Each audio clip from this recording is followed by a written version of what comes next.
how's everyone going? Is everyone had a happy Valentine's Day? I hope so. So today for the Valentine festivities, I'm going to play a romance game. It's called Our Life Beginnings and Always. I've already played it one time and it's really good. So I'm gonna start a new game with you guys. Um, so let's start this game. Hold on.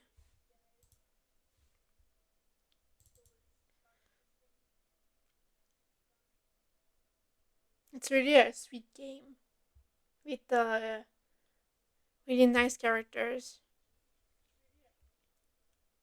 all lovable characters. Oh wait, I didn't change the scene. Hold on. Here, perfect. Let's go back to the game. New file.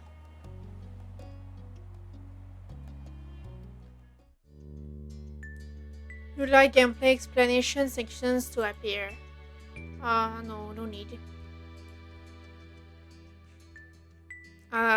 You can create a bit the character, but you just see the face.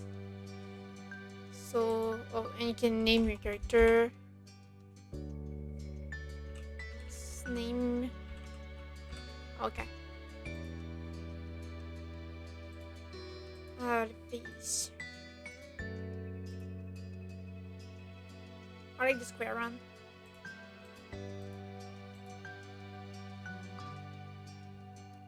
Eye shape.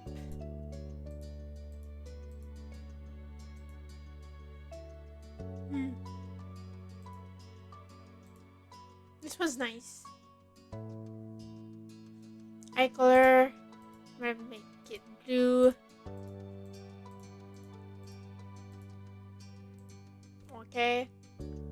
Air front. Hmm.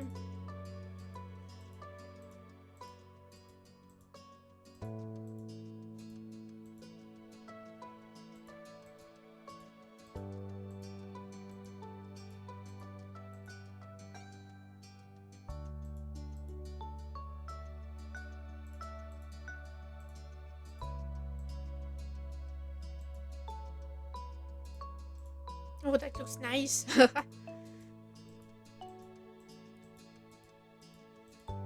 uh, no, what did I do? No. No? What? I didn't want to save. I guess I have to. Uh, X. Okay.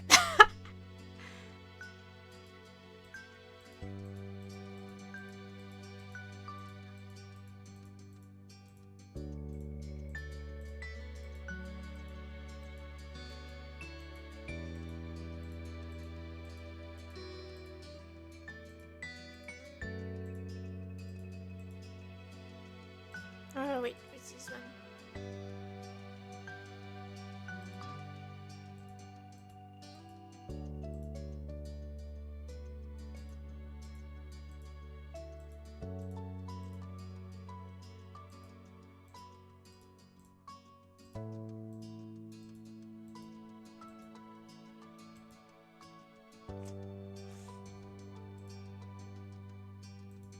ZZZZ.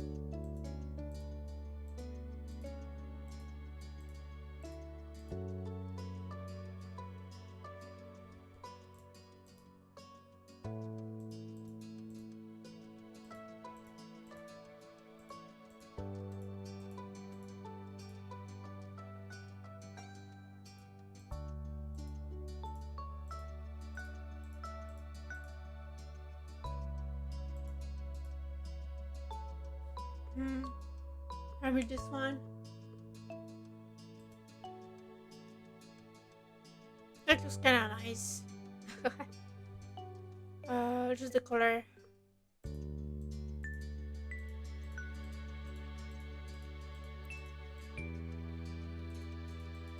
And this one.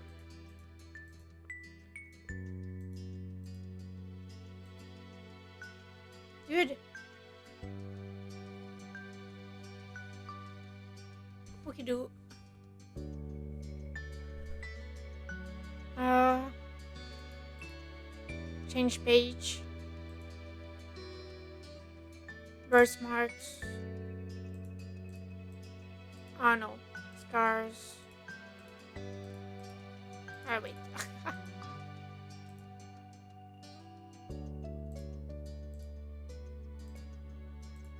No. And glasses. No.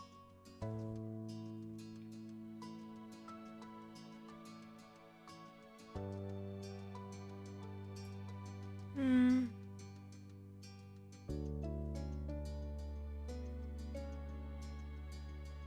Uh, pants, shirts, plus accessory types. I like necklaces and bracelets.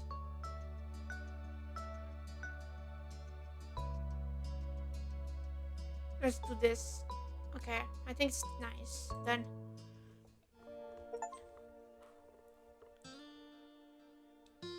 summer in Sunset Bird was a special time of year. Your usually sleepy town began to bustle. It was a popular tourist destination with people coming from all over to enjoy the beach, the weather, and the relaxation that came with both. The smell of the ocean, crisp and salty, hung in the air, bringing 3 whole months of school-less vacation with it. During the summer, your moms didn't like you to wander too far outside of your neighborhood, so you knew the area pretty well. That included the people. Families came and went from Sunset Bird, but they mostly stayed and did what your mom called putting down roots. They built businesses, they got to know each other, and they definitely said hello to the nice young kids who waved when passing their stores. Going for a walk around town mostly meant that the familiar friendly residents waved or asked how your family was, or most often just said hello. Uh, you didn't really get why they always had to say hi. They say you every day, but you noted back. No, that's kind of a bit rude. You ended up saying hi to a lot of different people, since most of the tourists that came and went every summer were the same ones. You are too anxious. No, I said hi. Yeah. You enjoyed learning all about where they were visiting from and hoped to visit those places one day too. But today, there was a man sitting on the curb outside your house. He was sitting with his head in his hands, his whole body slumped over, and you wondered if he was even a real person, or a statue that had magically sprung up from the ground overnight. Whoever or whatever he was, you had never seen him before. One thing about knowing everyone in Sunset Bird was that people who you didn't recognize really stood out. It was rare for tourists to venture into the residential district, as your moms called it. So for you, not knowing who a total stranger was set off a lot of red flags. Your moms had a talk with you and your big sister Lizzie about this kind of situation before. Uh, you hadn't exactly been listening at the time. You think it could be okay to talk to new people. They mentioned that some people aren't good to talk to, but other types of people can help you even if you don't know them. Yeah, that's true. You remember that it's okay to run away if you feel uncomfortable. Don't have to worry. I'm a being polite then. No, it's true that when you don't know someone, sometimes it can be someone dangerous or things like that. But it can also be a good person. It's it's like 50-50. So let's do this. You weren't sure about this man yet. Still, you felt a bit scared, knowing that he was looking away to your front door. Well, if I want to get in my house, I still need to go to him. Whether it was nice or not, you didn't wanna be bothered. Yeah, but he's in front of my house. Oh, you were pretty interested. You wanted to know more about what was going on. Yeah, he's in front of my house. You slowed down, your eyes remaining fixed on the man. There was a split second where your eyes met and you knew he was aware he wasn't alone on the street anymore. Hey! You raised your eyebrows at their shout. Did he want something? Is that why he was here? The man stood up and started to make his way toward you. One more thing to seem too approachable, you folded your arms and stared. That's kinda rude. You don't stare at people. Still unsure about him, but willing to be friendly, you offered the stranger a smile.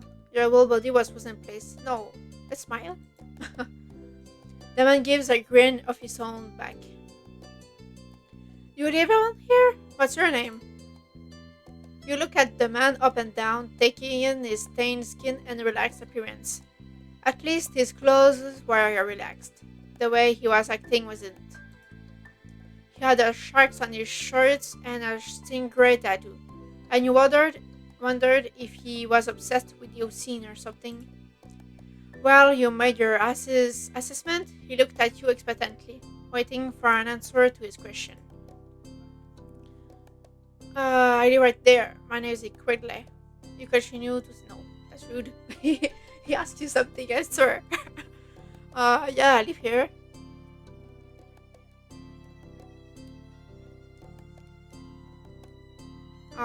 Yeah, my name's Quigley. Great, nice to meet you, Quigley. He gave you a broad smile, relief settling on his face. What? He reached into his pocket and pulled out a clean $20 bill. It crinkled in his hand and as he held it up to you. Even more confused than before, you looked back at him. Well, Well, could you do me a favor? Nothing bad. Sorry, I should have. Let me start over. He cleared his throat and stood up straighter. From where you were standing, it just made him look creepier. hmm. Oh. I have a son. His name is Cove. Who's about your age? That seemed like a strange name for an actual living person. You chewed on the side of her cheek. This guy was definitely obsessed with water. I thought it was pretty cool. Uh,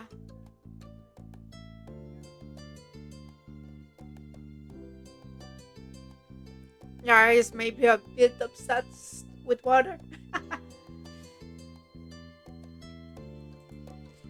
He wasn't the only person like that in Sunset Bird. We moved across the street, see? He had gestured toward a house that had been empty for a year, his watch catching the late afternoon sunlight and reflecting off the walls. The gigantic for sale sign was finally gone. You must be quickly last, right? I met your moms earlier and they told me you were hate, just like him, so he shook the $20 bill to bring it back to your attention, a hopeful smile tilting his lips at the corners. Can you try to be friends with the boy? Yeah, I don't like his approach. I mean, you can't force people to be friends with someone, That's not something you can force. And even less with money. You become friends because you like the person, not because of the money, you know? Just give it a chance and you can keep this. He's a good kid, you'll like him. Do you like? But you've gotta keep it a secret too, okay? It wouldn't be friendly to say his dad sent you. Uh, you're right. Yeah, I kind of feel bad for him. This definitely wasn't the normal way kids made friends. You knew that. What do you say? Want to make a deal? No. I don't want the money, dude. I don't want to be paid for that. It's too weird. He deflated enough to notice, but not completely. Are Are you you sure? sure? It won't be so bad. Even if it's just for the How is summer, everyone? that'd be enough. Yeah, but that's still not how you make friends. That only made this sound more strange to you. Why does it lasting for the summer matter? When it was clear his initial strategy wasn't going to fly, he tucked the bill into a back pocket and changed the request. I get it. You don't want to. Would you be comfortable with he and I coming by for a normal visit? No money involved. Well, I cannot feel like he's forcing things. Uh, I don't know.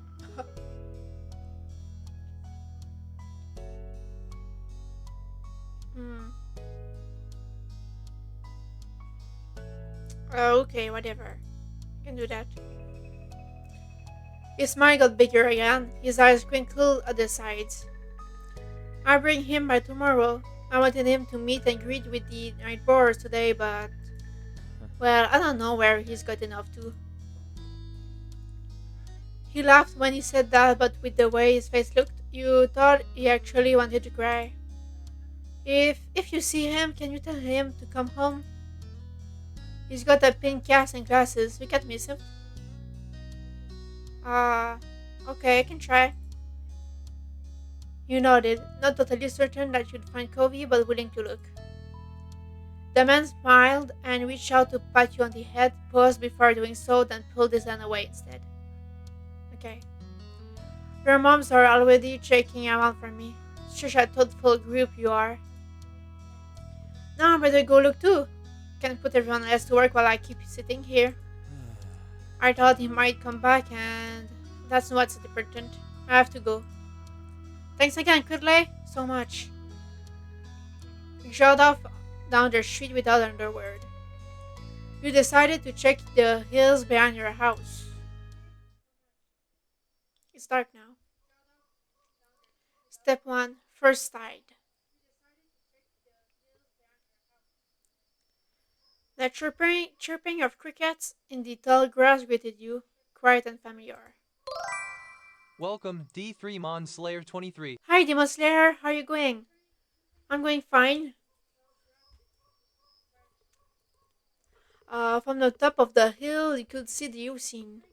As you walked, you listened to the crash of the waves on the shore and the seagulls cracking as they settled down for the night.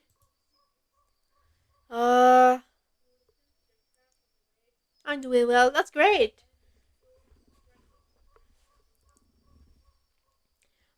You've always loved the sea. It was so much fun. Love to hear stories about the sea, about the merfolk and sea serpents you imagined living far beneath the waves. Uh, well, I don't imagine stories, but the ocean is fine. It's nice. Yeah. Sometimes Lizzie would join you, the two of you splashing each other in the waves. Those were the best days. You took in a deep breath, you wanted to try to relax and couldn't. You weren't sure what, but something told you that you weren't alone, so you glanced around. There was a boy sitting at the top of one hill, almost completely hidden within the long grass and white flowers surrounding him. He looked so sad. Uh, His head was buried in his knees, staring ahead by himself. For whatever reason, you probably just wait. For whatever reason, probably just that he wasn't paying attention. He hadn't noticed you yet. You watched him a minute longer, feeling a little bit like you'd found a deer in the wild, or more like a sad, cute little puppy. Took deer than it have. Uh, Sad frowns, yeah. But this new boy did. You wondered what could have upset him. After a few more seconds, you took a step forward, then another. and then he glanced your way. His aquamarine eyes reflected the light of the moon. You stopped, raising a hand to acknowledge him and show you weren't scary. Space cadet, what? Why? Uh, a simple hi is enough. Oh. With a start, he jumped to his feet, his hands balling to fists at his sides. He didn't say anything, just stared at you in a strange way. He'd been crying. Oh, poor cutie boy. Oh no, what happened? There were traces of tears on his cheeks and his knees, soaking the hem of his shirt, and his eyes were still shining with a few more. You obviously caught him off guard. His pink cast seemed to glow in the twilight. Tug, when he caught you staring at it, he hid his arm behind his back. Something the man earlier, wait, something the man earlier had said I'm stuck out to hungry. you. Cove? Uh, Eyes wide, he studied you. How do you know that? Uh, I'm not knowing, no. I met your dad. Oh. Why are you sad all of a sudden again? So, is this your hill? He gestured with his injured arm to the patch of grass surrounding you, his face falling at the prospect. I can't leave if it is. No, you can't own a hill. I mean, it's public space. It's not mine. Why not? How could you? You just do. I had a hill back home. What? What is he saying? Where are they still is it mine? Oh. He sat back down with a thump, resting his chin on his knees again. Curious about the strange new boy with the old dad, you sat on the patch of grass next to him. The pure white flowers that covered this hill rocked back and forth gently as the stars twinkled above. The way they dotted the sky made them seem like flowers too. The night wind was cool as it traveled over the ocean and up the hill, chasing away the heat from the afternoon sun. Uh, isn't like the same question, but asked differently. Why did your family move? Quite a cop escaped Covey as soon as you asked the question. Oh, why are you crying again? What did I do? Oh no, I'm sorry. Almost like they'd never stopped, his tears started up again with a vengeance. Or do you know vengeance? Thanks for following me on Insta. Hey, it's no problem. Actually, thank you more for being here.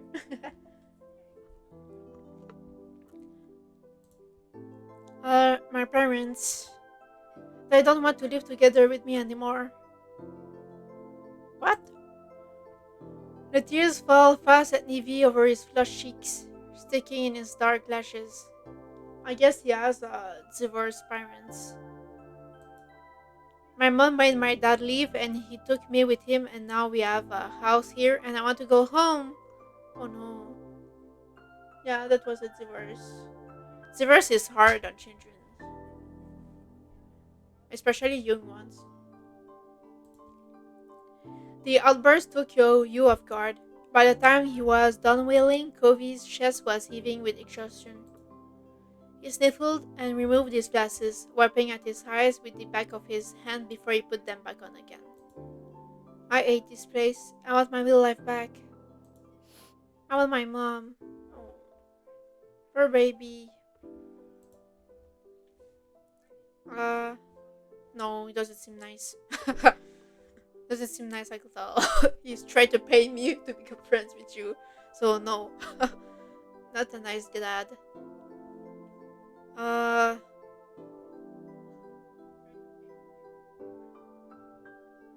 I feel bad, really bad hearing it. Yeah, me too.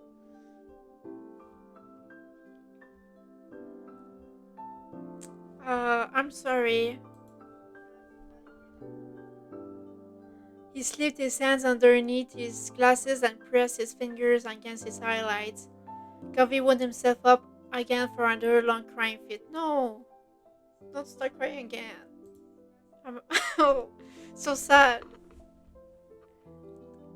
You felt bad for him being forced to come here with no choice. You couldn't imagine what it would feel like to live with lonely one of your moms, but it must be pretty hard. Yeah, but from where, from way off in the distance, you hear your parents. Ridley, Covey, kids, where did you go? Covey looked at you, tears still clinging to his cheeks. Don't tell them we're here. I want to go home. Oh, poor baby. I feel so sad for him. I don't want to go back to that house. I want to go home. Uh, I don't know what to say. What would cheer him up? For saying he have to go is not a good idea. Can handle it? No. It's like no, don't worry so much. It's like saying it's not that bad. So no, sorry, I have to. Uh, it will be okay, I guess. I think it's the best thing I can say with the choices. The other seems kinda forceful. Let's say that he will be okay. You were shocked by our sudden need to reassure Covey. It's not gonna all be fun, but isn't he your family too? Yeah, that's true. He's still your dad. He even if he tried to pay me to become your friend, I guess it's his own way to showing him that he cares about him. In his bad way. Yeah, I guess. Then you can count on him when you really need him. You shot him a grin and pushed yourself to your feet. Slowly, Covey stood up with you, still looking a little reluctant. His dad's voice rang out again. Covey, can you hear me? He looked toward the sound of his dad's voice, silent, then turned away while rubbing his not bandaged arm. Sorry. Sorry, I still don't wanna go. Oh, poor baby. Uh, you try to convince, you call out you're safe. Uh, no, I'm gonna wait with him. Wait until he's ready to go back. I won't force him to do anything. Yeah, I get it. You do? Before you could answer, you heard Covey's dad even closer than before. There you are, bud. The trio of parents appeared over the curve of the hill. Instantly, all their eyes landed on you and they rushed over. Both of your moms were at your side in a split second, faces filled with worry. Grizzly! You're here after all. We had been at the park to check for Covey and then heard what happened earlier when you meet the new neighbor. I thought you might have gone off further away. No, we're just sitting in the grass. Why is everybody acting like this? Is such a big thing. Uh, no, I won't call him out. No way. We're okay, don't worry. Where is everyone? I don't know what to say. Uh, we're just sitting in the grass. Uh, I don't know.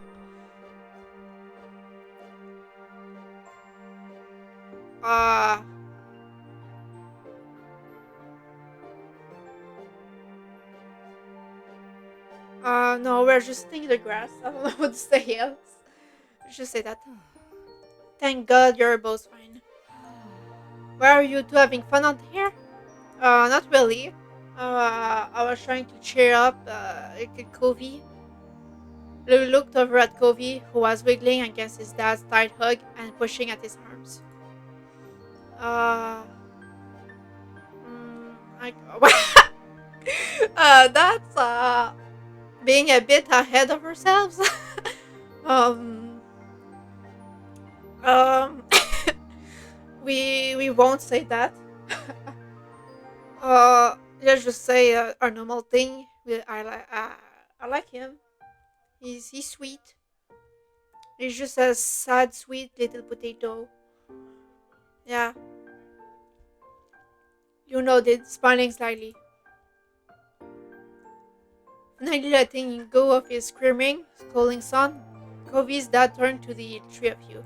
That's a relief. Thanks very much for finding him. I really don't know this neighborhood. Good thing Crit knows this whole area so well. Absolutely. We should be getting home now. It's been a long day for us all. Say goodbye, Covey. Bye. Bye. Oh my god. He really doesn't seem to want to go. Oh, poor baby.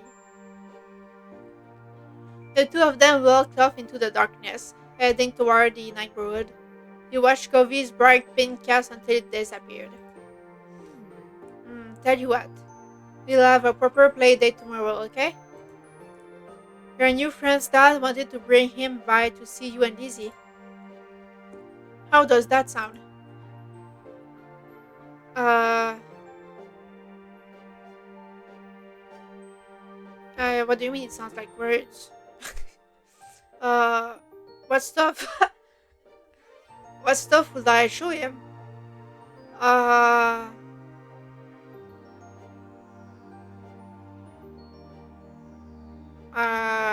okay, I don't know. Both of your moms laughed, the sounds overlapping into a warm, familiar chorus. Mommy put her arm around your shoulder and led you towards the path. Satisfied and more than a little ready to go to bed after your long, exciting day, you follow them home. Choose your feelings for Covey. This is how you feel towards Covey for this step. It can change in later steps. Uh,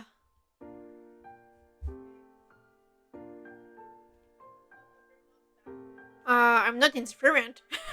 No way. I don't think I have a crush yet. I just met him. So, yes, I'm fond of him. And I'm not nervous. Relaxed. Uh, yeah, let's be relaxed. Direct is maybe too much. Yeah, let's be relaxed. And nervous? No, I'm not really nervous. So, let's do it like that. Okay. You won't be able to change it again until step 2. Yes. At the breakfast table the next morning, you finish your food faster than usual. Your sister Lizzie had run out earlier to go play, but you stayed put. Today, just like your moms had promised, Covey was coming over to hang out. Excited to see your new friend again, Quidley? Yeah, I am.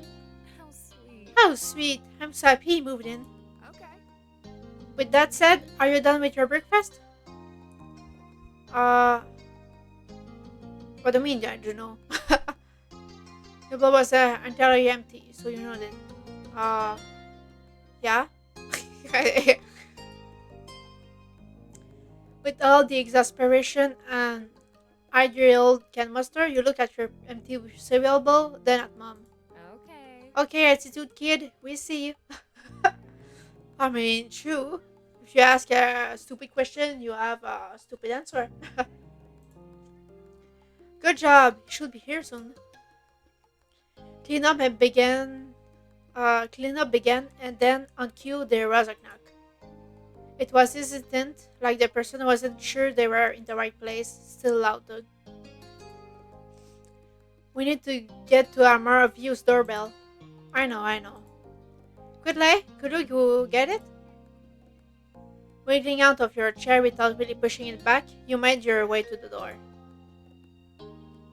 Hey, last family! Thanks for having us. Mr. Holden, as your moms have called him, and his son were here. Cove looked different in the bright lighting of your living room, and when he wasn't crying. Oh, I guess he's not crying now. That's improvement, I guess? Or not if he's going into a shell. With his dad standing in front of him and mommy behind you, you and Covey looked at each other. Pleased to see your new friend again? You smiled at Covey. He smiled back with some hesitation. Oh, at least he smiled back. At least he's not crying again. You twisted the three-dead bracelet on your wrist. No. You twisted the crystal bead bracelet on your wrist. Uh, uh, a shell bracelet sounds nice since I'm close to the beach. That's nice. Let's go play in my room. Okay. Okay. Oh, he doesn't say I'm happy about it. Oh god. Take care. It's like he's forced. Let us know if you need anything, you two. Have fun, kids. See you. See you later, son. Play nice. You led him into your room, puffing out your chest a little bit at the sight of your treasures. There were lots of stuffed animals, a cool bed, a window to look out. It was a great room. You hadn't had anyone to show it to in a while, but you were really proud of it. You leaned in a little closer to one of your drawings on the wall. I like this. What do you mean I don't? I'm the one who drew that. Thank you. Me too. I drew that. Cool. You smiled at him. You were proud of that particular piece of art, and you were glad you noticed it. He turned to look around the room a little more, studying the books on your desk and the pictures on the walls. No, I'm not nervous. You feel the atmosphere was kind of awkward. You were glad for the company. You hoped he liked your room. Uh, I don't know. Maybe it is a bit awkward. uh,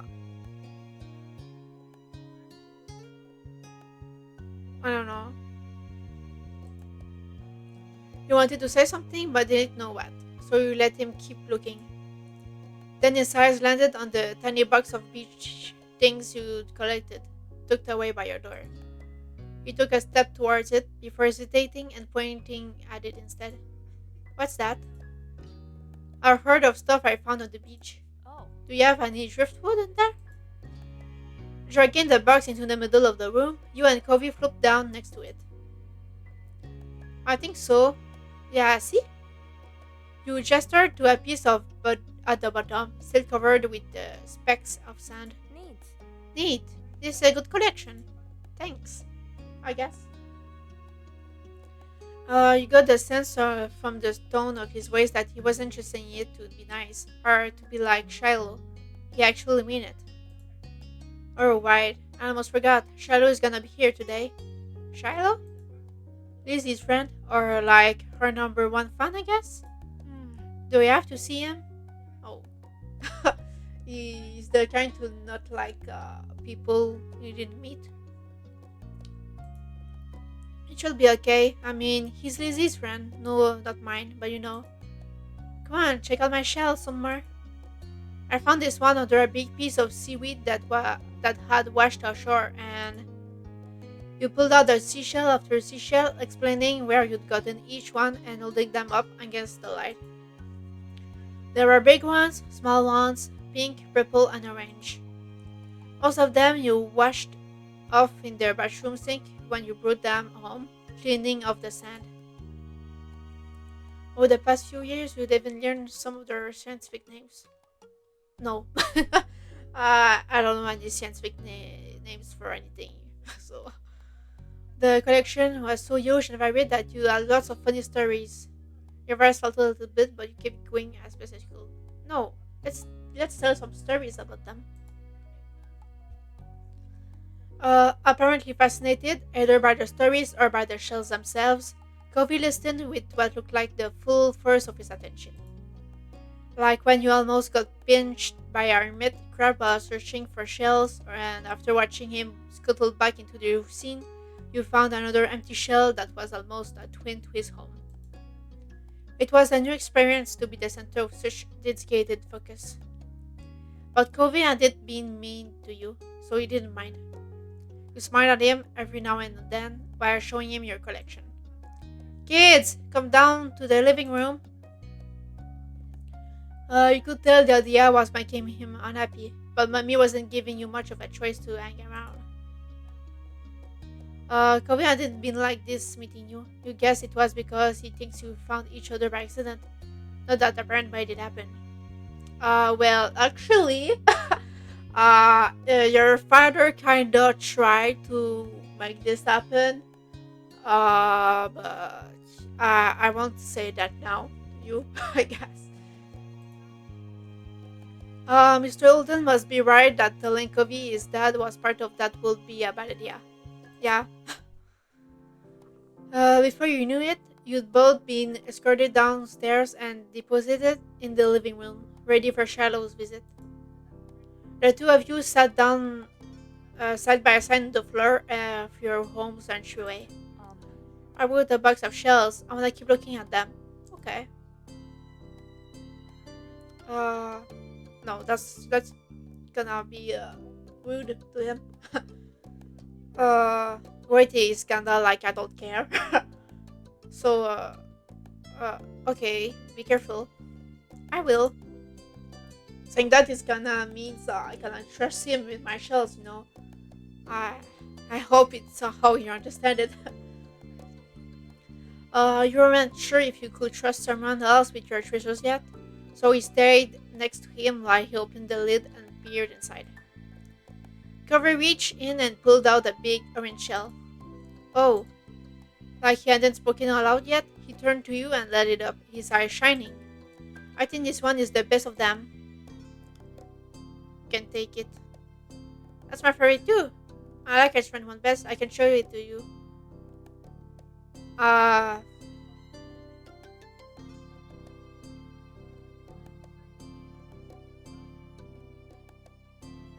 I don't know. Yeah, you can take it if you want. Just give it to him. Gary looked at you in surprise, his eyes going wide. Really? Sure, you like it a lot, right?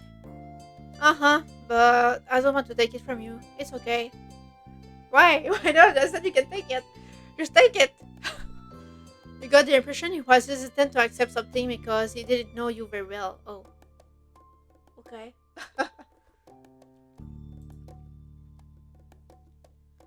uh, well, if he doesn't want it, I don't know. I'm gonna force it to take your gifts. You let it go. Okay. You didn't want to pressure Kelvin too much. It was supposed to make him nervy, not nervous. Yeah. Plus, Kobe was your neighbor now. Maybe you could give it to him another time. The two of you were still sitting on the floor looking through your collection of beach findings when the doorbell, finally rang. Kobe jumped, startled by the sound. Since the person had knocked, you figured it was probably Shiloh. He knew where to look for that. Lizzie's friend? You nodded, but that didn't seem to make Covey feel better. It was already obvious that Covey didn't hide his feelings well. You could tell what he was thinking right away. This isn't a good idea. He'll be alright. He's here, we can't tell him to leave. He's at our only door, and if you go upstairs, he'll find you. Covey glanced around the room, his eyes wide, and finally paused with his gaze looked onto the back of the house. I can't go out the window. What? Calm down. He was already walking towards it. Wait, hold. came dull for a minute. Scrambling to think of something to say, you stepped forward, then paused. Uh, no, that's kinda like a treat. A treating. No. Shadow is the least scary person alive. Shut up, Shadow's gonna like you. No, please don't get hurt. I come with you. Go ahead, yeah. uh, well, I can force him to be friends if he don't wanna. Uh, I just follow him. Hurry, they see where you are going. He glanced back at you, then nodded. The two of you made your way to the window together. It wasn't much of a distance to clamber out, but by the time you landed gently in the bushes, you looked up to see that Covey was already taking off away from the house. Uh, at that speed, you weren't sure if you could go fast enough to reach him. It was not that fast, but neither were you. It was not that fast, you knew you could outrun him if you had to. It was fast, but you knew you could outrun him if you had to. Uh,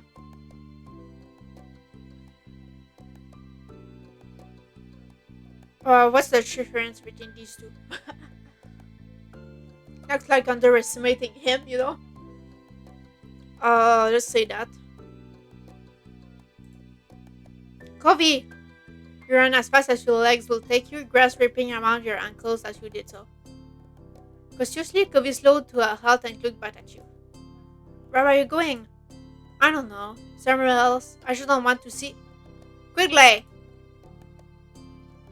You looked back and saw Shiloh offing down the hill after you, the backpack he clutched bouncing all along the way.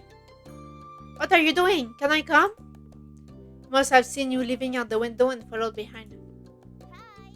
Oh, hi! Are you Covey? Yeah. He really doesn't seem happy about this. I'm Shiloh. Okay. And he looks like he doesn't care. Yep. Are we going back? Or are we gonna play outside? Shiloh's eyes moved between you and Covey. The smile remained strong on his face.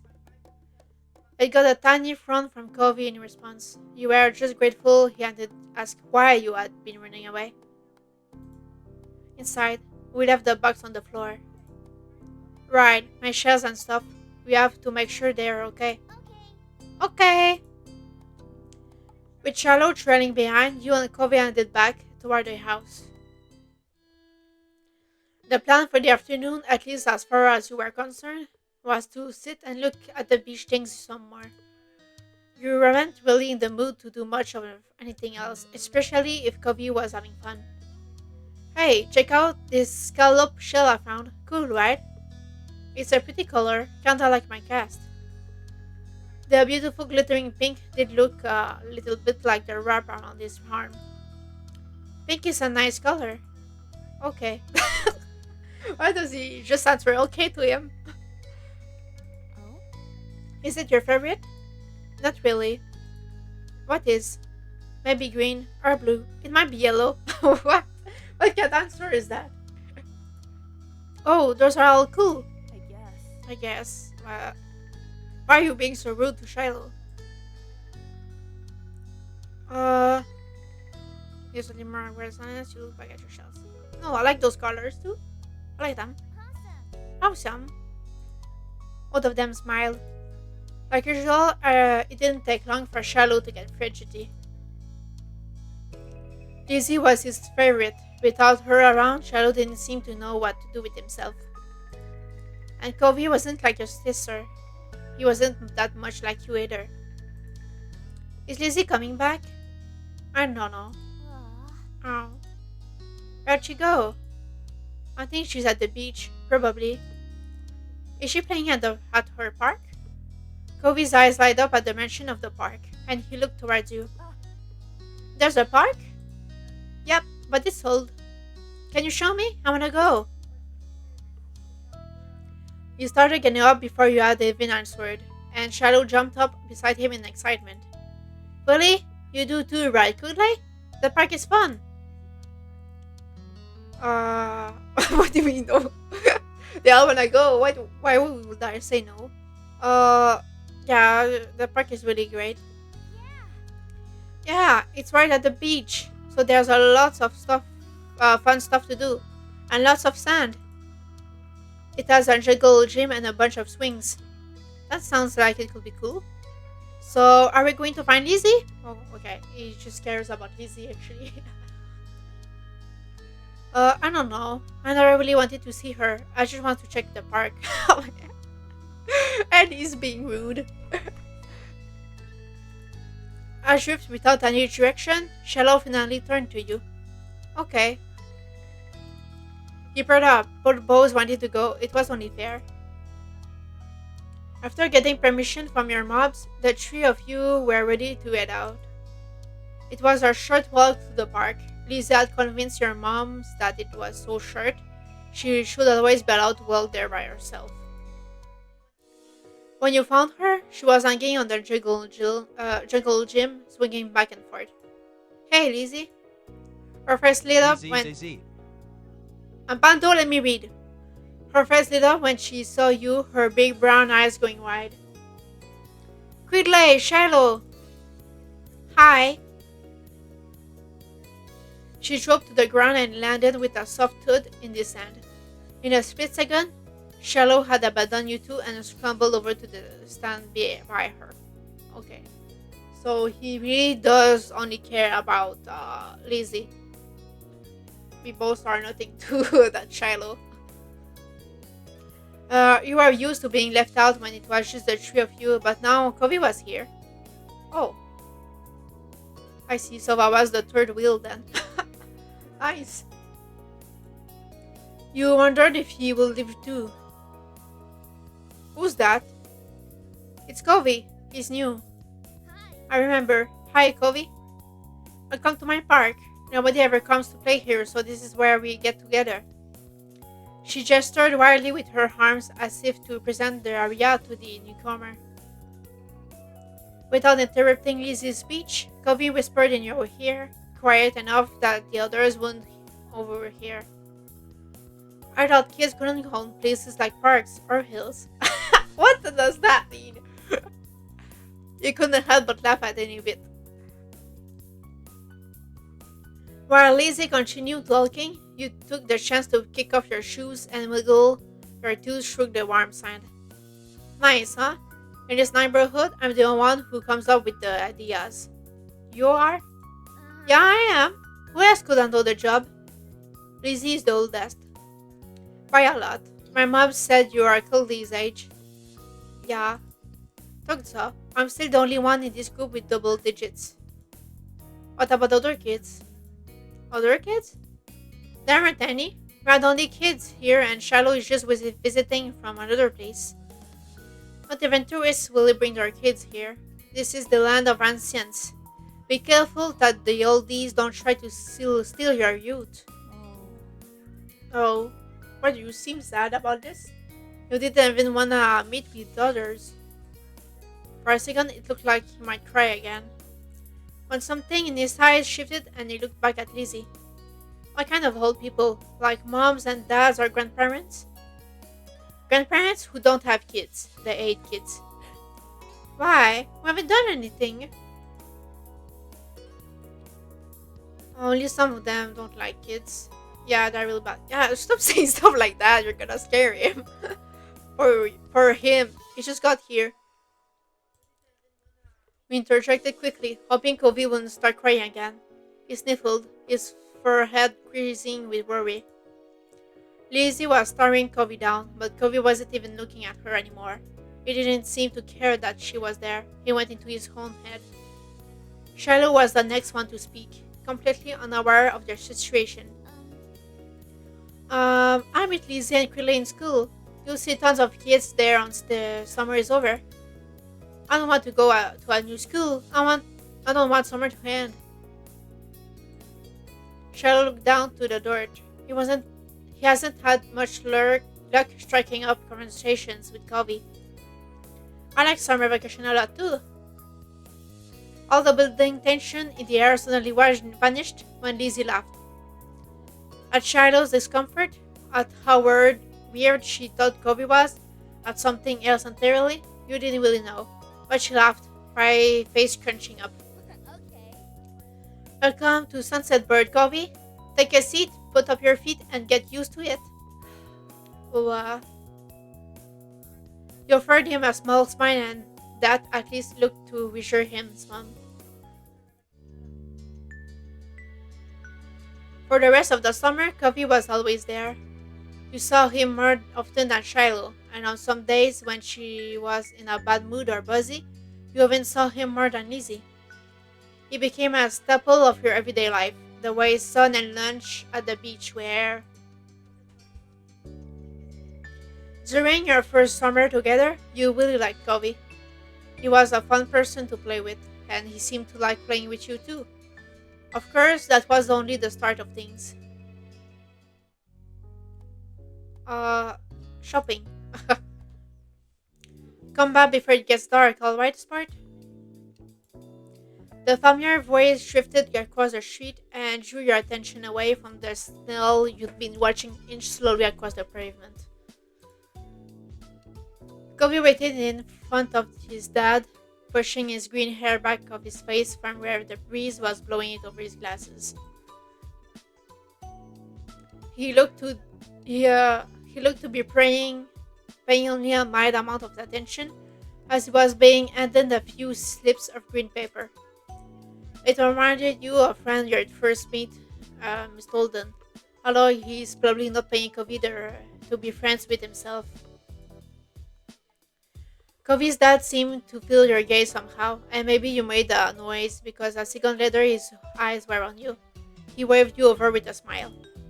He looked happy to see you, but you still felt a little weird for getting caught. You've got to learn how to be more sneaky.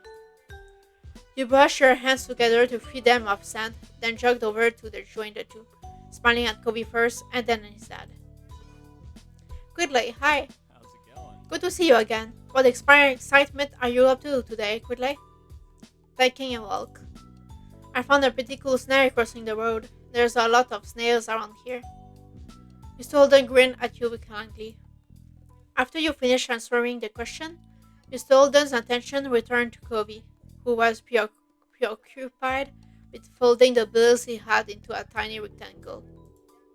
Sounds fun. You know, Kobe was about to hit the stores by the beach. Why don't you go with him? You gave a reedy nod, turning to squint in the direction of the stores like you could see the goods they had to offer all the way from where you stood. Oh, is that okay? Yeah. I don't mind. Great, I'm sure you guys will have loads of fun. Mr. Holden reached into his pocket and pulled out a leather wallet filled with money. You found it odd, since your mom's... Nice to meet you. I'm Abby. Uh, Cut it out, Bando! Stop cutting me. You found it odd, since your mom's only ever seemed to have cars indoors. Here. He leaned in to pass a crisp ten to Covey, giving him a wink and a whisper. Get something for your friend too. Sure. Good kid. That's my boy. Covey's dad ruffled his son's hair as he was straightening back up. The bill in his hand still held out towards the green-haired boy. Take care. Covey accepted the bill after a second and slipped it into his pocket. Then, with one last note to his dad, he turned and started walking. You followed after him, intrigued by the possibilities this outing might bring. Kobe stared straight towards the gentle tide creeping up the sand, and you fell into place beside him. It was a nice day. The sun was shining, and there were many clouds in the sky. Though the wind coming off the ocean kept it from being too hot. You took in a deep breath, enjoying the scent of salt and ocean here. When you looked at Covey, he was dragging his feet through the sand a little, and you slowed down to wait for him. His eyes searched the ground intently. Uh, are you looking for shells? Kobe startled a little at the sound of your voice and mobile, sort of. If you see any, you can let me know. You could manage that. You dropped your view to the sand, walking carefully so you didn't step on any. You were good at finding shells, you had a lot of them at home, and always found new ones whenever you visited the beach. The comforting sound of the waves filled the silence with pleasant white noise, and you played a little game with yourself as you walked along, getting as close to the water as possible without getting wet. It resulted in you having to run up the sand quickly when a wave rushed in more than a few times, and although Covey threw a few glances your way, he didn't say a word. Uh, why would I stay silent? It's gonna get awkward. What do you usually do on the beach? Yeah, well, why did you go to the shop for? I need a new sand pail. Yeah? What happened to your old one? Covey narrowed his eyes, seeming to think deeply for a second. Whoa. It disappeared. What? Really? Covey ducked his head down, placing his fingers behind his back. It didn't seem like he was going to continue, so he nudged his arm. How did that happen? Well, Covey opened his mouth, then shut it again, considering. Hmm. I took it to the beach one day. Uh huh. When I got home, it wasn't anywhere. You left it here? Nope, it wasn't at the beach when went back. Then you lost it. It disappeared. Okay, he just doesn't want to admit it. So. What about you? What do you do out here? Uh, uh, when I go to the beach, I usually like to build sand castles. Yeah. Last summer, Lizzie and I built one that was as tall as me.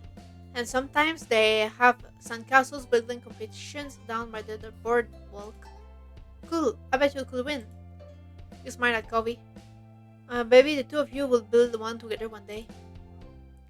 As you reached the shopping area, the noise level grew exponentially. No longer just waves and footsteps, but the chatter of people enjoying the lovely summer day, the call of birds trying to find bits of food left behind, and lots of salespeople trying to get attention. You sniffed the air as you walked beside Covey. Why would I sniff the air? You could still smell the ocean, but there was other scents too now. Pizza, pretzels, hot dog nuts. Oh, I'm hungry now. No, I'm hungry. Uh, what do you mean it was not very nice? It was nice. The energy surrounding the area seemed to fill you, and there was a bounce in your step as you began looking at all the familiar sights. There are so many things to do, you didn't know where to begin. You looked at Covey, hoping he was just as excited as you were. Covey was glancing from one side of the street to the other with a look in his aquamarine eyes that you couldn't quite work out. What's that? Covey pointed to a large crowd of people gathering near a few tables, with large, colorful umbrellas blowing from their windows. You couldn't see past the adults who were blocking the way, but you knew there must be something worth seeing. Without another word, the two of you hurried over to see what all the commotion was about. Feast your eyes on the amazing Alexander. What the heck is that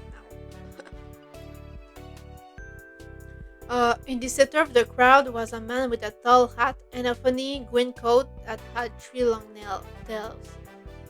What? There was a little table next to him with a cloth hanging over it that read, the Amazing Alexander in glittery golden script. Why tell people his name if it's already on a sign?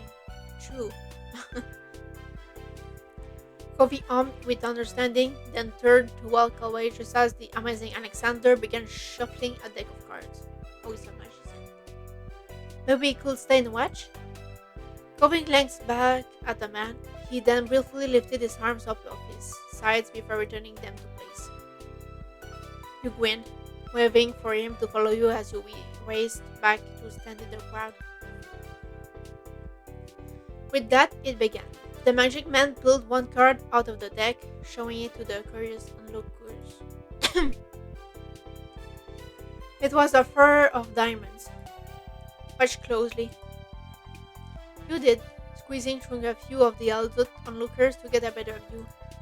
Suddenly, the man snapped his fingers and the card just disappeared. Wow! He was stay silent. The amazing Alexander, who had heard his title, turned his head and looked directly at you.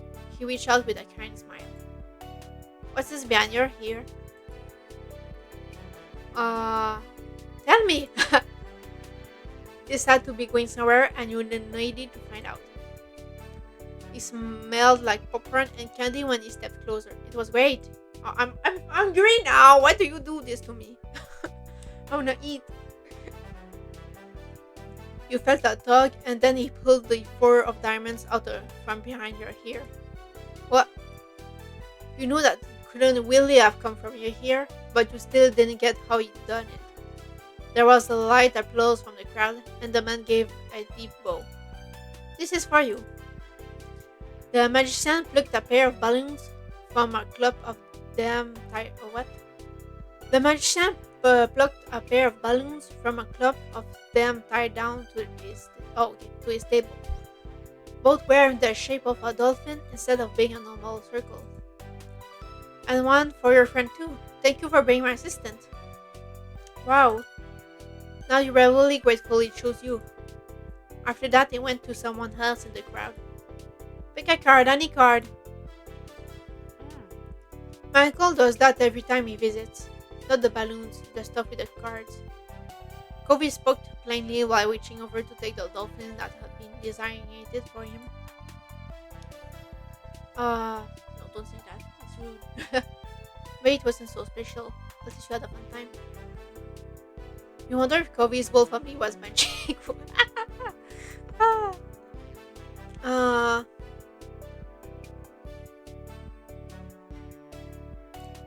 uh, let's say that. I don't know. He saw he was lucky.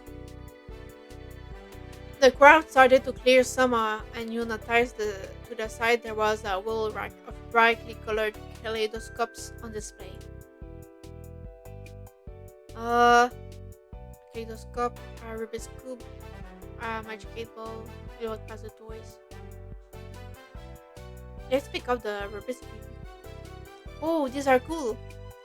Will you hold my balloon while I look at this? Kobe nodded, taking your balloon and holding it in the same hand as his own, as you could get a good grip on the cube. He stood next to you and watched as you attempted to match the colored rows. I think it's cool to do this, but I've never tried because I feel like I will never be able to do the Rubik's Cube. I've known someone in the past that had a Rubik's Cube and try to resolve it as quick as possible, and it did it for me and it timed this thing. I was like, whoa, what? That's kind of cool. I want to be able to do that, but yeah, I'm not bright enough to do this. So I think that people can actually resolve this Rubik's Cube thing are actually genius. You managed to line up all the green squares on one side of the cube, but there were still 5 more sides to go. Deciding that it was something that you should continue another time, you set the cube back on the rack and took your balloon from Toby, who moved to the other side of the stall. He went under our awning, careful of his own floating dolphin, and you joined him. Yeah, did you have a place like this? No, that will remember him of his old place and he's gonna start crying again. Are you having fun? He nodded, and you smiled back at him, happy to hear it. When Kobe moved towards some stalls nearby, you followed beside him. Oh, that's nice. While Kobe looked at sand pails who were drawn to a table with colorful chains laid on it. They were sewed in the shape of sea creatures, and there was a plaque that read handmade standing proudly in front. There were lots of different types. You saw a dolphin, a shark, a crab, and a turtle. I like the dolphin. Yeah, the dolphin. Your hand stopped on the dolphin, so similar to your balloon animal. It was made of a bright material that caught the sunlight when you picked it up. You remembered once seeing a pod of dolphins swimming out in the distance at the beach, jumping out of the water and splashing as they dived back in again. That was a great day. You were instantly enamored. Checking the price showed your heart fell. $6. You didn't know much about money, but you thought that was a lot to spend on one thing. You probably had more than a $5 bill to your name. Is that what you want? Huh? Oh, it's $6. I didn't bring any money. Alright. It's fine. What do you mean it's fine? I don't have the money. What are you talking about? Uh,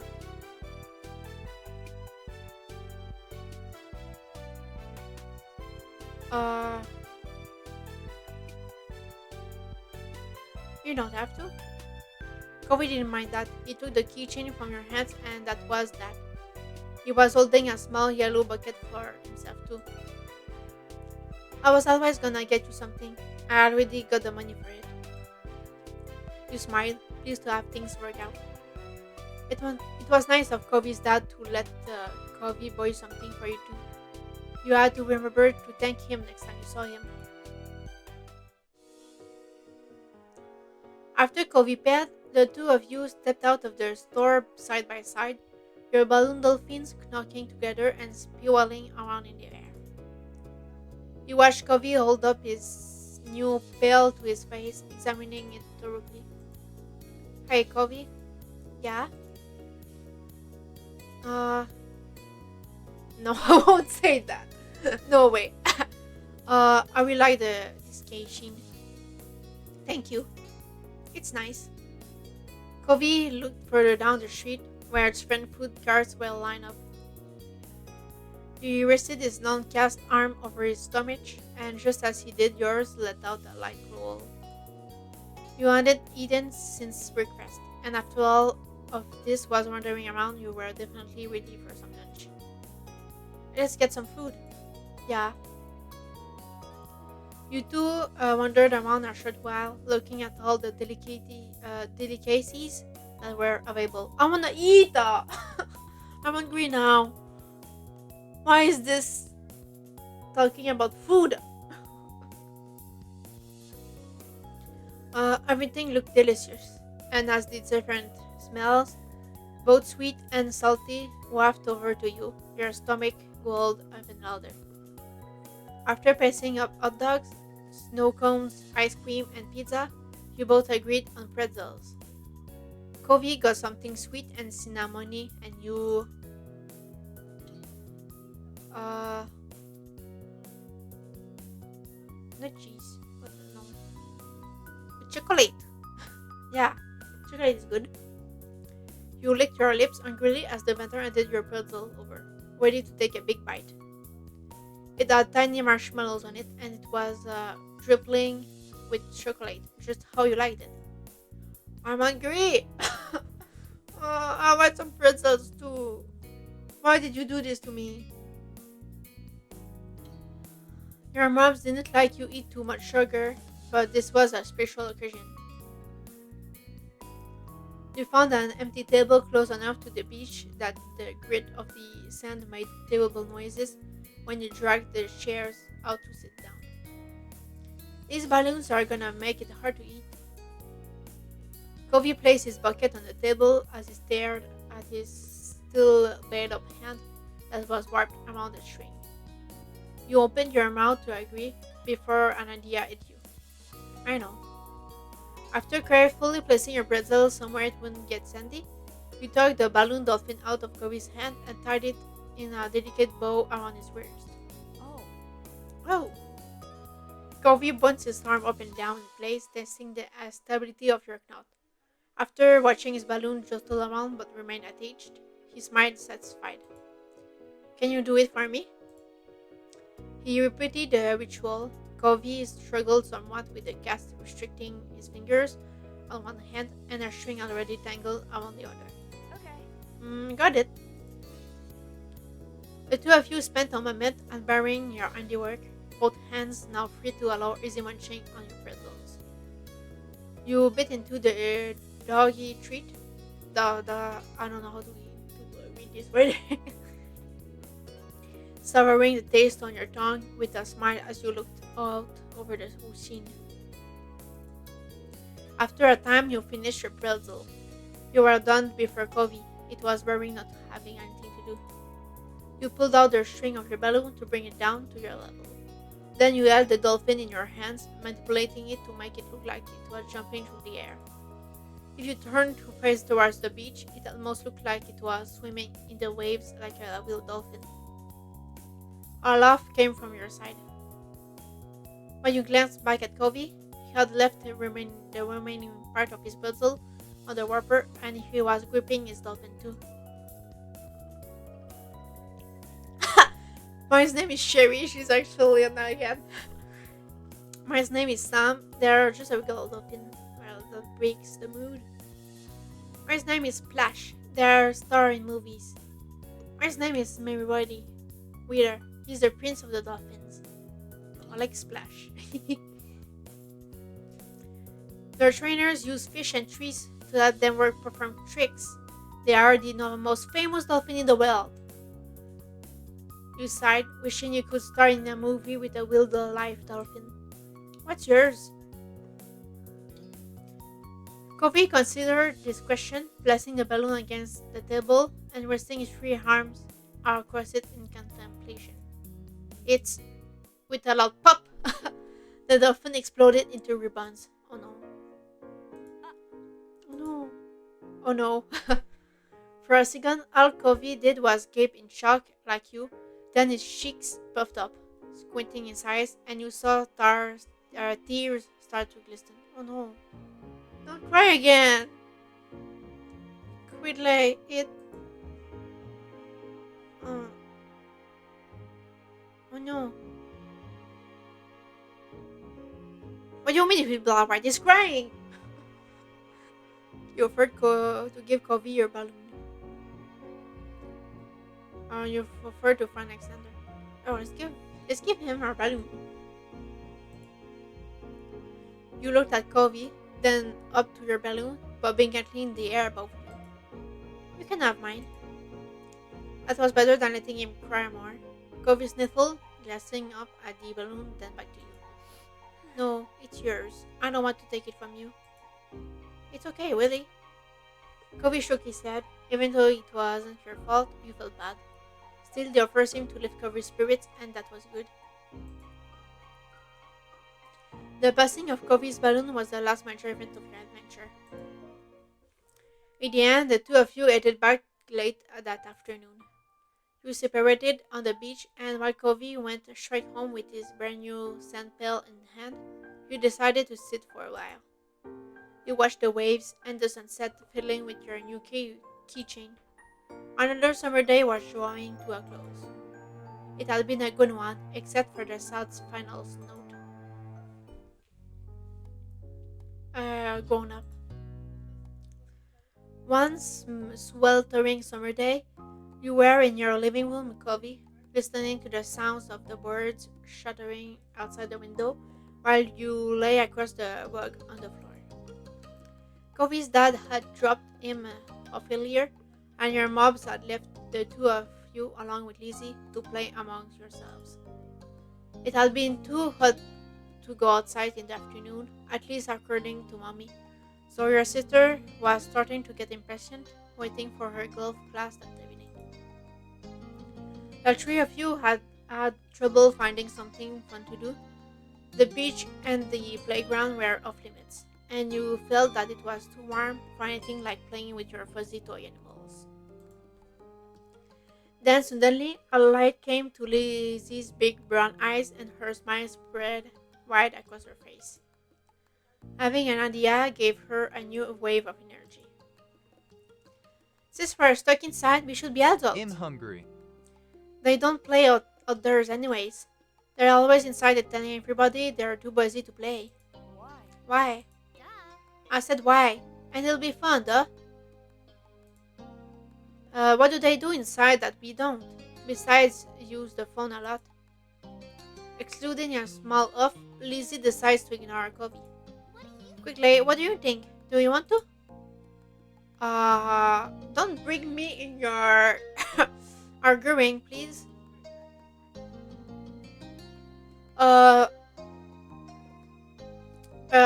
I can't say that because she's gonna be mad.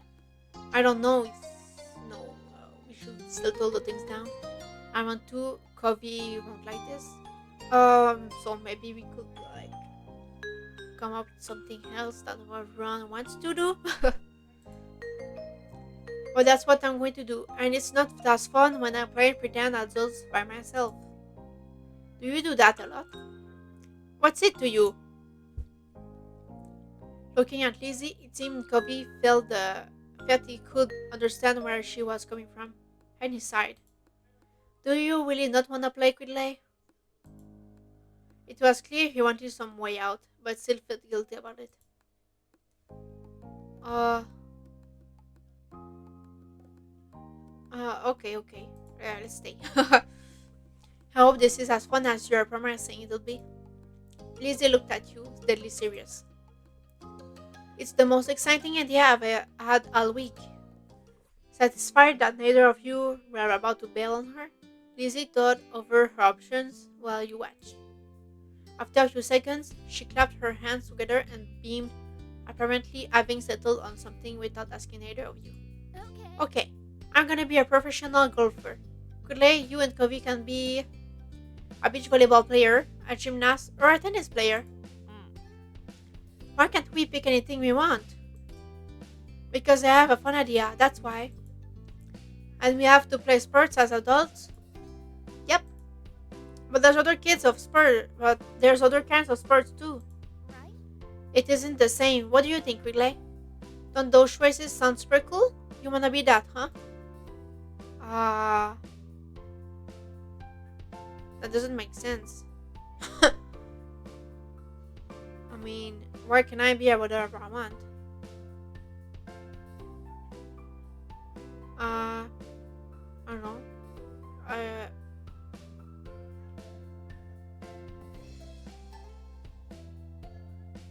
I don't know. I feel like whatever I do, one of them is gonna be mad. uh, is there anything else we can be? Lizzie stomped a foot on the ground. Nope. Come on, just decide already.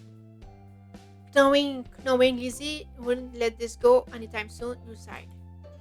Covey was not impressed with Lizzie's attitude. So he didn't bother talking more about it for now. He thought over the list of possibilities: beach volleyball, gymnastic, or tennis. Out of all of them, you prefer to play. Hmm, I like volleyball. I played it back when I was at school, and it was nice. I really like volleyball. If you could spend the afternoon at the beach for real, then you might as well pretend you were there. You could even wear your swimsuit to make it seem even more realistic. Although Lizzie probably wouldn't let you run off and do that now that she had you here. Yes, that was clearly the top option. Okay, I'm gonna be a volleyball player. Alright. Alright. How about you, Covey? I have a volleyball team too. Lizzie threw her hands in the air, making an annoyed sound. You guys can't be the same thing. That's not how it works. You didn't say that. The rule was picking from the list. You can't keep adding more.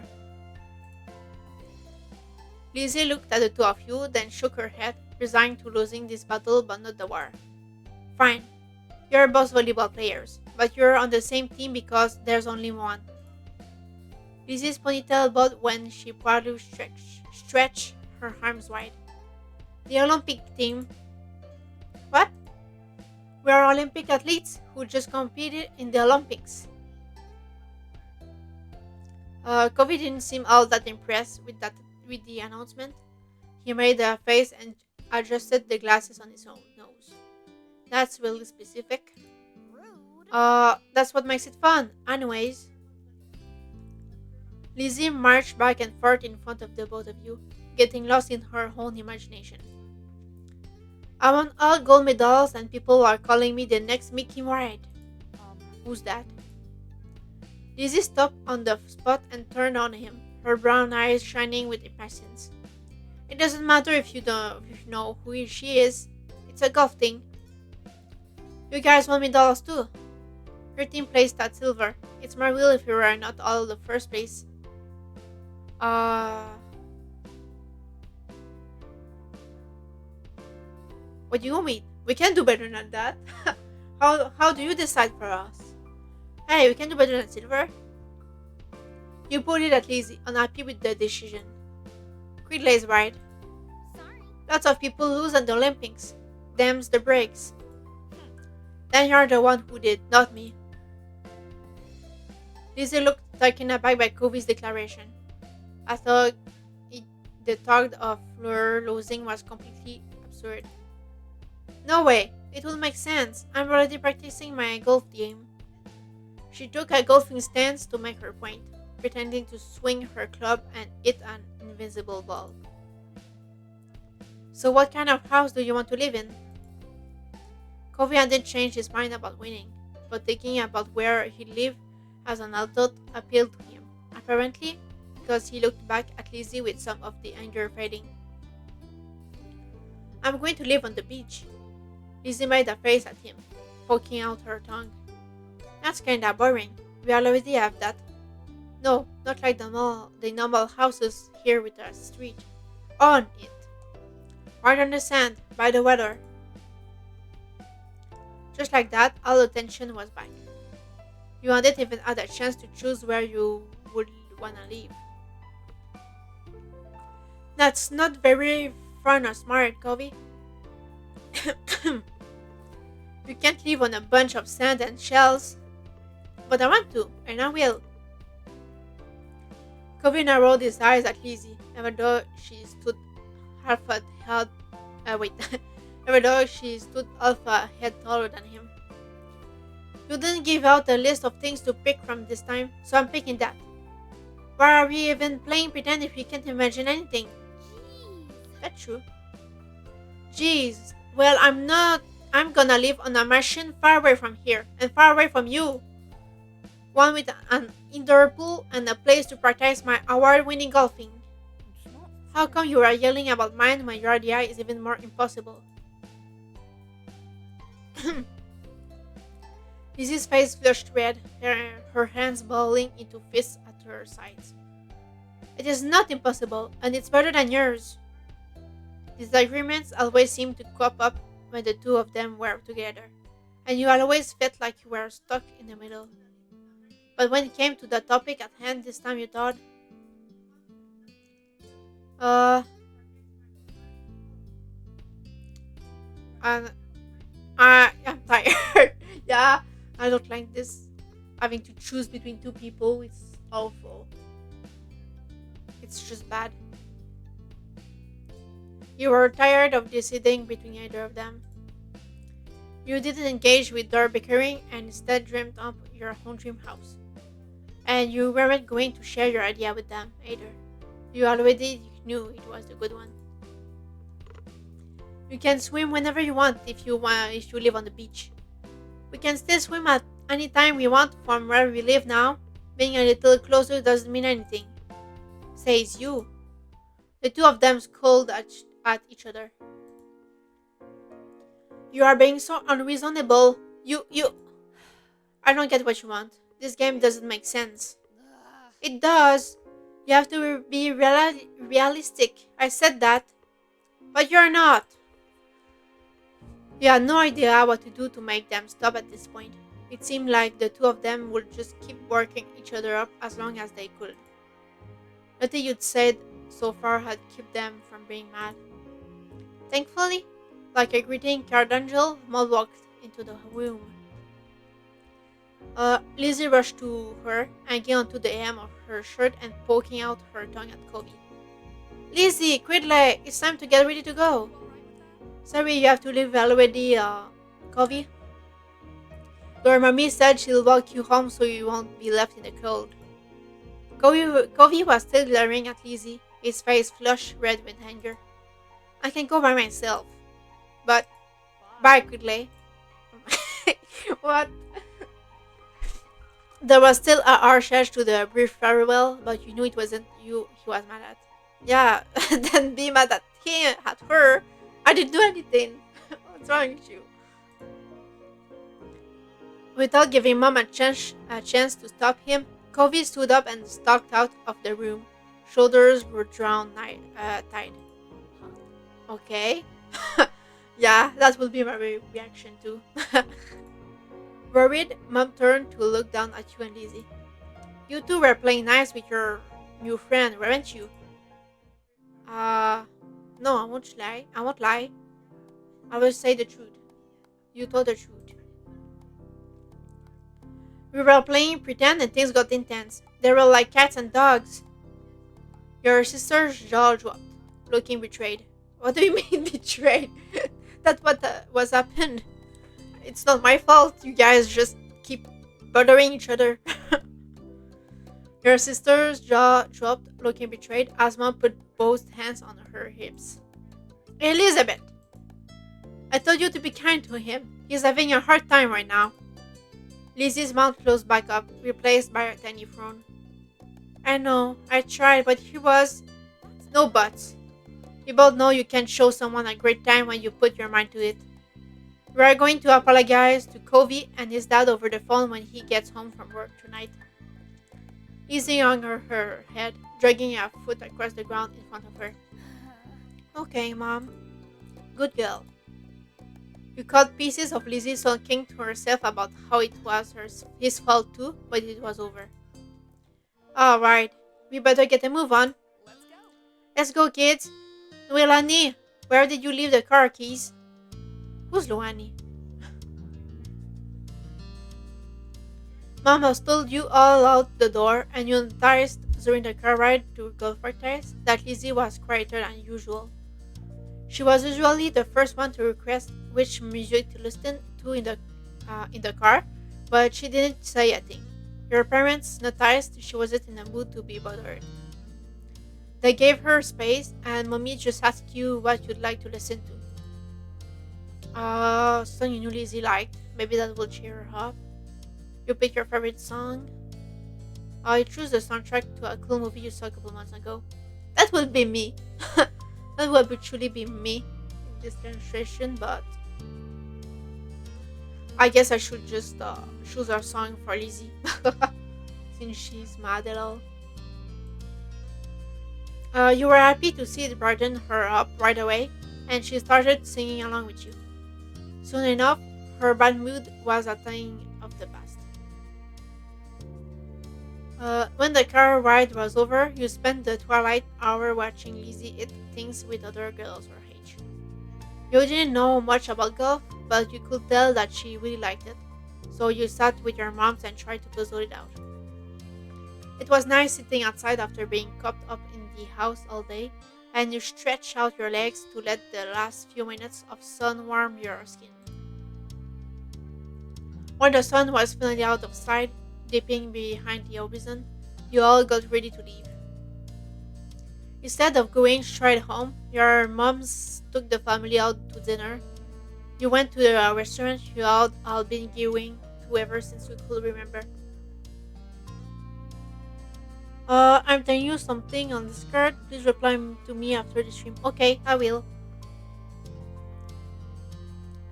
Did I read this? Instead of going straight home, your moms took their family out to dinner.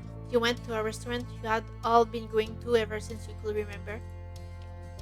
The whole afternoon had been a bunch of shouting. You hadn't been able to stop, but you could kind of tell that all this helped Lizzie be less angry. The car ride home was quiet. with only the radio providing escape from silence. Lizzie had been in better spirits now, but the closer you got to your neighborhood, the more she wiggled in her seat and thrown out the window.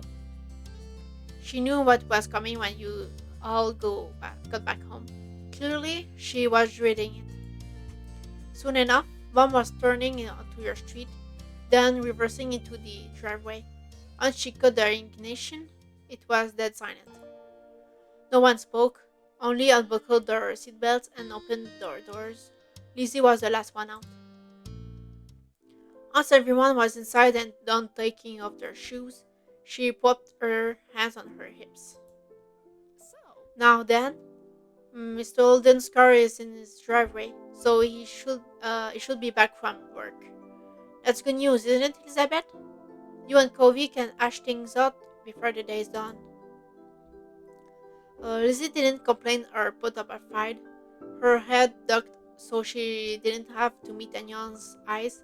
She nodded once. Good. Let's move to. Yeah, wait. Good. Let's move this to the kitchen. Mom went over to the house phone, the rest of you following behind her. Mommy put a gentle hand on Lizzie's shoulder as they walked side by side. You watched them from the back. This was only happening because you told on Lizzie. Well, of course I did. They was agreeing. I wasn't gonna lie, you know. That was the right thing to do. You felt a little guilty, like you had betrayed your sister. You didn't like doing it, but had to. But it was her fault. Yeah,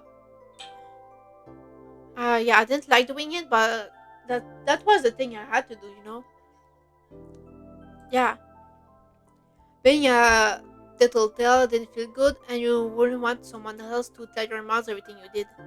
Still, your mom had asked directly, and you wanted to be a liar even less. The four of you stood around the kitchen and in a loop-sided square. All eyes were on Lizzie, who kept her gaze on her feet. You remember the number of Covey's house, don't you, Annie? Lizzie jerked her head in another nod, sullen.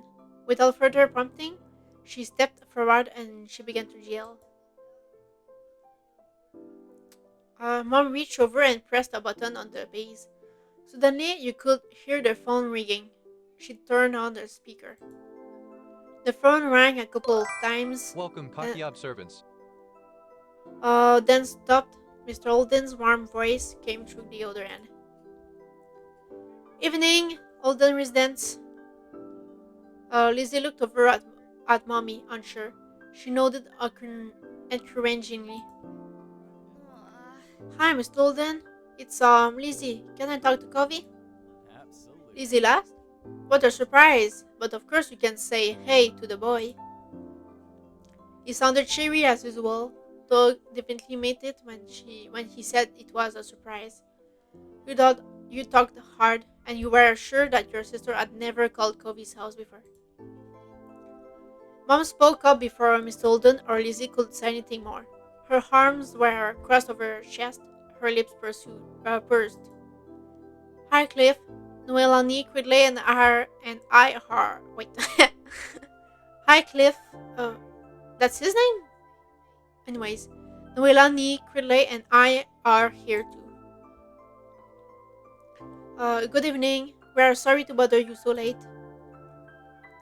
Uh, why would I say nothing? Yeah, so let's say hello too. You spoke up to say hello too. I'm Holden. The guy's not here, huh? Is something the matter? His voice grew a bit concerned. Mommy was quick to reassure him. Nice to No, meet you. well, Name's yes, Abby. but it's going to be okay. Lizzie and Covey got into a bit of a fight today. We were hoping that the two of them could talk and make up. Is this a good time for you and Covey? What? A fight? Covey didn't tell me anything about that when I came home. It does explain the funk he's been in tonight. He chuckled lightly. Despite that, he didn't seem like he really thought it was funny. Anyway, it's good you didn't catch us at a bad time. I go grab him for you. There was some shuffling on the other hand. He must not have gone far because you could still hear him calling out. Covey, there's someone on the phone for you. After a bit of silence, there was more muffled talking from Covey's dad. Come on, bud. Lizzie called you so she could talk to you. Are you sure? Clay's on the other end and listening too. Don't you wanna say hi? It took a bit of back and forth to the conversation seemed one-sided since you couldn't hear Covey properly. Eventually, Covey took the phone from his dad. Hi. Hello? Hey, it's Lizzie. Yeah, I know, Dad told me. Covey's tone was defensive. Lizzie turned to Mom, scolding. One stern look from her took, and Lizzie turned away. Sorry. I just called to say I'm sorry for not playing nice with you today. I won't do it again. Lizzie's eyes were downcast, her voice low. You could tell she felt uncomfortable apologizing to Covey in front of everyone. She was still being genuine about feeling bad. Covey must have realized that too because he sighed quietly. Me and Quidley should get gold too. Why is he bringing this up again? Welcome, Wind Lamb. Hi Winlam. How are you going? That's right, Lizzie had kept denying you too what you deserved. Lizzie was momentarily stunned, silenced by the demand. She probably wait. She probably forgot that had even happened already. Alright, we all win the gold. Okay, I guess I'm sorry too. A sense of relief rushed over everyone at this acceptance of the apology. Mom uncrossed her arms while Mommy's shoulders relaxed. Lizzie's eyebrows raised up. You wondered if she thought that he'd refuse her apology. I just woke up and still a bit eepy. Yeah, I feel that too. When I wake up, I'm like a bit still sleepy usually. And I'm doing fine too. Thanks for asking. Did I read this? Mom uncrossed her arms while Mommy's shoulders relaxed. Lizzie's eyebrows raised up. You wondered if she thought that he'd refuse her apology. Dad, can I get off the phone now? You couldn't see him, but it was obvious that Covey felt awkward about the situation. He had he had come off uncomfortable the entire time, really. Yeah. Yeah, you can go back to your room if you want. Be sure to say goodbye first, though. Bye, Lizzie. Bye. Bye. Bye, Quigley.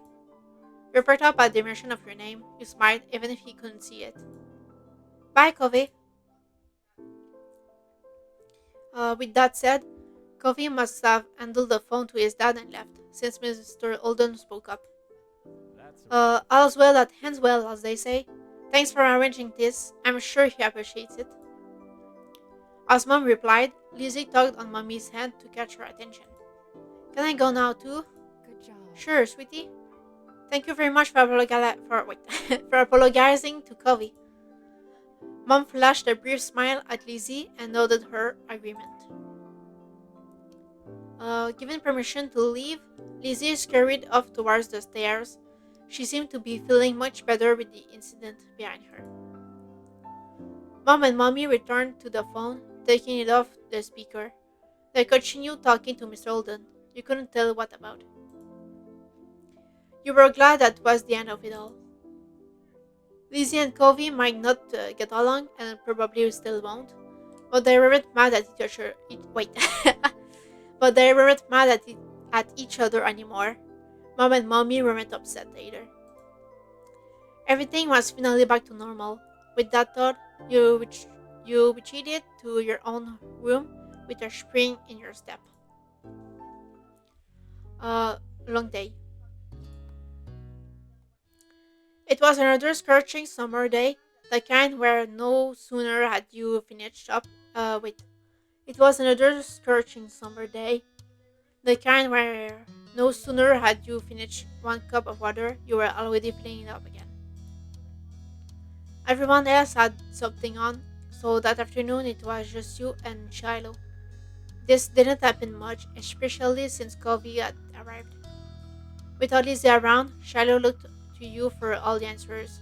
It made you feel, uh,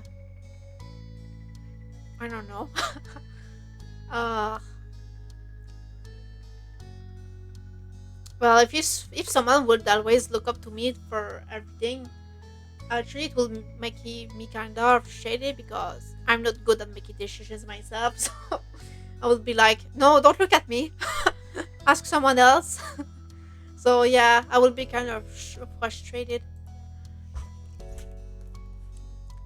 He was always wanting to hear what you thought instead of giving his own opinion and expected you to come up with the plans. It was hard work, especially for such a hot day. Is this a visual novel kind of game? Yeah, it is. The name is Our Life, Beginners and Always. It's really a cute and sweet game. The characters are adorable. In the game, you start out when you're a child and you grew up. Your character grew up with the other character until they are adults. So it's kind of nice.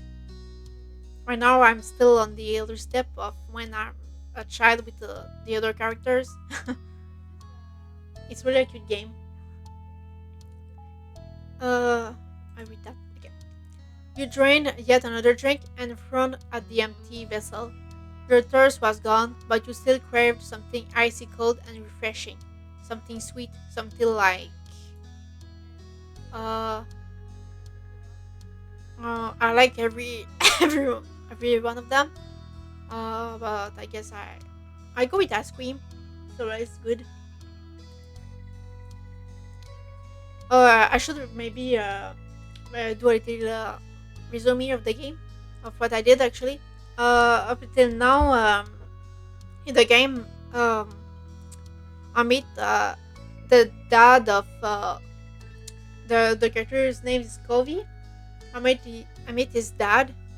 Um, they just arrived in the city where my character lives, and that dad asked me, proposed me to give me money to become friends with their principal character that we're supposed to date in the game. So yeah, the dad asked me to become friend in change of money, and the game proposed me to refuse or accept it. I refuse it because that's not how you make friends with people. It's not. Yeah, that's not how you make friends with people in general. you know. And after that, he asked me to find the kid because he didn't know where he was. And after that, I find this kid that his name was Covey. Um, I find him on a hill, and he was crying. I was like, "What? Why is he crying? Poor little baby." And he kind of revealed that his parents divorced, and he changed places with his dad, and he wasn't happy about that. Uh, and after that, we started kind of becoming friends with the character.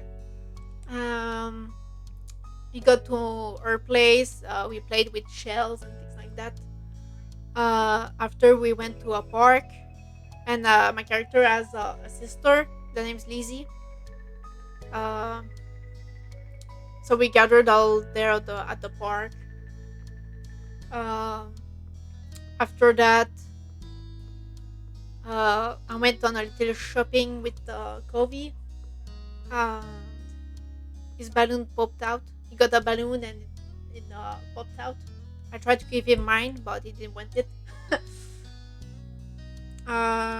What else happened? Oh yeah, there was a arguing between our sister and Covey. Ended with Covey leaving really mad, and we our mother in the game arrived at the house, and they were like, "What happened here? Why is everyone mad?" And I told the truth because the game asked me which to do between saying the truth and lying. And I said the truth because yeah, I would lie about that. And the our moms in the game uh, forced our sister to apologize to Cove about this. And now that's pretty much what you missed, I think. Sorry if it's not a good summary. I'm not bad at explaining and summarizing things. I hope you still understand what I said. uh, so let's continue. Thanks for the summary. Well, I still hope you understand it. Nothing beat a classic creamy scoop of ice cream on a day like this. There was nothing like that to be found at home. You knew that without needing to look. Your moms didn't keep sweets in the house. Outside, there were plenty of places where such goodies could be obtained, but there were shops and demanded payment in exchange for their products. Uh, uh, well, what did I? I don't know. Yeah, I think I got it, even though my brain is not fully operational yet. Yeah, I feel that when you just wake up, it's kind of hard to concentrate on anything, really. I guess I'm just gonna voice out that I'm not happy. I don't know. I want an ice cream cone. Charlotte, who had been dropped over the sofa, perked up. Yeah. That sounds good. We don't have anything like that in the house, and I don't have any money. Oh, let me check if I have any. Oh wait, that's Shiloh. That's her friends of her sister. And actually, that friend kinda likes her sister a lot more than us.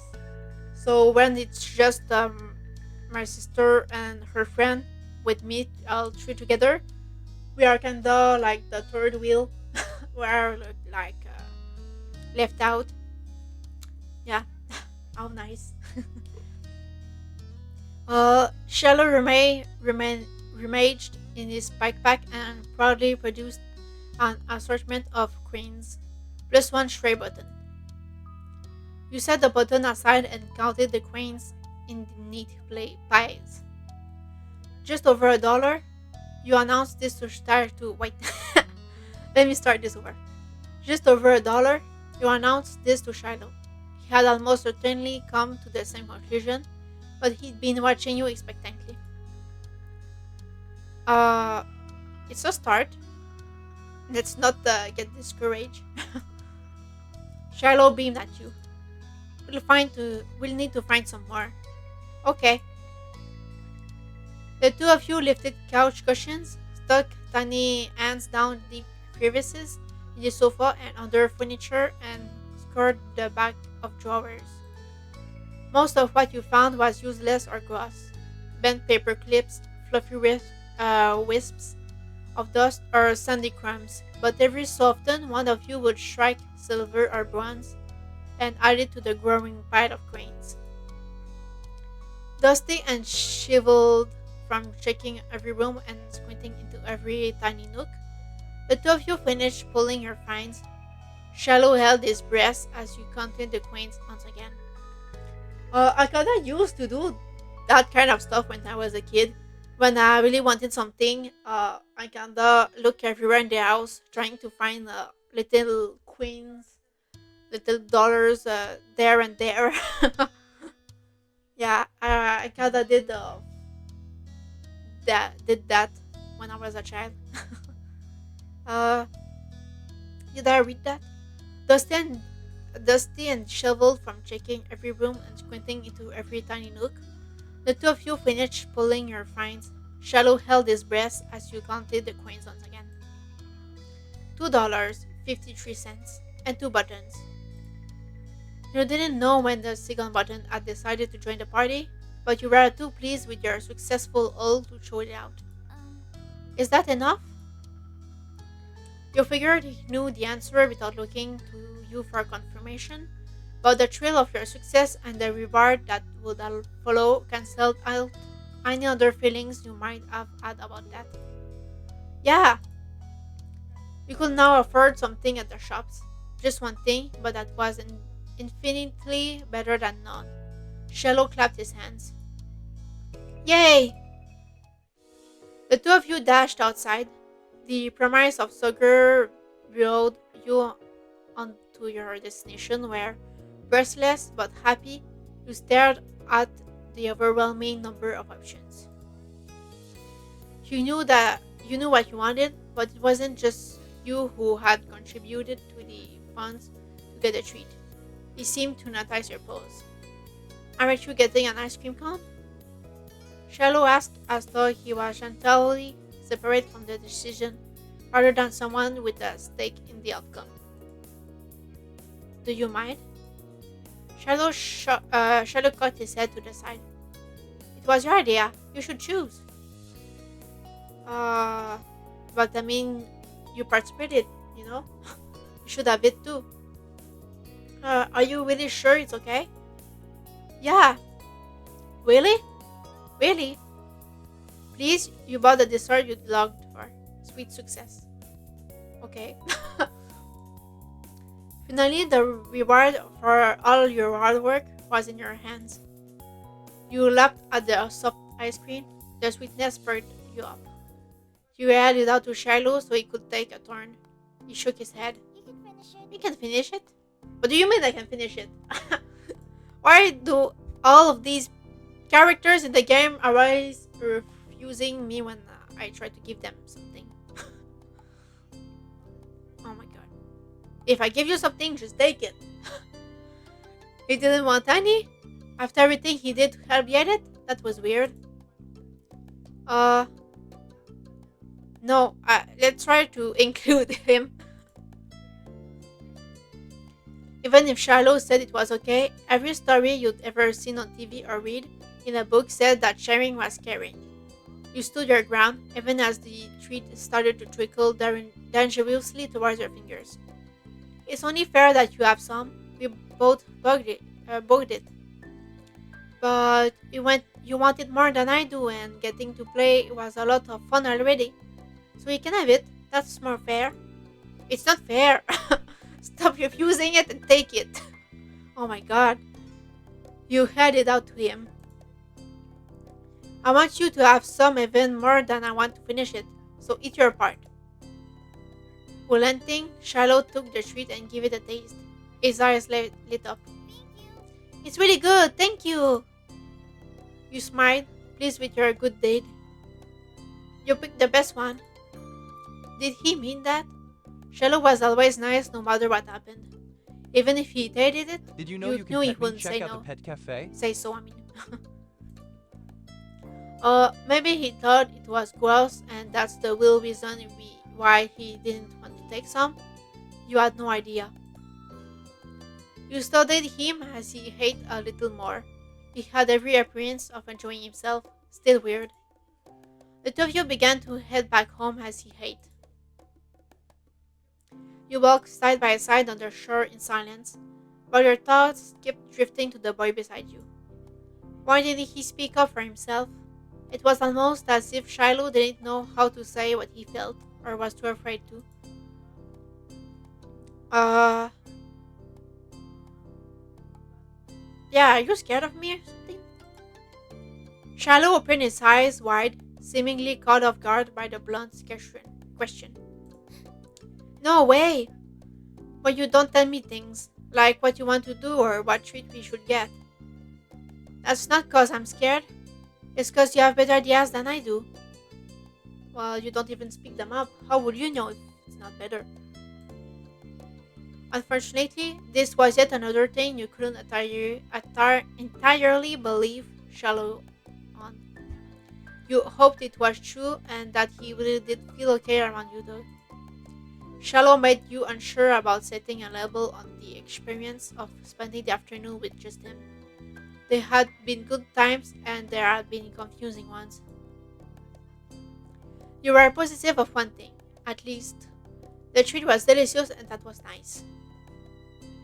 The sun was low on the horizon as you returned to your neighborhood. There you spotted two very familiar figures up ahead, Lizzie and Covey. You opened your mouth to make your presence known to them just as you saw the tears on Covey's face. What? What happened? You walked straight over, shallow at your heels. Once there, you. Uh. Or maybe it's not the time to make a joke. I don't even know what's happening. Carefully ask what happened. Yeah, I think that's the most reasonable thing to do because accusing someone out of the blue when you don't know anything is bad. Defending Covey of what? I don't know what's happening. Making a joke. Like I said, I don't know what's happening. So yeah, let's just carefully ask what about what happened. Without a time machine, the only way you were going to find out was by asking the witnesses. Lizzie might have done something, but she could have been in the wrong place at the wrong time. Or if it come to Covey's head. You wanted to hear the story. Covey, what happened? Quickly, I got yelled at. He took a deep, steady embrace. Yeah, that's Covey, the cutie pie, sweet bean. Some grandparents got mad at me. Oh, sorry. Lizzie jerked her head in the direction of a Norbury house. Your heart sunk. You knew exactly what had happened. Every year, the same mean old couple returned out that condo for the summer. You, Lizzie, and Charlotte knew to stay away from them, but Covey couldn't have.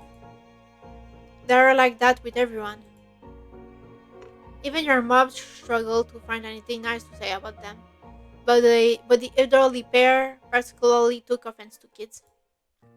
It didn't matter if they were really nice like Covey. Yeah, Lizzie said. Lizzie drew herself up at that. She looked pointedly in your direction. Uh-huh. Uh-huh. I was helping. That's cool. Is there anything I can do? No. No, I'm just gonna stay away. Or you could teach them a lesson. Or not. I don't think that's a good idea. There was a devilish glint in her eyes. What? You shouldn't don't ditch them. Go ring the doorbell and run. It'll be great cause they're so slow. They'll never catch you.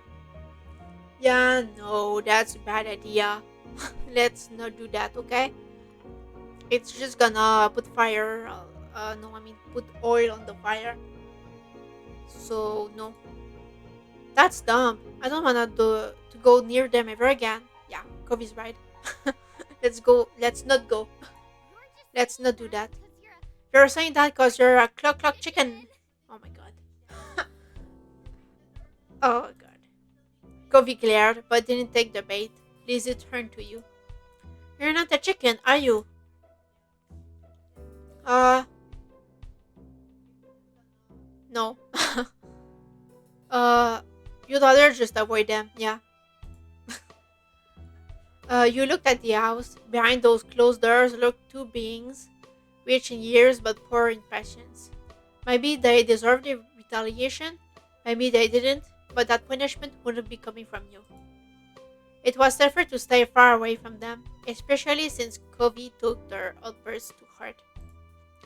I'm not doing it either. Another chicken for the coop. This is a hen house now. If you were chickens, you're a lizard, Lizzie. What? What being a lizard has anything to do with it? She wagged her tongue at his face. Still better than the bird brain. Chicken. Oh my god. What are they saying? The condo door opened, revealing one of the two culprits. The old man's wizened face was set in a skull, which was to say he looked exactly like he always did when you saw him. Maybe that was his normal face. What are you kids doing loitering outside my house? Or maybe he was always just in a terrible mood. Nothing! Nothing! He repeated the word as if it was the greatest crime anyone could commit. Not a gun, more like, get lost! It wasn't as if he owned the space outside the house, but Covey's eyes, still red from his earlier tears, were wide and you thought it would be best to heed the old man's command. Lizzie took off, with Shallow immediately trailing after her without so much as a glance back in her direction. So much for your friendship. Yeah, that's what I was saying. He doesn't care about us. We are a third wheel. You waved your arm at Covey, summoning him to follow you, and ran after Lizzie. The old man's haulers wobbled you all from the street to the sanctity of the hill. Only once you were safe did you notice the stitch in your chest and the edge of your legs. You flopped down, the blades of grass tickling your face. Lizzie, who had taken the lead in the end, was already lazing on the ground. The four of you took a moment to catch your breath and enjoy the feeling of cool grass against your skin. Cove. Hey, Covey. Covey lifted his head. I told you there were mean grandparents round here. Covey rolled his eyes, then decided this wasn't dismissive enough and rolled his whole body away from your sister. Lizzie chose to ignore his response and started chatting to Shiloh, who eagerly joined in the conversation. In the back of your mind, you knew you'd be second fiddle again to Shiloh once Lizzie came around. It always went like that. Uh, well, you still feel a little sad, yeah. I would feel sad if I was always a third wheel after how much time you spent with her today, yeah. You had been hoping the two of you might have become closer, but you had to let it go. He was happy where he was. There were other things to attend to anyway. You wiggled closer to Covey. He had calmed down, for the most part, and was inspecting the flower. His fingers pinched the stem and tilted the white petals towards him. That's a puppy. Covey glanced at you in acknowledgement, then back to the flower. And the type of puppies on this hill have the name White Linen Puppy. Mom told me. He quirked a smile. That's funny. He ran a finger around the edge of the petals. It doesn't feel like cloth. You would need a lot of them to make anything. He nodded and released the delicate plant. Evaluation complete. This is my favorite kind of flower, but I didn't know what it was called. Thanks. What?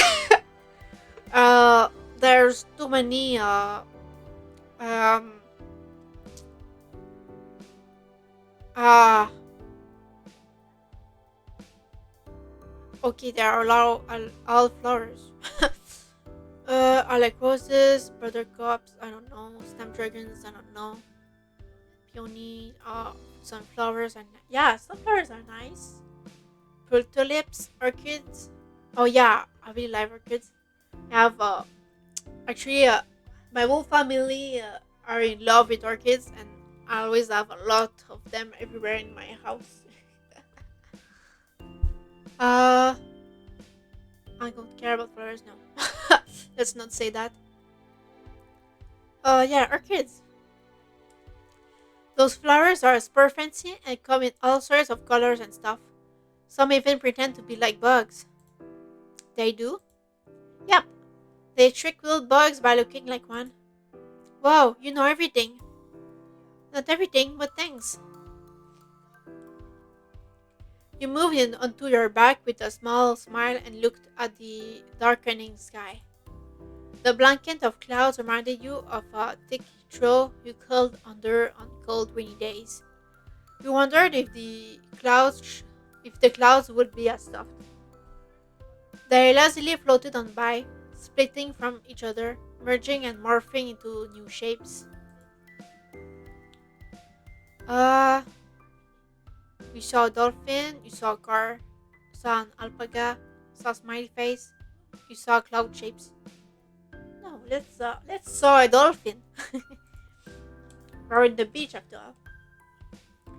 You saw a dolphin leaping through the sky. You nudged Covey and pointed to it. Look, a dolphin! Covey joined you in gazing at skywards. Yeah, I see it.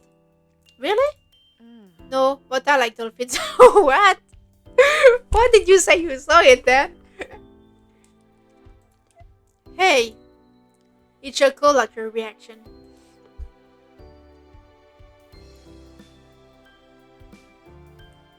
All the sun's light faded from the sky and the moon rose higher. Lizzie got to her feet, dustling strands of grass from her bare legs, and surveyed her surroundings. The ocean, visible from the crest of the hill, beckoned with every sweep of the tide. Let's go to the beach! It's not night, huh? We are gonna get yelled at, you know? There was no argument from the other two. Shallow was still shallow, and Covey would never say no to going to the shore. He was a child of the sea. You, uh, yeah, let's not argue and just follow them. It had been a long, hot day. You weren't bothered about going there, but you would rather do that than make a scene. You stepped onto the sand for the second time that day, but it felt different at night. The beach was nearly quiet at this hour. Abandoned sandcastles and footsteps in the sand, too big to belong to any of you, were the only indication of how busy it had been only hours earlier. The four of you kicked shoes off and removed socks and walked along the water's edge. The waves tickled your feet. I wonder what would happen if you tried to take the bath in the ocean with shampoo and everything. Uh, how about you just wash in a shower or a bath, like normal people? That would be bad for the fish. I Jeez. didn't say anyone would do it. Geez, you don't know. You don't have to be serious about everything. You're the one who asked what would happen. That is what would happen. It hurt the fishes. Uh, I like bubble baths at home. They're a lot of fun. Me too. Bubble baths are luxurious. We never heard Lizzie use that word before. Mommy loves to have bubbles in her bath. She'll turn the lights off and have candles. I'm gonna do that next time. Hey, when's your mom coming to pick you up anyway? Not for a while. She's busy. What about your dad? How come you never talked about him? Nobody does. Don't you know you're not supposed to ask something like that? Why would somebody want to talk about something they never talk about? Well, it's just curious. Calm down, Lizzie. You kept your eyes on the ground, watching your toes get swallowed by waves. Even if Shallow never seemed upset when this topic came up, it made you feel awkward just for having both of your moms. It's okay. I'm like Lizzie and Cridley. I don't have a dad. But I don't have two moms. I just have one. She's really great. Oh, that's sad. I guess his dad is kinda dead or something. I'm sad for him now. Oh, sorry. I only have one now too. Mama isn't there. Here. She's back home. It's just my dad and with me. sorry. Oh, I never had a dad or anything, so I don't feel bad. It's really sad that your mom is gone. Coffee nodded. Uh, no, let's not joke about this. I didn't say anything. Uh, yeah, let's cheer them a bit. Yeah, let's cheer them up. Even if they're all different, our parents are good in their own ways. Yeah. Yeah, Covey couldn't muster a response. You don't think he truly disagreed, Doug? The silence broke with a splash as Lizzie kicked in your direction. Cold water and sodden sand splattered against your legs. Lizzie jiggled, foot still outstretched from the kick. Covey joined in, tracking the incoming waves to make a splash of his own. Shallow scurried out of Cove's spray zone with a grin. Uh, yeah, let's retaliate it. Wait. You use your foot to smack the water pulling around you, sending an arc of sea foam flying back onto your sister. You laughed as she spluttered some of the salty seawater having landed in her mouth. She spat it out. Yuck. Lizzie chased you, intent on revenge. You dashed up and down the coast, taking it in turns to be the predator and the prey, as well as joining forces to take down Shallow and Curvy. Alliances were silently forged and wordlessly broken. Everything was fair game in war. Okay. Ah! Shallow's brief exclamation was drowned out by the biggest splash yet, caused by him falling face first onto the ground. That would have been bad enough without the wave that followed, cascading over his own body. Oh. Shallow sat up, shaking his head like a dog coming in from the rain. As you all hurried over to check on him, his hair was plastered to his head and his so close clung. That is so real. Yeah. Uh, if there was any part of him that was still dry, you couldn't see it. Uh, that was crazy. Are you okay? Yeah, my foot got stuck and I fell over. Way to go, Shiloh, you Dumbo. Uh, no, let's help him. Yeah, let's help him. You offered him some help up. What do you mean he didn't take it? Shiloh didn't take your outstretched hand, for after a moment, you dropped it. Why? I'm offering help. What's wrong with you? Do you hate me or something? Lizzie was too busy snickering to notice and held her hand out to Shiloh, too. Oh my god. I... He reached over and took it. Slowly, he started to peel himself from the ground. Oh, I see. That's how you wanna do things, huh? Well, let's see next time who's gonna not help you, huh? Then he slipped on the slick sand, dragging him and Lizzie down just in time for another wave to hit. The water rolled over them. Ah, sorry. What were the odds of that happening twice in a row? You thought they must be low, but there's no way Shallow will do something like that on purpose, then pretend it was an accident, especially not to Lizzie. And even if your relationship with Shallow felt unclear, he did at least like her a lot. Lizzie was his favorite, right? Yeah, I'm the third wheel. Smiling boldly, Lizzie extracted herself from the ground and whipped a strike of sand from her cheek. She didn't intend to let this embarrass her. Charlotte got up again as well, this time without incident. He still looked like a drowned puppy, but that didn't stop Covey laughing at the two of them. With that, it was time to call it a day. The four of you drudgingly made your way back home, leaving a trail of red footsteps and sand in your wake as them closest weighed the group down. Your moms were outside, chatting to Covey's dad. We're back! Your mom's faces fell as they took in the state of you all were in, ranging from messy to soaked. No. Elizabeth, is that all that you have to say for yourself? You brought half the beach back with you. They certainly did. What's Marigold going to do when she comes to get Shiloh? Is that how you want him to be for the long drive home?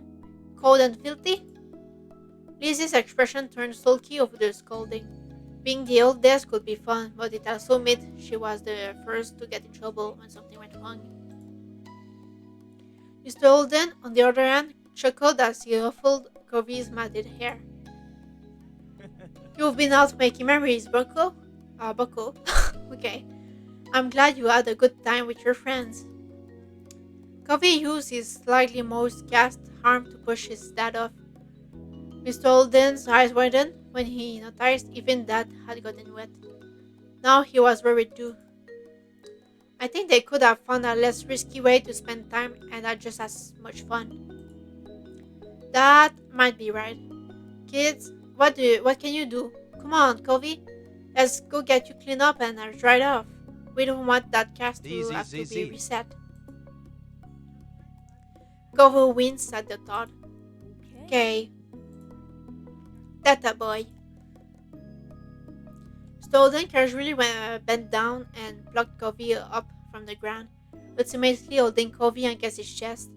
Sand was already transferring from Covey onto him, but that didn't seem to bother Mr. Holden. Covey protested being carried, but only got a reassuring pat on the back for his trouble. Take care. Good night, Covey. Thank you for the talk, Cliff. Night, glass family, and Shiloh too. Resigned to his fate, Covey twisted his body in his dad's arms in order to turn around and wave goodbye. Smiling, you waved back. Good night. Fine, fine. Well, we'd better do what we can to fix you guys up too. Come on, everybody inside. I want you to march right to the downstairs bathroom. Ugh. Yes, Mom. Okay, Lizzie's mom.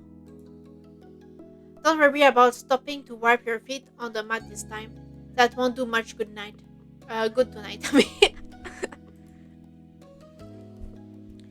Sitting on an old beach towel your mommy had found, you waited in the hall until you were less sandy. You weren't allowed to go to your room or walk around the house. But you did get to eat a sandwich for dinner there. It felt like an indoor picnic. It had been decided that Shiloh would wash first and borrow some of your clothes. He was already finished and packed away in his mom's car. Mrs. Fields had come to collect him a little while ago. It was a bit of a fun experience seeing him without that hat for once. Lizzie, being much more soaked than you, got to go in the tub next. It wasn't a bubble bath as she had hoped. It was a no fun allowed, clean obsession. At least that's what she claimed. I mean, it's bathing, you know? Not much longer and it will be your turn. When the bath was done, you'd have to go right to bed. After a day like this, Doug, you were glad there weren't going to be any further events. Drifting off to sleep sounded like a great idea. Okay, now let's get to Sandcastle. Uh, Coffee wasn't able to do many things that summer, but you, him, and Shallow sat out on the shoreline and one bright morning. You could tell he wanted to be in the water, but there was no way he'd be swimming anytime soon, not with his cast. The waves washed a single shell to shore, glittering and blue, another reminder of the places he couldn't go. From what you'd heard about Covey's old life so far, in tiny pieces and fragments, you could tell that he'd do anything to be able to get the cast off. Like make a pact with a witch or something, just to get it off his arm. You thought about how his summer last year must have been totally different from this, with his whole home and his mom and dad. Yeah, the verse is hard on children. But now he was here, with you and Shallow and Lizzie and everyone else, and he couldn't even go in the sea. This town wasn't bad. It had all your favorite things in it, but sitting there on the same beach you'd grown up on, you could understand that not everybody else felt the same way about Sunset Bird as you did. You watched him from the corner of your eyes quietly, and he finally said aloud what you had been pondering. I wish I could go in. The water? Yeah. Oh, Oh, I'm sorry. We're gonna be able to do it soon. Covey only sighed in response. Apparently, soon wasn't soon enough. It's so pretty, the ocean. Mm-hmm. And huge. There could be anything out there, like mermaids. yeah. Yeah. No, let's not say that. It's gonna break down the mood. I'm fine here on the land. Swimming might be fun if we could. I don't really care. I wish we didn't have a cast. Uh, I feel like every choice is a bad one here. Um, uh, I don't know. This this like just kinda said. It just reminds him that he have a cast, and we are like not allowing yourself to go in the sea because of him. That's how I would feel like. I don't really care. That's just rude. So it might be fun if we could. Uh, that's it's the mostly the same thing as this. I'm fine here on the land. Maybe that's the most reasonable thing to say actually. Mermaids are in wheel. That's just rude too. We're like breaking the mood. I don't want to do that. Let's just say that. All right. Obviously not interested in hearing much more of your input on the situation. Covey turned back to the water. But what was I supposed to say? I mean, everything was kind of rude. I don't know. But as he looked away, something about Shadow's slow, careful movements caught his eye. Hey, are you building a sandcastle? Um, Sort of. I was only playing around while you were talking. I'm listening. Maybe I could too, if I've only made the big pies before. It's really nothing special. I'm sure you'll be good at it right away. Well, how do you do it then? Shadow's cheeks lit up. You could tell he was a little bit uncomfortable to have Kobe's expectant stare on him. I play too. Uh, um, I love making sand stuff. There's nothing else to know. That's bad. I've never really made one before. I love making sand stuff. Uh, let's side up with Kobe. So maybe it will brighten it up or something. I don't know. I've never really made one before. okay. Okay. He put his hands back to his seashells and sand and nodded. I don't do a lot. Here's how I like to get a house started. Shallow, focusing more intently than you'd ever seen him, guided the two of you through his process. It didn't take long for the three of you to each have humble structures prepared. That's all, kind of. We can do anything now, like make it bigger, add some seashells, carve a pretty pattern. I bet you'll have great ideas. Okay. I'm gonna make it bigger. Mine is gonna be a wheel castle. Cool, this is gonna be a house. Looking at the base of your sandcastle, you decided to make uh, uh, a castle. Yeah, let's do a castle too. Looking at the base of your sandcastle, you decided to build a fancy castle. The better part of the next hour was spent focusing on your own work. The boys were the same. Even Shiloh didn't seek as many peeks at everyone else as usually did. You finished shopping before either of them did, relaxing up from what you'd bit. It seems you, it seems you got done so fast because they already searched around for extra decorations. Shiloh had grabbed most of the really interesting stuff, and Kofi had a lot of the shells.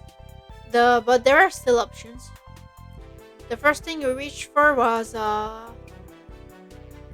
um let's go with blue seashell. It was the best fit for your castle, you decided. Did you know you can pet me? Check out the pet cafe. The blue color of it still reminded you of the clear water. So you put it in a funny place where you take a second look to see it. Pleased with your result, you finally took a proper look around that wasn't focused on the sand itself. Both Covey and Shallow seemed super immersed still. You knew you could probably sneak a peek at either one's work. Uh, let's go seek Covey's sandcastle. The castle Covey had built looked surprisingly tidy, especially for someone in a cast. He must have worked really hard. He wasn't even finished digging the huge gaping moat in front, but it was already enormous. You got the sense from the enthusiasm he was digging with that the doctor was probably going to find a bunch of sand when he finally removed the pink plaster. The silence was then broken. What's on top of yours, Shiloh? You peek closer and discover something shiny sticking out of Shiloh's sand chimney. Oh, it's just a gum wrapper. It looks like smoke. Neat. It's good. That's smart. I guess I don't. Oh no, that's rude again. Uh, I'm warm. No, you should be an architect. Yeah, let's say that. Yeah, I didn't think about of that. You really know a lot about this. Shallow smiled without a word, and that was that for the current topic. Quickly, can I see what you did? Sure. He scooted just a bit nearer and began surveying your work. The castle you built was pretty impressive, all things considered. It had archways, tall walls, and even a little moat circling it. You will probably feel safe living there. Maybe your moths were the queens. Shallow quickly decided to jump in the new conversation. Hey Quidley, what did you do? This is my castle. Shiloh didn't look so happy anymore. What? Why? What did I do now? You both built castles? Yeah. So what? Is there a problem with that? Yeah. Yeah. Ah. Oh, that's neat. How you guys match? It's too bad we didn't all do it. Next time we should. Did I do a bad thing? Why?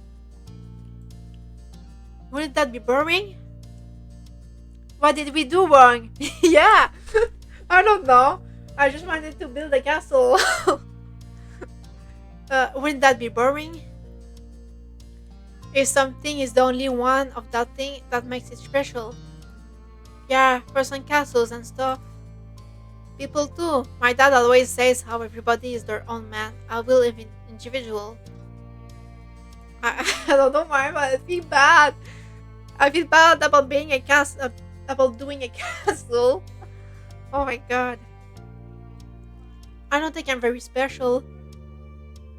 They are just haters. Yeah. That's what they are because my castles is so nice. They just don't like that. uh I don't think I'm very special. Don't say that. That's a sad thing to say. Why? Why not? Nobody else is you. Shallow simply shook his head. I'm not different. Well, you're the only one who did something different, actually. So, you are? A beat passed between the two. Covey then looked down at his own work again. Okay. They hate us because they ain't us. Yeah,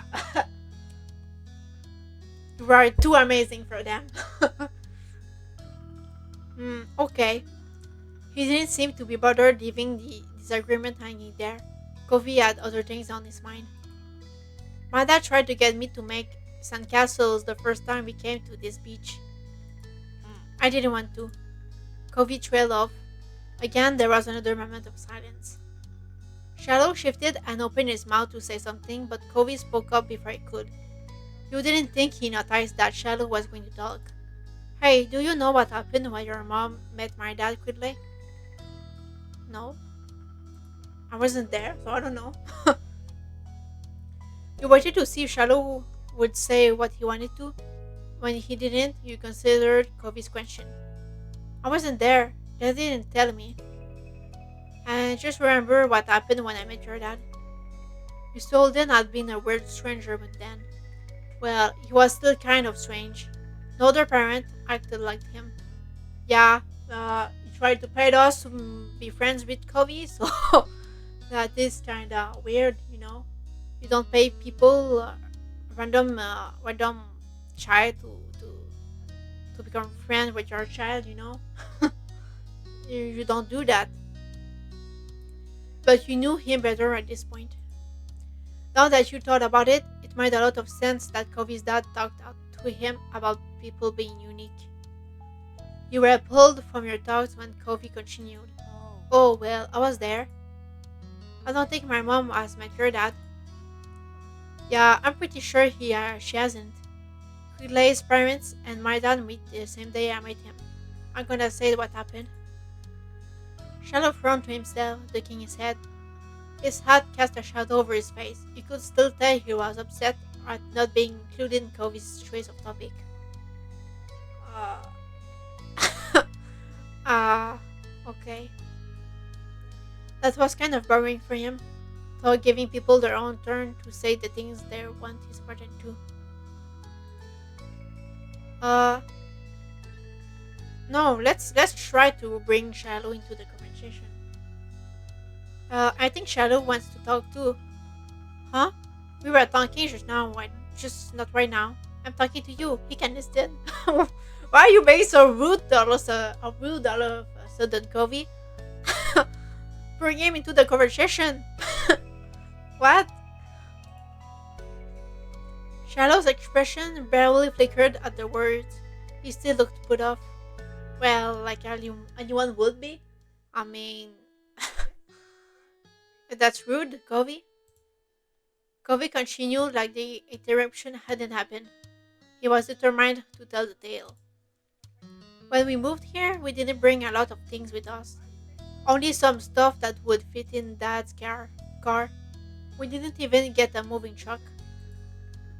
I sat in there while Dad brought it all inside. Mm. I didn't want to get out because I knew Dad would make me look around the new house. I really didn't want to do that. His lips twisted into a frown as he recalled that. Then I saw your moms. They were in a car too and stopped at your house. I guess they were coming back from somewhere or something. My dad noticed. He waved his hand, then went over to the front of your house where he started talking to them. I don't know what they said. I couldn't hear it. But I couldn't see me anymore since he was looking the other way. So I opened the car door and left. I wanted to get away and went behind the houses. I found those hills there, the ones where we met for the first time. Hmm. I sound like I don't care. Oh god. Kobe nodded, then stared at you. You stared back.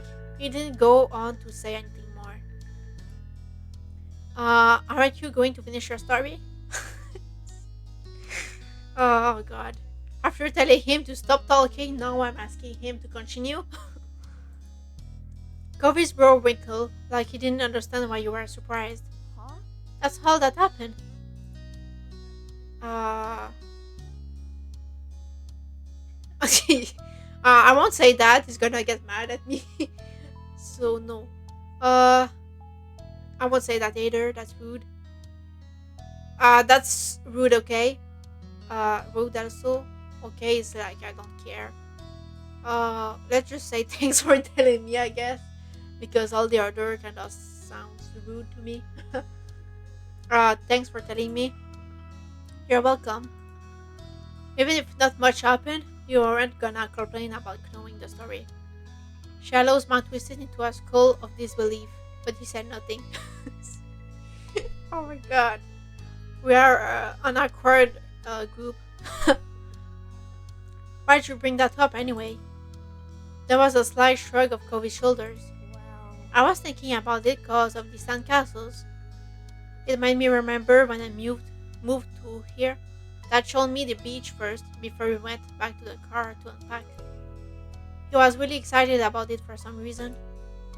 Kobe's brows furrowed a little more as he quietly whacked his hands through the sand. I get it. You thought maybe Mr. Olden wasn't that excited about the beach and was instead hoping Kobe might be. But the line of conversation had come to its end. Even Kobe was done with it. Some other topic had popped into his head. Shallow fidgeting uncomfortably in the sand had made Kobe aware of his presence again. They looked at each other, and you could only wonder what this might be about. Hey, Shadow. Yeah? Why are you always turning so red? Even when nothing is happening. Oh my god. This is gonna end badly again. Clearly started, he jerked back. Neither you or Shallow had expected that to be how he got included in a conversation again. Yeah, that's how, not how you include people in conversations, Kobe. Uh, I don't know. I guess. Okay, it's kind of weird. Oh my god. Kobe, just shut up. Shadow's eyes were wide with embarrassment and his lips twitched, and he was blushing even harder than before. Maybe it wasn't only this, perhaps it was simply the last straw, but it was a big deal to Shadow, a huge deal. He didn't just look sad, he seemed almost panicked. Oh my god. You weren't sure if he was about to cry or run away or what, but you soon got an answer. Why do you wear glasses? Most kids don't wear glasses. And nobody is named Covey. See? That was, I said, it's gonna end badly. Who asked you to come?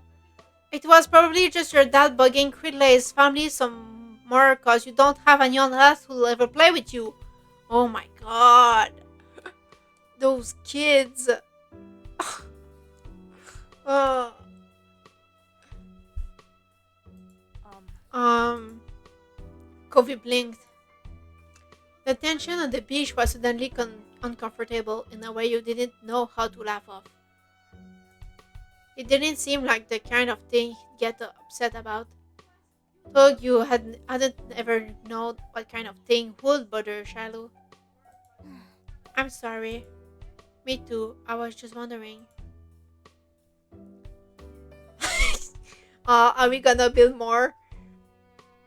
You nervously mess with this and you try to plan your own. Hey, let's build another sandcastle. Uh, I don't know. I don't know. I'm scared now because I don't even know what's gonna make them mad. Uh, it seems like just making a castle makes them mad. I don't know anymore. Uh, um, hey, I don't know, let's build another sandcastle. Let's change the subject a bit. The day is gonna be over soon. Ah, Quille, you're right. The sun is going down so fast. You all went by to make your marks and buildings, but the whole mood had changed. Shadow's cheeriness was ill clearly gone, and Covey looked as confused as ever about why the other bird had blown up. Well, I'm just gonna say you should think up before saying things. You know, some people can take things badly. Don't these kids have like school or something? Oh, it's because it's summertime. That's why they have all the time to argue every time. Yeah, yeah, the good old days, having summer breaks. That makes sense then. Yeah. Uh, the air stayed uncomfortable the rest of the afternoon, right up to the moment that Shallow's mom appeared at the beach to take him home. At least you tried to do something to resolve it, though, and it seemed that like it helped. Well, at least I did something good. Oh God. Even though Charlo smiled when he said goodbye to Covey. Wait. Even though Charlo smiled when he said goodbye to Covey wavered. That I don't understand that phrase. It doesn't make sense. Wait, I went to Shadow's mind when he said goodbye to Covey. That waiver doesn't shouldn't be there. I don't know. Is it my French understanding? Anyways, it stayed as bright as ever for you. That had count for something. But with Shiloh gone and the sun going down, the smile wavered, I think. Yeah, maybe. But with Shiloh gone and the sun going down, you knew it was time for you and Kobe to head to your own houses. They forgot the comma. Oh, okay, that's why. That's why it didn't make sense. The two of you trail out to the two of you trail out of the park together toward the neighborhood. The walk home was quiet. You passed by familiar landmarks, shoes thumping against the sidewalk in near perfect unison. Covey was clearly caught up in thinking about something. Uh, yeah, let's ask what he's thinking. Something was definitely up, so you choose to reach out to him and ask. Hey Covey, is everything okay? You're making a funny face. Oh. Oh, I was just wondering. Covey fell silent again for a few more seconds, then sighed. Why'd Hmm. Shallow act like that when I said he was all red and lot? Uh, no. I won't say he's just a baby. Yeah, you are being rude, but I won't say it like that because you're gonna get mad. You should make fun of him. I don't think he was trying to make fun of him, so no. Uh, Even if it's shallow or whatever, saying rude things kinda get people mad, so no. He gets embarrassed. With no answer to give, no. I Let's say he gets embarrassed. Embarrassed? But I didn't say anything that bad. It might have upset him anyway. Hmm. I guess I can get why. Why he will do that. Sometimes I get really mad too. Despite seemingly coming to a conclusion, Kobe's mood was still sore. Um. Hey, Quitley, was Shallow telling the truth? Huh? His gaze left yours as he dug the sole of his shoe into the ground. He looked oddly vulnerable for a second. Does my dad make you hang out with me? I'm hungry. Oh no. Oh no. Oh no, no, no. I get where this is going. I know he talks to your moms about that a lot. An uncomfortable weight settled in your chest at the question. Same pando, same. Yeah, in one when you weren't there, the game talked about a lot about food and pretzels, and I was like, no, stop talking about food. I wanna eat now too. And now Pando reminds me that I'm hungry again. An uncomfortable weight settled in your chest at the question. You liked spending time with Kobe. You didn't even have to think about hard about it. You knew you did. So I have become hungry. Destroyer of food. Oh god. Uh, even his even his Pando is hungry, I can't give you anything. So it's no use trying to ask me for food, Pando. I can't do anything for you. I can't even give you water. So yeah, you're gonna have to wait for a bit more. Sorry, Pando. Ugh. But you couldn't help feeling guilty. Kobe still didn't know what happened when you met Miss Holden. Oh my god.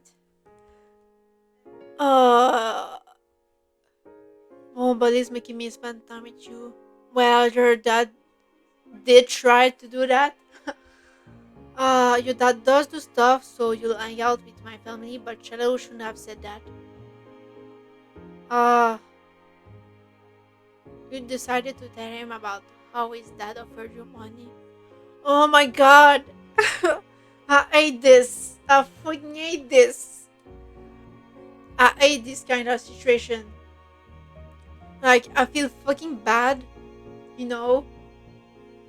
Even though in the game decided to not take the money from his dad, I can I kinda still feel bad about this. Uh, I know I should say the truth because the I mean, the truth always comes out in a way or another. In the game, did the dad actually offer money to be friends with him? Yeah, he did do that. That's why I'm feeling bad. The game did let us decide if we take the money or not, but and I decided to not take it. But yeah, he did do that. Oh my gosh. Yeah, oh my gosh. That's why I'm struggling right now. um, I know I should tell him the truth because he will know one way or another sooner or later. I use that as a burn with my friends sometimes. What?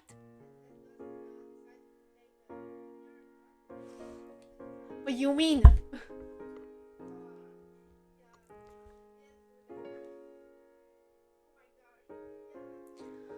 I really don't know what you do. uh,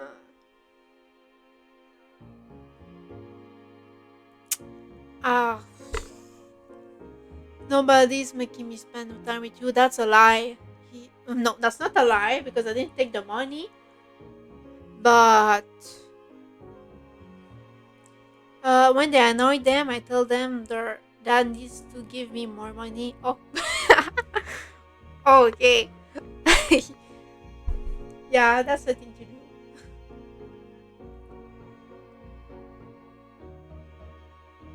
Oh God. But in your case, it's a joke. In this game's case, it's not a joke. God. Oh my God. Yeah, it happened for me. Yeah. Uh, what to do? Oh my God. Oh, I'm struggling so much right now. I feel too bad. Like I wanna tell the truth, but is it really a good time to say the truth? I don't think so. Um, but I will feel guilty all the game. I feel like telling him will only hurt him. Yeah, yeah, that's true. uh, your dad does do stuff, so you'll hang out with my family, but Cheryl shouldn't have said that. Uh, nobody's making me spend time with you. But if I say that, and if he discovered it somehow that his dad tried to pay me, he will call me a liar. No, that's what I'm scared for. I'm scared that he discovers the thing and he calls me a liar for not saying it. Yeah, that's true. I did not take it. Oh my god. I think that will just hurt his feelings. So I'm not showing that I'm going to do that. Uh, and what does it even do? Your dad does do stuff, so you'll hang out with my family. That will hurt him as much as if I say that. So let's say that it's not a lie. It's not a lie since I didn't take the money.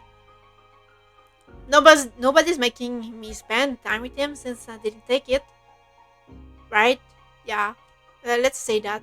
I don't want to hurt his feelings. I don't want him to cry. Kobe's shoulders relaxed. You I didn't even notice that he had tense up. Yeah, that's what I thought too. Oh, poor baby. Oh my god. I'm so sad.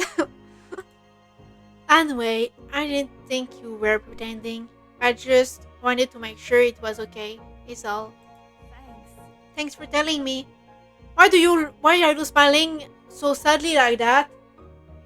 That's not a true smile. You still look sad. Your throat tightened. It was hard to meet Kobe's or Grace again. Keeping secrets was hard. Yeah. That's what how I'm feeling. Oh my god. You're welcome. By now the two of you were on the sidewalk near your houses. It was time to part ways. Uh, you nudge Kobe's shoulders. What for? You said goodbye. Yeah, let's hug him. He needs the hug. Let's hug him. Yeah. You stepped forward and wrapped your arms around him tightly. You turned your head, resting your cheeks on his shoulder. Kobe stood there awkwardly. Oh my god. He seems so like, I don't want this. What to do? Kobe stood there awkwardly with his hands at his sides. He wasn't much of a hugger, but you didn't get the impression he was unhappy that you were. Well, at least he's not unhappy. Bye, Kobe. See you tomorrow. Yeah, bye, Kudley. You pulled away, then jogged towards your house. When you looked back, you saw Kobe making his way back home too, as if he felt your eyes on him. He turned around, he waved, you did too. You still felt a little unsure with what you were supposed to do about the deal Kobe's dad had offered. Yeah, I'm still kinda. Yeah, I feel still guilty, even if I didn't do anything wrong. I refused it, so you didn't want to say something bad, or something you shouldn't. You had no idea how Kobe would take it either. It would be terrible if it made him feel bad. Yeah, true. If he didn't want to play with you anymore. Yeah. What if he didn't want to play with me? You might change your mind sometime. There was always tomorrow after all. But for now, it was definitely something that you'd keep to yourself. And the worst is that he's a child. I won't say that to a child, you know. He will. He doesn't have the thinking of someone grown, you know. So maybe he would take it really the wrong way and grow up as someone that doesn't trust anyone, you know. It will maybe make him have trust issues, and I don't want that for him. So let's wait until he's grown up. Yeah. With a final look, you went inside your house. Hope everyone enjoys Fireflies. it here. Please follow the stream. Alright, tonight we're going to catch fireflies. At this blunt declaration, his dad put you into an uncomfortable spot. Yeah, he did. I'm mad at him for that. I don't like him for that. I don't like his dad. At this blunt declaration from your sister, you looked up from your macaroni and cheese diner. Well, no, I take that back. Actually, I don't hate him because I understand that he was trying to do that because he's worried about his kid, you know. But that's just not how you do things. Yeah. So I don't hate him, but I don't like him either. Let's just say that. At this blunt declaration from your sister, you looked up from your macaroni and cheese dinner. Fireflies were a familiar sight over summer, coming out on warm nights to dance through the sky. Tonight was particularly balmy. You knew there were bound to be a ton of them around. Oh, you are you? Uh, yeah, that would be me. When I'm excited about something, I just start eating like my life depends on it. I grin curved your lips as you started to eat a bit faster, excited for what was to come. It seemed like you were too excited. However, as you started to choke and cook on your food from shoveling it down so quickly. Oh. Mommy reached over to pat on the back, firmly helping to dislodge the noodles and enable you to breathe again. You look a big you took a big gulp of water from your glass, giving your mom a sheepish look. Oops. Whenever I was sad, Shokshi milk was there for me. Yeah, that's good. I like those too. It's so good. That's a good idea. Lizzie, can we, Mrs. Last? Shallow tapped his fork against the table excitedly, his face lighting up as he looked at Lizzie. It was unusual for Shallow to still be here. Like always, his mom had to bring him over really early in the morning before her job started. But normally she would picked it up by now. She called before dinner, but to let your moms know she'd be late. You didn't hear why. Probably more work things. You thought maybe getting to hang out with Shallow for longer is what made Lizzie want to keep running around outside. Staying at home and watching TV was never an option for her with guests over. That's why you were pretty sure she'd get your moms to agree. Well, it's already so dark out there. Lizzie gave mom the best puppy dog eye she could, slowly spooning mac and cheese into her mouth while you waited there for the response. There, there. I want mac and cheese now. Why does this game call keep talking about food?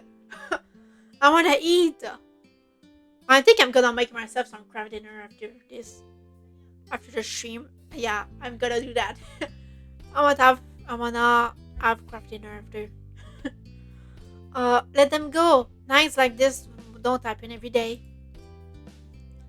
Your parents exchanged a look, then mom eventually sighed and nodded back. Yes, I am already snaking on some cookies. Oh my god, don't say that. I wanna eat. Oh my god, I'm hungry. Oh my god. Along with Lizzie's cheers, you threw your arms up in triumph, but waited until you'd finished chewing to say something because you knew it was rude to talk with your mouth full. Fine. Fine, fine. Just make sure you stay on the hill behind your house with all the puppies, okay? Duh, Mom. That's where most of them are.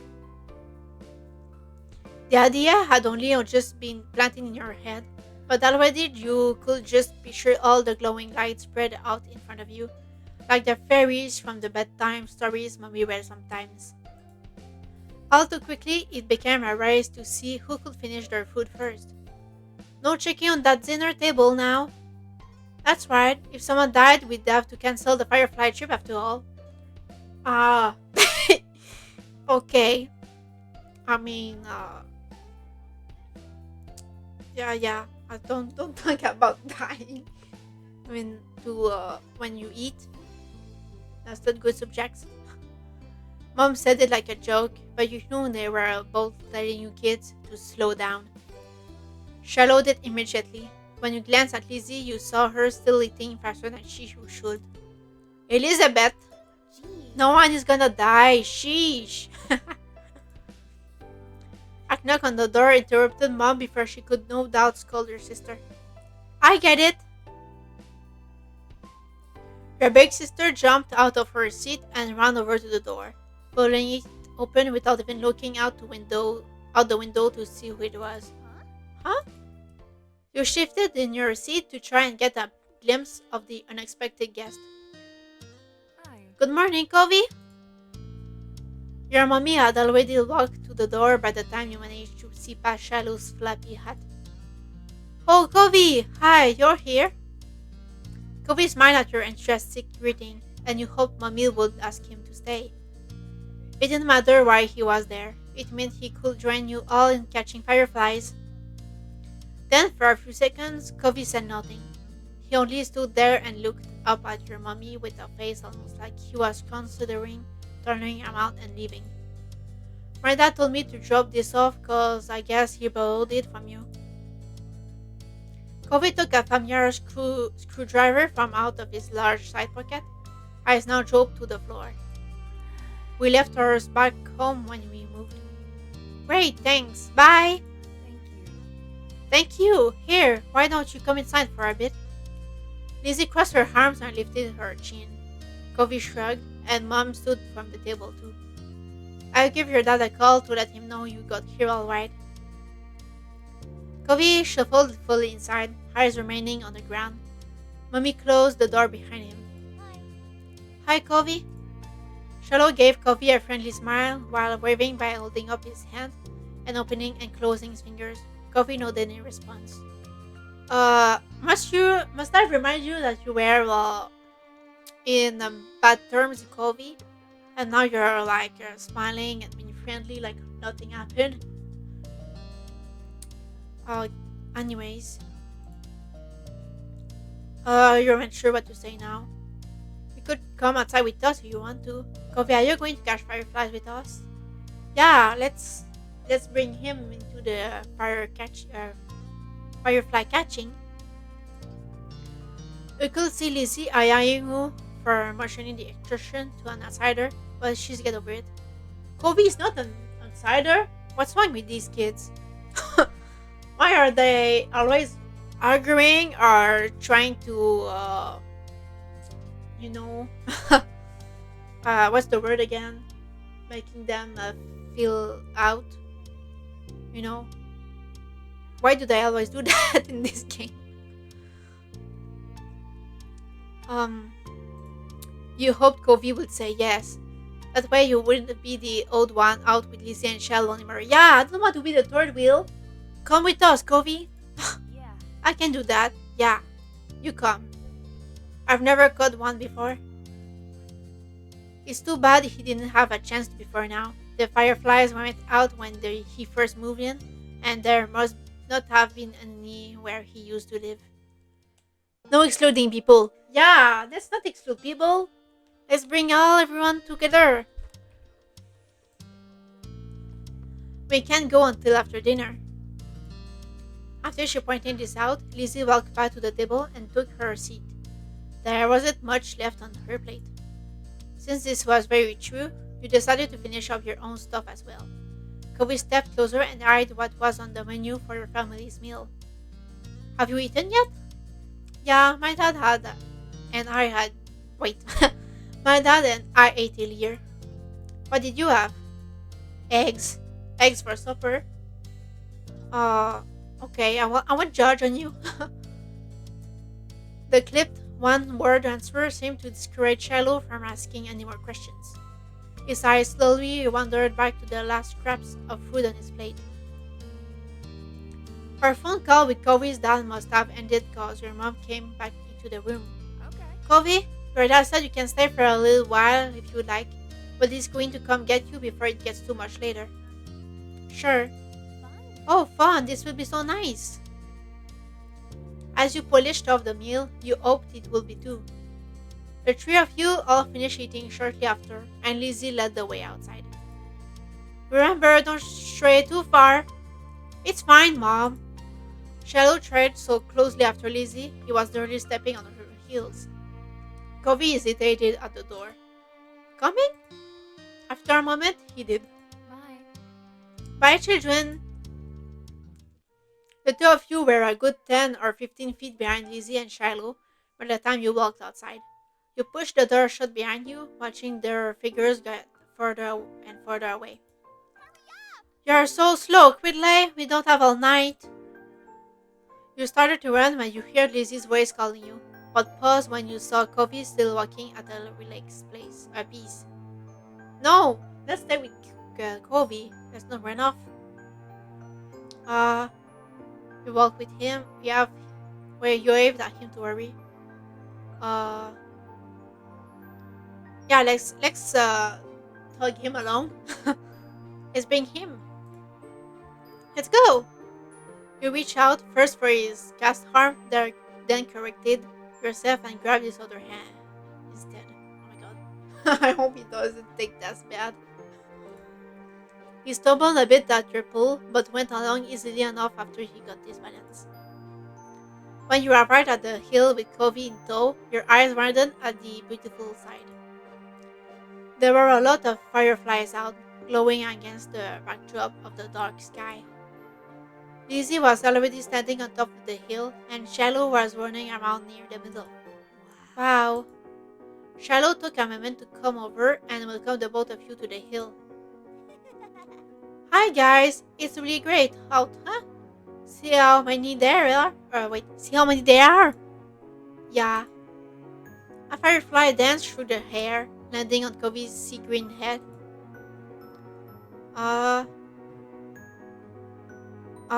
Yeah, let's jiggle. Covering your mouth with a hand, the sound escaped you, and Kobe looked at you in confusion. What? He gestured to his head, and he reached up, making the firefly dart away. Kobe jumped, then followed after the glow. Oh. Oh, look! Lizzie has one? That's amazing! Shallow ran to the highest point of the hill, making sure not to lose his hat or backpack along the way. Fireman's left alone again. You hummed as the group divided and conquered, shifting your gaze to the dozens of other fireflies sailing around. The game was on. You were good at not getting cuts or scratches, so you were meant to worry about that. That is not true. Nice to I meet was you. In always Abby. getting hurt when I was a child. You had two bandages on your hand, and you tried to be cautious of that. No, I wasn't even cautious when I was hurt. I didn't really care actually. I kept doing my things. You had a bandage on your palm, and you tried to be cautious of that. You had a bandage on your thumb, and you tried to be cautious of that. Uh, I don't. Isn't all the same things? I mean, I'm first to have a scratch. It seems. Uh, I wouldn't hurt myself on a thumb. My palm, yeah. That's a place you could be hurt a lot. Yeah, to manage on your hand. Let's do this one.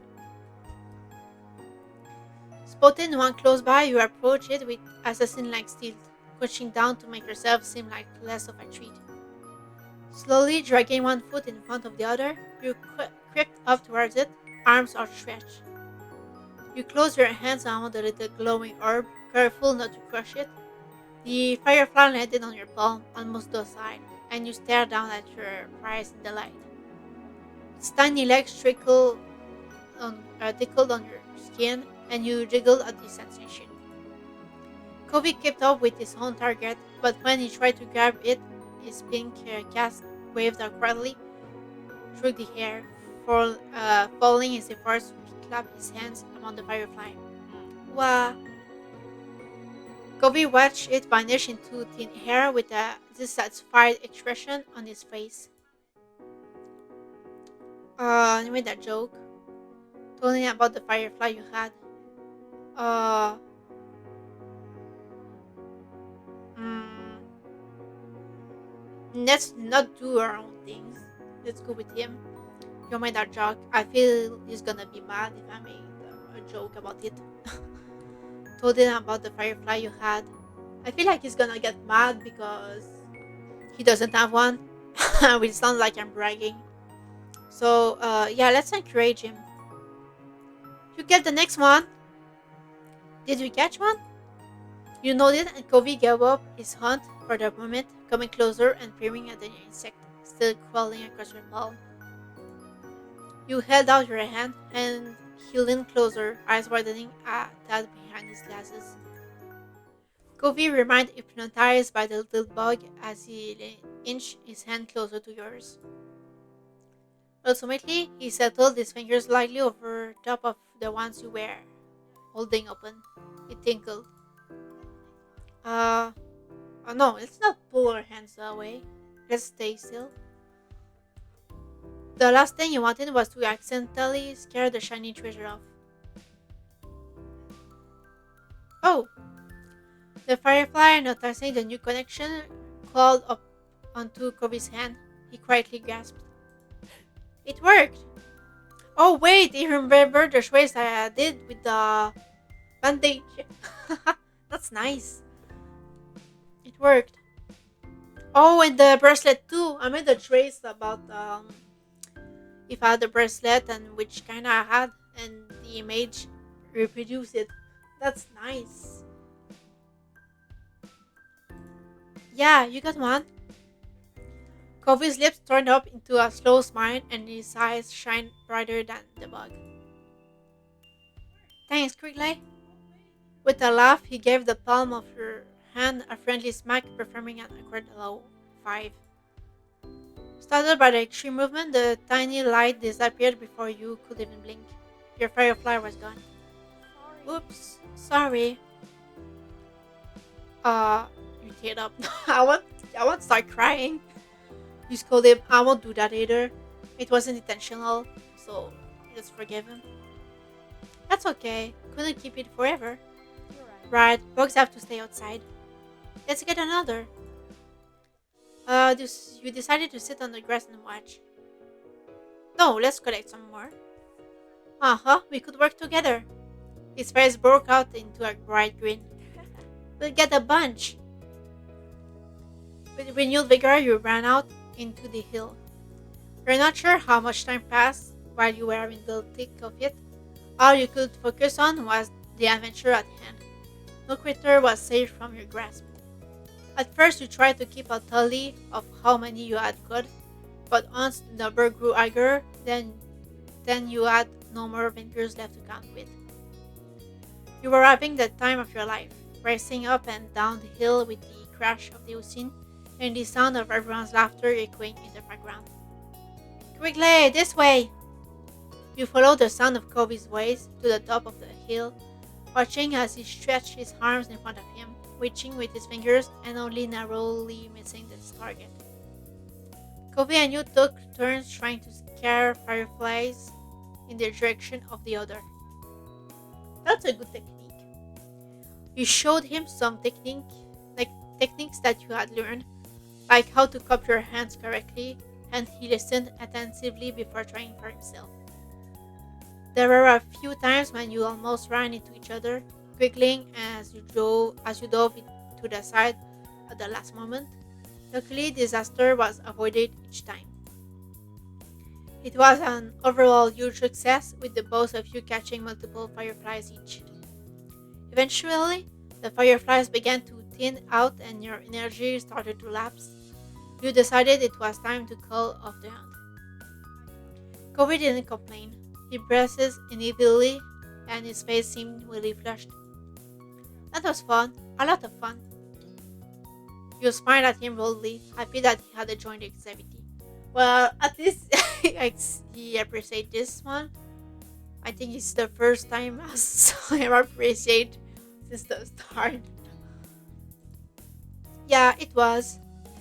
Good lay, Covey, get up here, we're gonna have a race.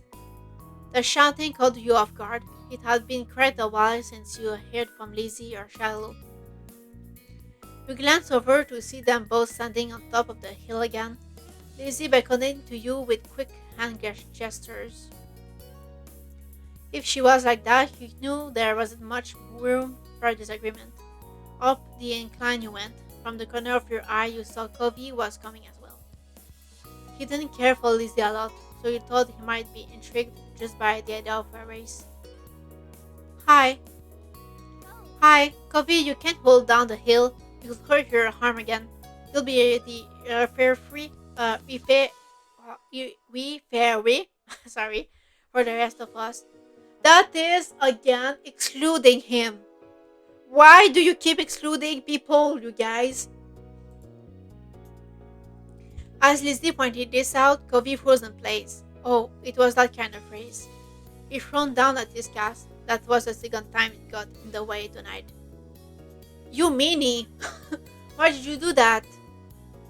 Just come up with an idea that can, bring everyone together instead of excluding people. Why? What? Yeah, you'll watch and see who gets to the bottom first. That's important. Got it? I guess. The cast was sturdy. If he was careful, he could have done it. Lizzie might have just been looking for a reason to make someone else the rear free. But it was already decided. No, I'm staying with him. Yeah. No one is getting excluded. Excluded, I mean. Really? Why? You don't have to. It's okay, I want to watch. You moved beside him on the top of the hill, even though Lizzie eyed you and made a face. That's not how races work. We only need one referee. Oh, shut up, you. Stop it. Shrugging your shoulders, you refused to judge, and Lizzie let out a huff before throwing her hands in the air. Fine, I'll be the winner, whether you join or not. Lizzie moved to lay down, and Shallow did the same. Covey stood slightly to the side to get a better vantage point, and you stood next to him. Come down! Covey stood up a little straighter. It seemed like he was taking his newfound referee duties seriously. 3, 2, 1, go! Lisa and Shiloh took off, letting gravity do the work and waddling at high speed towards the bottom of the hill. You and Covey leaned forward to watch them go, eyes peeled for which of the two who would reach the bottom first. They were both neck and neck until about halfway down a hill, Lizzie started to veer off to the side, giving Shallow a huge advantage. She obviously hadn't noticed a thing, and as soon as Shallow reached the bottom of the hill, he jumped out excitedly and threw his hands in the air. I won! Almost immediately, he fell back onto the grass, still dizzy from his fall down the hill. Lizzie stomped out of the bush she had ended up in, spluttering angrily and brushing leaves from the front of her dress. Good for you. Not bad, you got lucky. Let's do it again and see who wins for Will. That's what we get for not trying to include people. You don't win. Kids, it's time to come in. No! You snickered, feeling grateful you hadn't been a part of the mini debacle. You caught Covey's eyes and saw that he was doing the same. It had gotten late and was beginning to feel just a bit chilly as you made your way out of the hills. But the cold in the air hadn't wait. But the cold in the air hadn't dampened Anya's spirits. Sorry, I had the difficulty reading this one. The four of you walked back home together side by side down your neighborhood street, discussing the evening, with each person trying to prove that they were the one who caught the most fireflies. You knew that whoever did catch the most didn't matter much anyway. All that mattered was that you all had a good time, which, judging by the smiles on everyone's face, you did. That's true. That's so true. The results don't matter that much. Library. Every year, the Sunset Bird Memorial Library held a summer reading program. Your moms and Lizzie were big fans of it.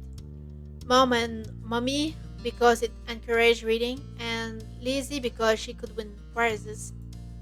When it came to what you thought of having to read a bunch of books and then going to the library with a competitive Lizzie, uh, I don't really care. It was just something you did every year. You didn't question it much. Lizzie didn't like when you teased her during the team quiz, but she seemed to like that you were there helping her either way. You and Lizzie went to Winchell before, and this year you'd brought Covey too. His dad had been so over the moon about Covey being included that he'd driven all four of you. You had never been in Covey's dad's car before. It seemed a lot shinier than your mom's. After herding the group inside, Mr. Holden gave you all a wide wave with the arm that has a stingray on it. Have fun, kids. Stay inside of the librarians, you hear? I wish I could watch you in action, but your poor old dad has to finish up some work. I'm sure that won't get in the way. Heck, I'd probably hold you kids back. There's pointedly no reply from his son over what was likely meant as only a joke. Corey's dad seems to deflate a bit. I swing around again when this shindig ends. Yeah, you can go home now. Why is this so rude? Well, I don't really mind him being rude to him, since I know he tried to pay me for being friend. Good work, Covey, actually. Be rude to him. Oh, you don't have to throw me out of the door. Garcita, already in full competition mode, cut him off. For once, Covey looked grateful she was there. Come on. We have to go find a table, Miss Holden. You can talk to Covey after when we win. Okay. See you in about an hour. Have fun. Did I say that already? My advanced age is really catching up to me now. Bye. Bye, Dad. He looks so done. Bye, son. The four of you watch him shuffle out of the library, glancing over his shoulder at Covey more than once. Bye, Mr. Holden. Thank you for bringing us. Thanks, Lizzie. I don't know what you're taking me for. Are you copying Shallow? Distracted, Covey was already glancing around their gigantic library. I want to go explore. What? I said I want to go look around and see what's in here. But the quiz starts soon. That's why we came. Right at the first signs of conflict, Shallow's eyes darted between Lizzie and Covey. Please do something about this, Shallows. I'm done with all the arguing. I'm done. Then you could do it with me. Then you could do it without me, right? You don't need a bunch of people. Didn't your dad say to stay with the librarians? You shouldn't go somewhere by yourself. Covey leveled an unimpressed stare at both of them. Then his eyes met yours. Don't bring me in this! No, do not. Do not. Why are you looking at him? Cridley is with us. I'm not with anyone. Cridley can come if he wants to. Oh my god. Why? Why? Covey's idea is more fun. That will make the other two mad. I stick with Lizzie. That will make Covey mad. Oh my god. I'd rather go exploring. The quiz sounds better. Uh, uh, why? Why do I always have to side with people? I know. Those freaking kids. Um, I feel like, but I don't want Kobe to be excluded again. So I just, if I stay with the two other twos, I'm just gonna end up being the third wheel again. So might as well go with the excluded Kobe, so he's not excluded. So let's go over to Kobe. You walked over to Kobe, averting your eyes from Lizzie. Seriously? Kobe looked surprised but happy at the same time. What do you mean surprised? You are the one who tried to pull me with you. You never really thought about exploring the library before. It sounded like more fun than the same old thing. Fine. Let's go, Shiloh. Okay. Her arms folded, her sister stormed off. Shiloh had to race to keep up with her. She cares a lot about that. That's just how Lizzie is. I don't like it. Since you've been here a lot before, we could play hide and seek. Hide and seek? Not exploring? Yep, if I'm searching for you and you're searching for me, we'll really have to look at everything. True enough. You weren't entirely sure of how effective that will be, but couldn't say he was totally wrong. I hide first. Decision made, Kobe took off toward the back of the library. You'd already agreed to play with him instead, so you covered your face and waited for 10 seconds. When you looked up again, he was nowhere to be seen. You glanced over toward the way he went. Kobe hadn't had much time to hide, but he was already invisible. The place you decided to check was next to Peter Pan poster beside the fairy tale display behind the solar system model. He talked about mermaids, so maybe he would want to. He likes fairy tale things. Let's go there. Near the older kids section, there was a display with a bunch of fancy-looking books. There were old copies of old stories. Leaning over the Hans Christian Andersen section, and resting on the glass above where the Little Mermaid and Thumbelina books were, you peered into a tiny corner. And there he was. I was right. And there was Covey, seemingly lost in thought. Gotcha. I didn't think you'd find me so fast. Nice one. I'm like a bloodhound. Kobe laughed as a smile overtook his face. We kind of are. Okay. Your turn now. I'm gonna cover my eyes and count to 10. I promise I won't peek. Like Covey had his eyes circling behind the palms of his hands. You went to go hide. Toddler books. No. In the fantasy section. We are already there. By the outlaw poster. Under the giant piece of fruit. Near the stuffed animals. By the rare winner's station. Yeah, let's go with the stuffed animals. There was a place near the toddler's books with lots of stuffed animals for our kids to play with. A tiny section among the boxes of toys and bean bags was almost out of sight if you didn't check closely.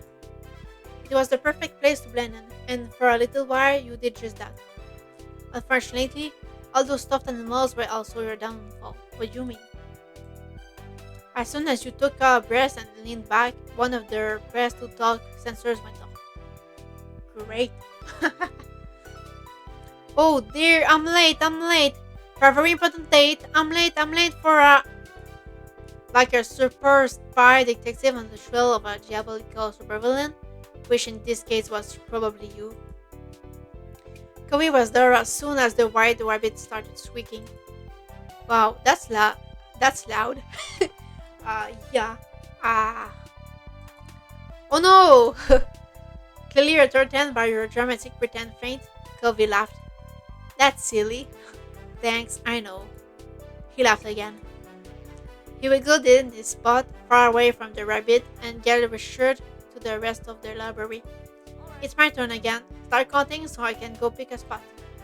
Okay. Kobe darted off before you even had a chance to fully close your eyes. One Mississippi. Why? What Mississippi? What? Why are you counting Mississippi? What? I don't understand. Anyways, when the time was up, he was gone, long gone again. There were still a lot of good places to hide, so you figured it was. It is a way to count. Yeah, I don't know that way to count. We don't do this for my fun. We just count normally, like 1, 2, 3. We don't do Mississippi. Yeah. Uh,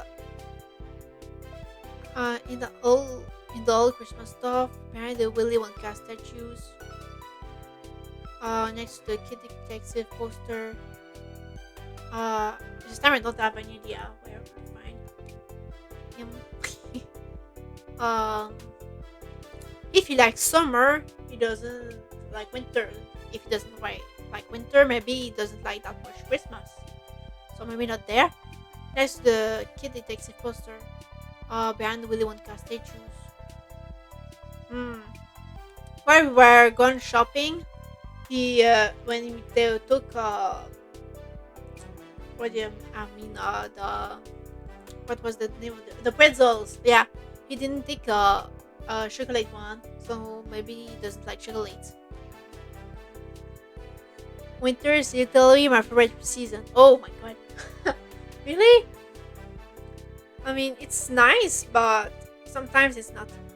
No bugs, no insects. Yeah, that's true. That's so true. Well, I still have spiders in my house, but it's true there's not any mosquitoes. That's one good thing.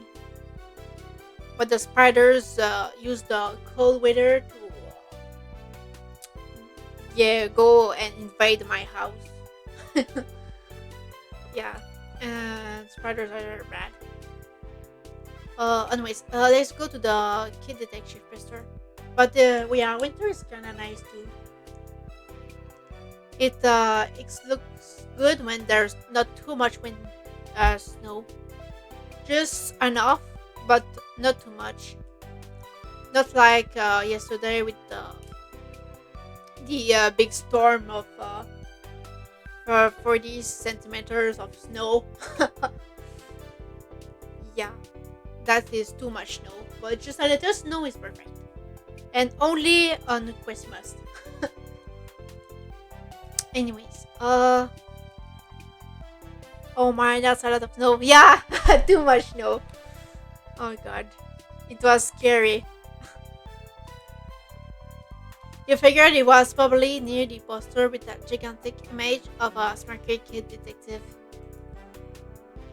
Covey could have hidden in the itty bitty little reading area next to it. Glancing past the poster itself briefly, her brain Been registered the hungry. words Johnny B. Jones, don't call her Beatrice in big imposing letters. You paused to stare at it for a second, thinking, why would I call her Beatrice if her name is Junie? Shaking your head to clear away the distraction, you tiptoed in to see who was sitting in the comfy chair. And sure enough, it was Covey. But he was so absorbed in the book he was reading that hadn't even noticed you yet. I don't think most people read while playing hide and seek. Covey glanced up at you in one wolf motion. Oh, hi Kudley. I wasn't sure when you'd get here. It took a while. What do you mean took a while? It didn't took a while at all. I found you one shot. Not that long. It could have been worse, but it could have been better. Let's keep playing. I'm doing good. He put his hands over his eyes, but before he could run off again, a librarian approached the two of you. Ah, kids, I've been looking for you. Covey picked between his fingers at the stranger. Us? You must be Covey. Your dad told me he was waiting by the entrance. Covey blinked, mouth opening like he was going to say something, then glanced down at his pink cast. It was a pretty clear giveaway. Sure. Is my sister Lizzie with him? She's taller than us and has orange hair. You're Quigley, right? You nodded. Phew, I thought most of you and Hans. That's right, she's with him. And the little guy with freckles. Come on, let's go get you reunited so we can close up for the night. Aren't we all, Brando? Yeah, I really am hungry. Oh, please stop reminding me. My stomach's gonna start yelling if you keep going. Ready to go home? You and Covey followed him up front, where the ragtag group of family members and Shallow were all waiting. Oh my god, my stomach is really making some noise. That's all your fault, Pando. There you are. She was putting. You could tell from all the way across the room, and it was only that much more obvious as you got closer. Did you win? We came in second.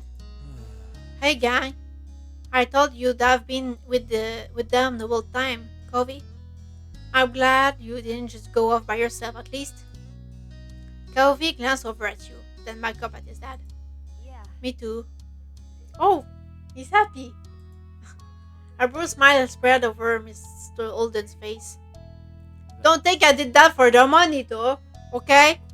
Don't you dare think that. Even so, next time you should. Covey? Covey? Covey's dad glanced around, slightly different cheek. But Covey, just like always, had snuck off without thinking to say anything. He's leaving! Covey's trying to be the first one to the car! With a sudden burst of speed, Lizzie darted for the exit, sent Victor to be mowed, even for something like a race to ride in the front seat.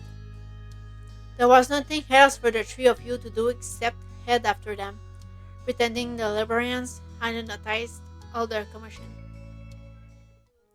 Though Lizzie had been victorious in climbing a window seat in the car, you could tell by her crossed arms and occasional put that she still had not forgiven your betrayal. Oh, come on. I would leave him alone. You are always trying to exclude him. Covey had sighed when he had to sit in the middle after Lizzie shot past him at the last second, but he cheered up soon, some as you hoped in the back seat next to him. Did you say you came in second place? That's some good going. No. No, it's not. She levied another glare at you over her shoulder. Sure. Uh-huh, sure. Trying to improve is good too. I was winning in our game. Hey, you are not. I found you. Hardly. I was about to beat you. Hide and seek with just you two? That doesn't even count as winning. Why? Why not? It's not special. There's no choices or prizes. You hide the see that she fought so hard to win. That wasn't much of a prize either. Dad? Yes? You could see Kovi's dad's eyes in the rear view mirror, suddenly attentive at his son's skull. We need the prize. Oh, as a matter of fact, Miss Loden focused intently on the road ahead as though a suitable reward to please Covey might appear before him. Right. Well, right. The big thing on the flyer for this was a chance to get a free pizza coupon, wasn't it? How about I call up a takeout place and we can have pizza at home for dinner? Lizzie awful, pulling her arms closer to her chest. Great! Now only Covey gets anything good. Hey there, ask all your moms if it'd be alright for you kids to have some. Thanks, Covey's dad. Thanks, Mr. Holden. Yeah, thanks, Dad. You're welcome. I do what I can.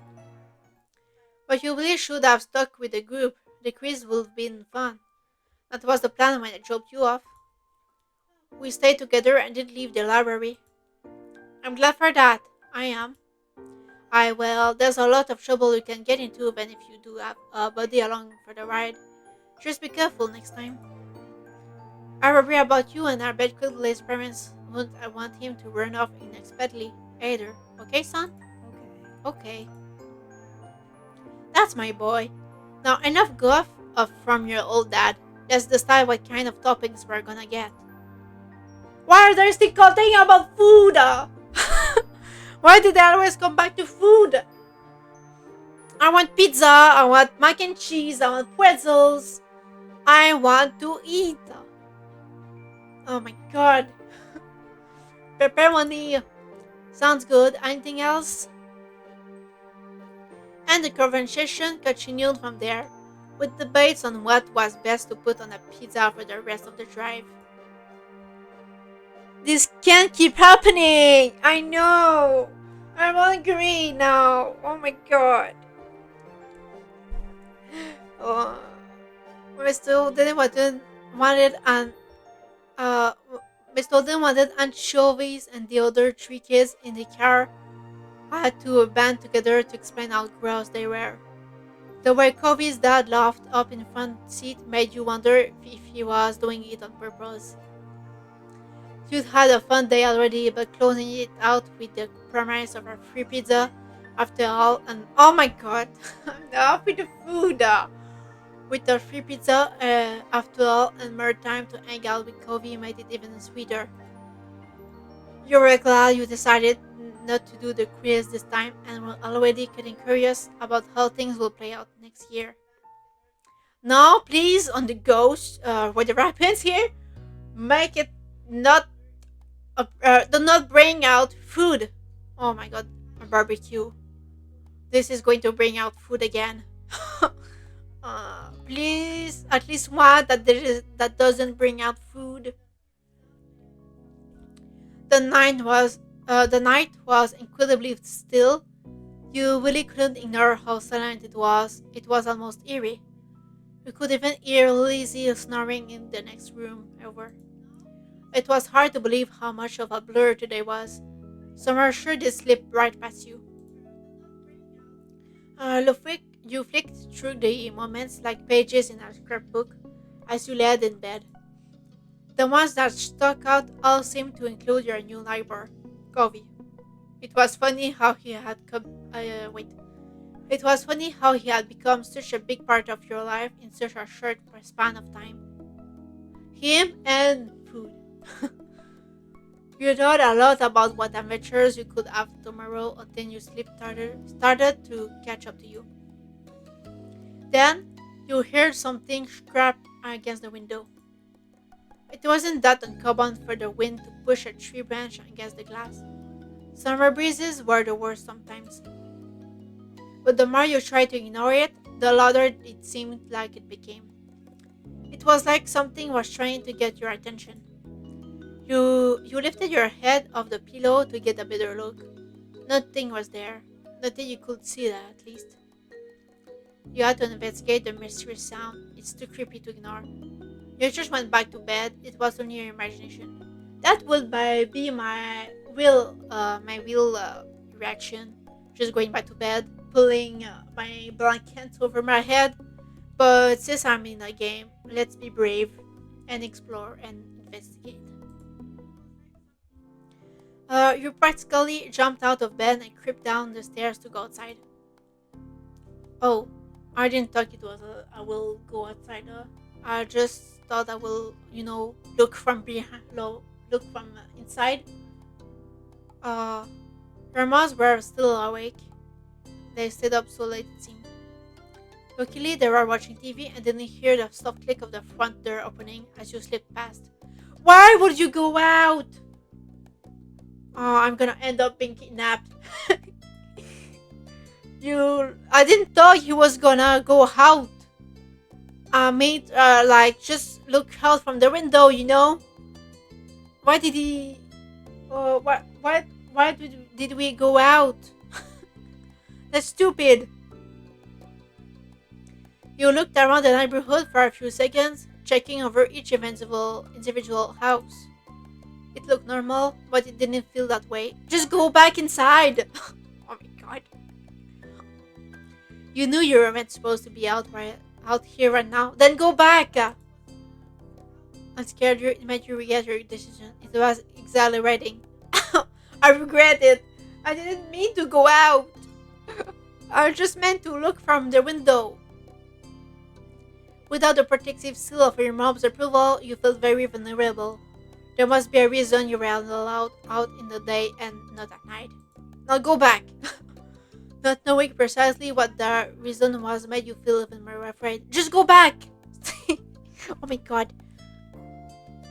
The ease with which you had slipped out only served to make you feel worse. Your moms didn't need to be vigilant because they had trusted you not to do exactly what you were doing. I'm not worried about that. Just go back in. Quigley. Oh, hi. You twitched at the sudden call, immediately calming down upon seeing Covey walking up to you. It was strange and yet also completely normal to have him appear like this right now. How is this normal? Two kids outside at night when they are not supposed to. What are you doing? I saw you standing around in the middle of the street from my window. You weren't sleeping either? Why not? Covey turned up his lips to smile, almost as if he were amused by the question. Because. Because what? Answer the question. Uh, I won't say that. I'm gonna make him feel bad. Did you hear weird noise? Because what? I'm glad you're here. Say that. Whatever the reason is, at least you were no longer alone in the dark. Why? Why? I heard a strange noise. You too? That's why I was up. Covey hesitated for a moment, looking down the street before his aquamarine eyes fell on you again. Did it scare you? Uh... um... Normally it will scare me, but since it's in a game, I don't know. He seemed scared. By his face.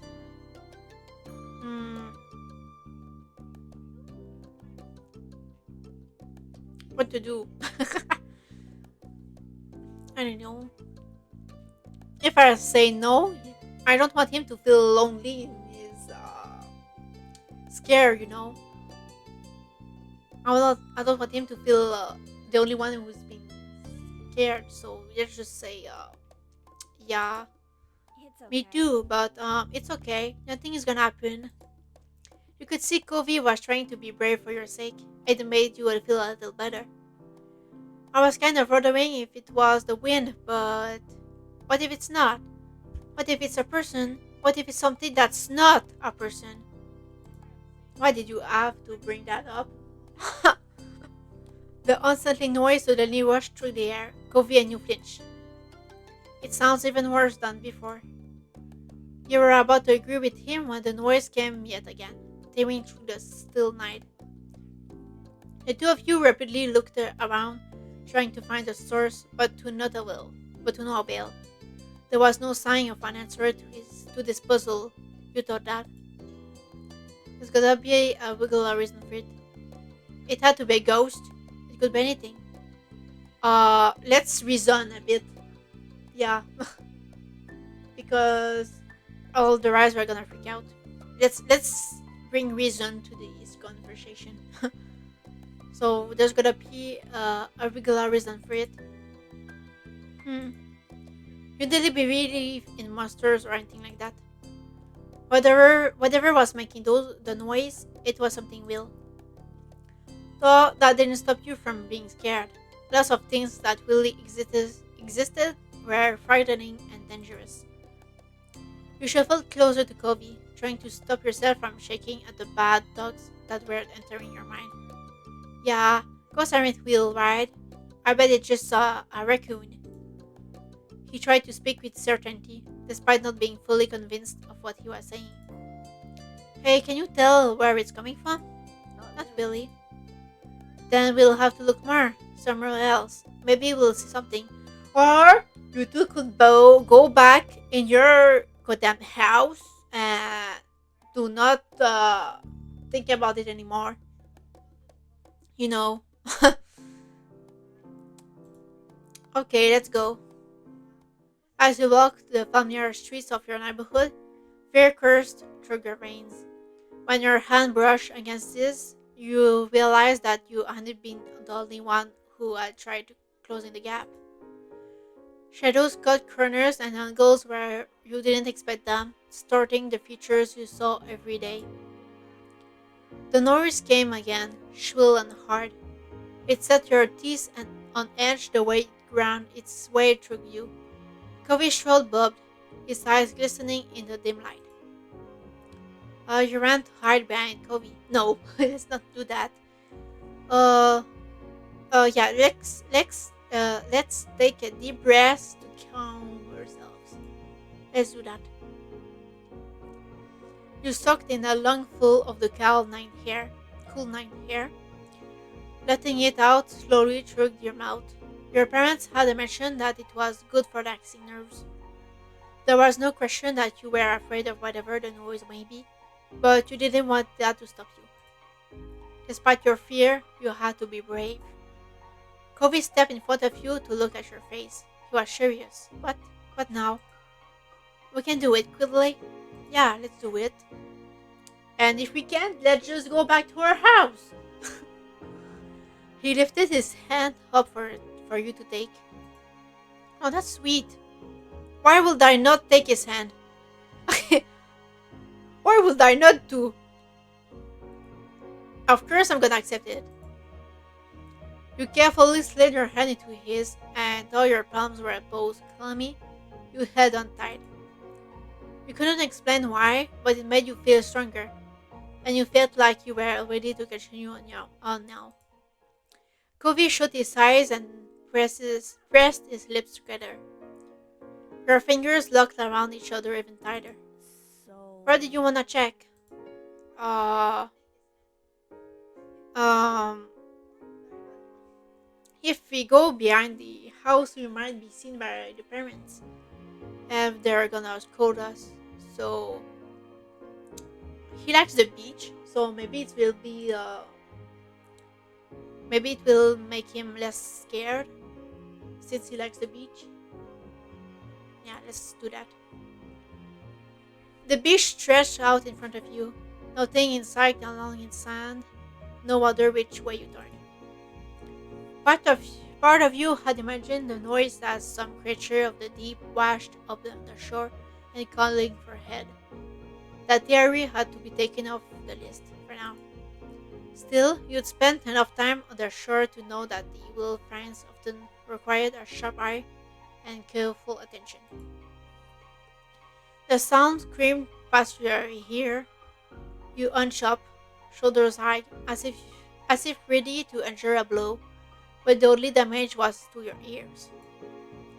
There didn't appear to be any immediate danger, despite every bone in your body telling you that something wasn't right. Uh, and no, I'm not gonna run away and leave him alone. You snuck back to your neighborhood quickly. Uh, yeah, let's keep going forward. I'm not gonna leave him alone here. Yeah, let's keep going. You couldn't stop when you had already gone so far. You had to find out what was going on. Terror washed over you, raising the fine hairs on the back of her neck, and Covey gave your shoulder a squeeze in a show of support. His eyes were wide, his breathing heavy. He then whispered to you, "Let's see if there's anything else." Covey began to comb the beach for clues. You followed suit. The angry wind sent grains of sand rolling across the beach like waves. You stayed clear of the water, which was rough and choppy tonight, and scoured the area for hints as to what might be happening. You saw some in the sand, full of promise, but when you regally uncovered it, you found that it was just fall from a chip packet. You stowed it away with a sigh. A sigh. Did you find something? Just trash. Covey shrugged and gave you a sympathetic smile. That's how it goes sometimes. You like hunting for treasures on the beach too, right? Yeah. Yeah. Have you ever found anything mysterious or weird? You were expecting him to mull the question over for a bit, but Covey answered immediately. These. Like a shark's tooth? You'd seen those for sale in shops, told there you'd never been lucky enough to stumble across one at the beach. No, not that. People tease. No!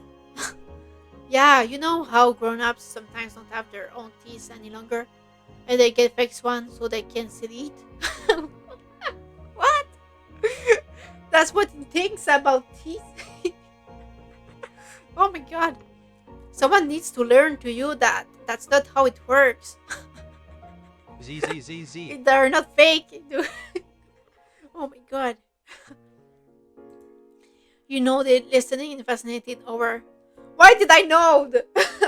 Do I not know that those are not fake teeth? Oh god. Someone needs to teach these kids. I found some. The top half. How'd you know it was the top half? It had the pink top of the mouth bit, like this. Oh my god. He opened wide and pointed at the roof of his mouth.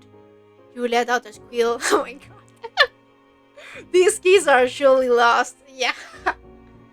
Oh my god, I can't believe this. Please, someone teach them. Oh my god. What did you do with them? Mom took them from me. I don't know what happened to it after all. After that. She could have explained to you some more. Oh my god. That was uh um um me. Too bad. Think of the prank opportunities. Uh the right thing to do. Gross.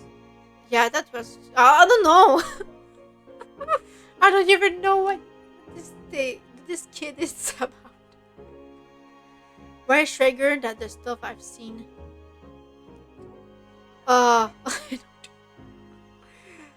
Wait, what did my character see actually?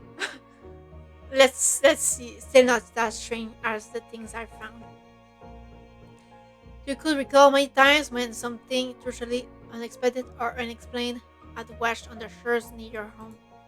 Once there were bones on this beach, real ones, of an animal or something. Oh my god. What?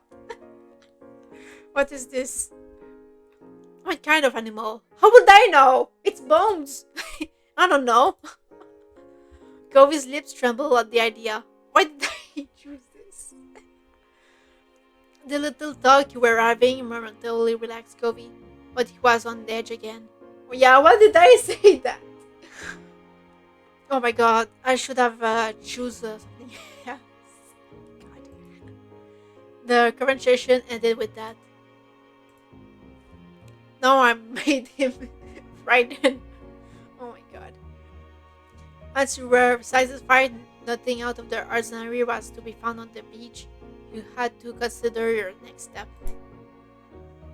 Though the noise wasn't as clear as when you first stepped outside, you could still hear its shrieks rending through the peaceful night. You uh decided to go back home now. Decided to check the park now. Decided to check the hills behind your house now. Decided I should go back home now, but I really wanna see what these kids are gonna be up to now. So let's go to the park.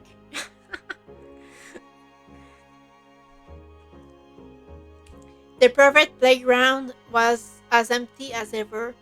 You could just about hear the mysterious sound if you were quiet, but it had simmered down to a whisper. Covey was practically shaking when he realized it had progressed far enough to reach the air. He swallowed hard but faced you with a determined face. Um, But that says, good detective work starts at home. He watches a lot of crime shows, so maybe it could be a good good to look closely. Okay. The two of you swept through every corridor of the park. No monkey bar, swing, or tire went unchecked.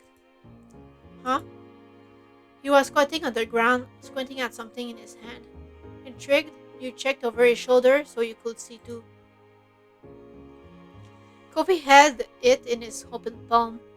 Coiled inside was a length of sparkly chain, grains of sand embedded with the fine links.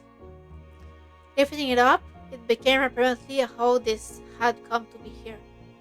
You'd seen bracelets and necklaces enough to recognize that the clasp which held it together had snapped. It's broken. It's silver. Werewolves hate silver. Other things too, I think. If this noise is caused by a monster, uh, you can protect yourself with it to scare it away with junk. Yeah, let's let's brighten it up and protect yourself with a knowing monster. I don't know. Yeah, okay. At least that made him happy. He flicked the chain as if crackling at any whip. I wonder if there's anything else we could use out here. Covey considered his frowning. I should have grabbed some garlic before I left. His phone evolved into a skull. It probably wouldn't have worked. That doesn't have real garlic. He gets fake garlic?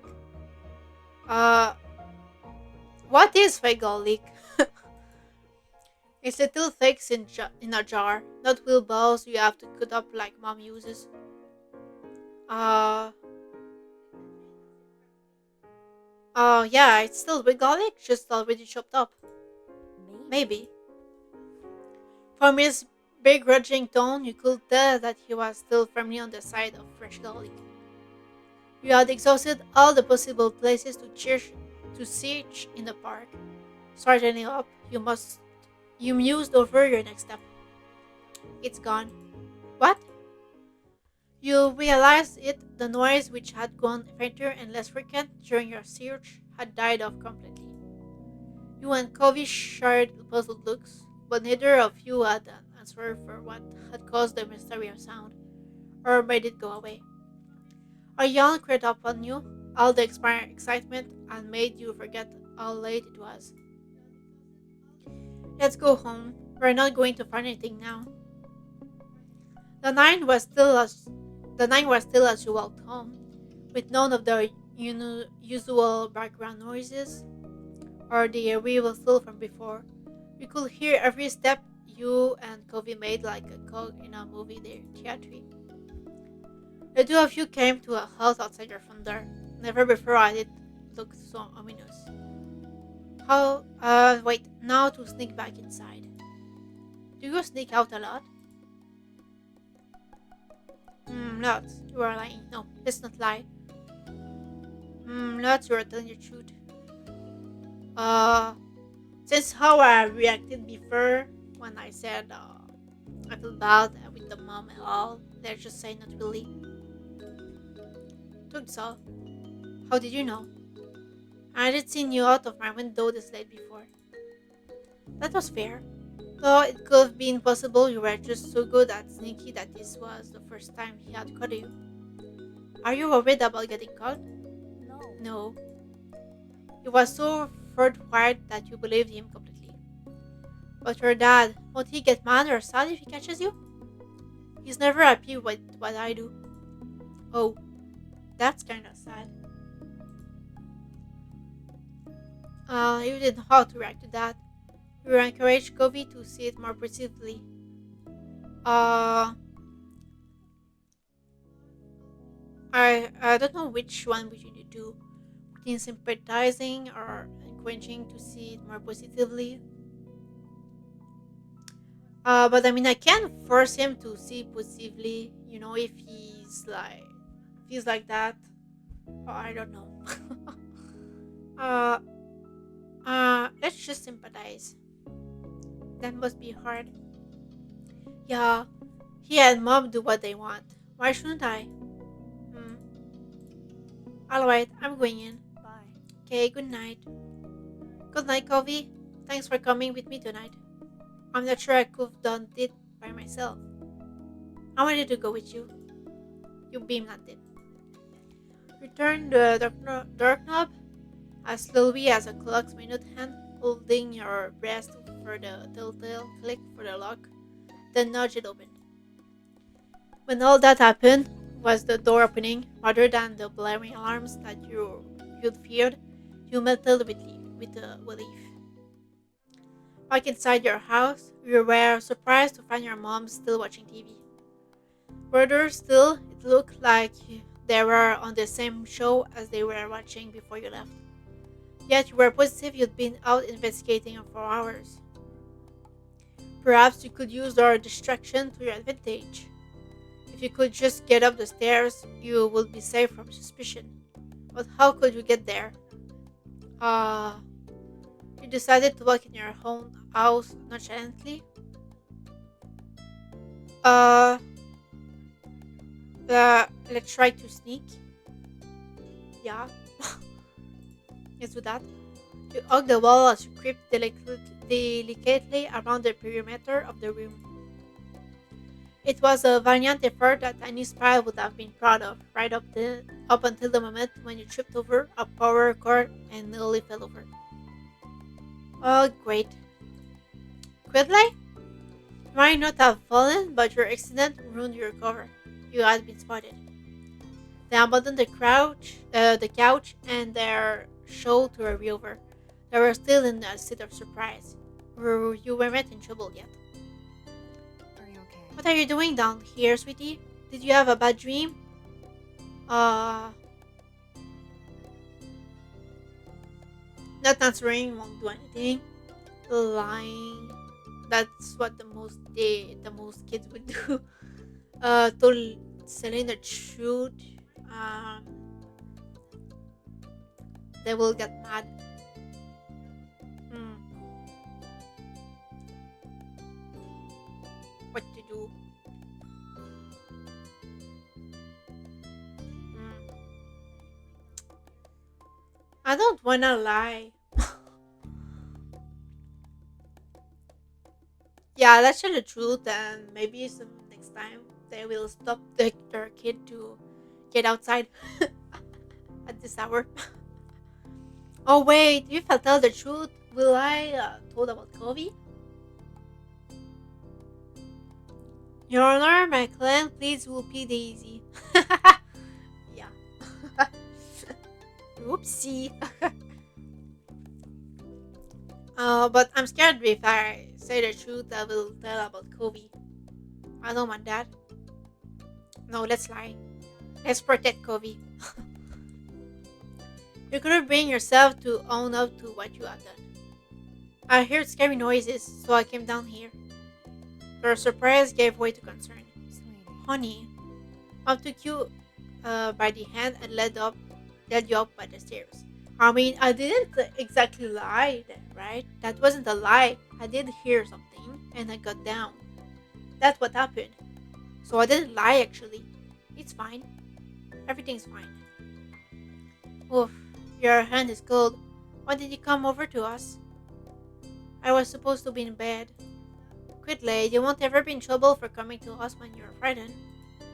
We'd much rather you come to us than try to solve things out by yourself. Her phrasing made you feel bad. Your nervousness ate at you as you were tucked into bed. Your moms assumed that your flushing and insistence on delving under the covers was part of your fear and spoke to you softly until you calmed down enough to peep out from underneath your sheets. Once your moms had left, you turned over the nice adventure in your mind. It was still hard to believe that you'd really done it. It was harder still to believe that you'd gotten away with it. Even now, you half expected to be caught or somehow. Perhaps you'd left the door ajar or trailed sand where they'd already swept up. You hoped that Cove had gotten home okay, thought he didn't been worried. Being told off was never fun. Wiggling down deeper underneath the sheets, your thoughts turned to the unsolved mystery. You and Covey had only just begun to scratch the surface of it. Maybe you'd solve it and maybe you wouldn't.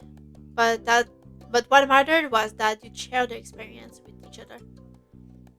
You were still so energized by the night's excitement that you tossed and turned in bed for some time, taking up theories to share with Covey when you next saw him. Sleep eventually claimed you, but the adventure merely resumed in your dreams. Okay. Oh, the next morning proceeded mostly like usual, though your mom seemed to be giving extra consideration since finding you last night. You later learned Kobe didn't end up in trouble for the night he escapade either. It was unclear whether that was because his dad chose not to punish him or if Kobe got away with it. It was amazing to you that it all worked out for you both. As for the sounds that started this all, the elders around were convinced it was nothing more than the wind. For your imaginative mind, that wasn't nearly enough. How could they accept something so simple so easily? Maybe it make more sense when you were grown up too. Oh no, not the barbecue. Some were talking about food. Oh no. Great. You've been brought along to the big park today, which did sorry, uh, which did an excellent job of living up to its title. The park near your house, with its lonely playground equipment, wasn't even a quarter of the size of the expanse or grass and trees that lay before you now. And it was in the next town over and too far for you to walk to by yourself. You didn't get to visit it much, and so you soaked up the environment. Another difference between this park and the one in your neighborhood was that this one had visitors other than you, Lizzie, Shallow, and Covey. Today it was the busiest you'd ever seen it, thanks to a community get-together luring people from all over the local area with the premise of barbecue and fireworks. Your family and Covey's were just two of many, uh, with what seemed like dozens of cars were parked up already when you had arrived. You saw Covey, you saw Covey hesitate as he took in the growing giggle of strangers. By your mommy Lizzie, where's my mouse? Okay. Your mommy Lizzie bounced on the balls of her feet, barely containing her excitement. The crowd made you nervous. I couldn't wait for the fireworks. Look forward to meeting more kids. You rather have stayed home. Tommy was all dropping. Oh no! Don't talk to me about this. Even it was bigger, this park wasn't as special to one back home. Let's go on the fireworks subject. not the tummy. It was going to be so cool. Mommy had told her, Mommy had told you that the people running the event weren't charging for it, but she wanted them to get something in return. Which is why you'd not been allowed to touch the beautifully iced cupcakes she had carried on her lap during the drive over. It was a special treat for them. Every time the car made a turn, she'd clutch the box tight enough for her knuckles to strain, much to everyone else's amusement. Mr. Holden's contribution to the party, a huge pack of of juice boxes, was tucked under his arm after being retrieved from the car's trunk. You bet there had been so you bet there had been no such dramatics around that cargo getting here in one piece, but the boxes lack the beautiful shimmer of Mommy's treasured pack. Uh, wait, hold on. I can't speak anymore. But the boxes did lack the beautiful shimmer of Mommy's treasured cupcakes. Okie dokie, everyone all set? Should be. Covey, did you put sunscreen on before we left? Yeah, I always do. You don't have to tell me. Stolden deflated his attempt at caring for his son rebuffed, but he triumphed with a smile. Good kid. I don't want you getting bored or they dreaded it either. It'll be a busy day. Well, Don't think there's going to be any risk of that second part. Mom nodded at the tables overhead, laden with all kinds of food and drink. She was right. There was plenty to go around. The parents headed over, with you, Lizzie, and Kobe trailing after them. A bunch of grown-ups were clustered around there, chatting, but you were more intrigued by what was on the tables. Some of it was familiar: chilled meat, sliced vegetables, big bags of chips. But there was a lot that you didn't recognize. I wanna eat! Oh my god. Your moms had said that you were meant to touch the food until they said it was time to eat. I wanna eat! Oh my god. You didn't see the harm in taking just a little. You didn't want to risk getting caught. You wanted to listen to the rules. I want to eat! If you could dab something and pop it in your mouth without anyone noticing, no one could be upset. You choose to grab a baby tomato, small carrot, cottage sausage, a little piece of ham, a potato chip. You put the whole thing in your mouth and chewed as surreptitiously as you could manage. Cove definitely caught what you were up to. Luckily, he seemed to think it was funny and only smirked quietly. Well, at least he's on my side. You saw that Mommy and Miss Holden had deposited the food and drink they'd brought. Mommy gave the cupcakes one final worried look before turning to you with a smile. Since that's the topic at hand, how about we freshen up with something to drink? Yeah, that'd be great. Along with the ones out, there was a giant ice cooler on the ground, stuffed full of cans of soda, boxes of juice and milk, as well as bottles of water.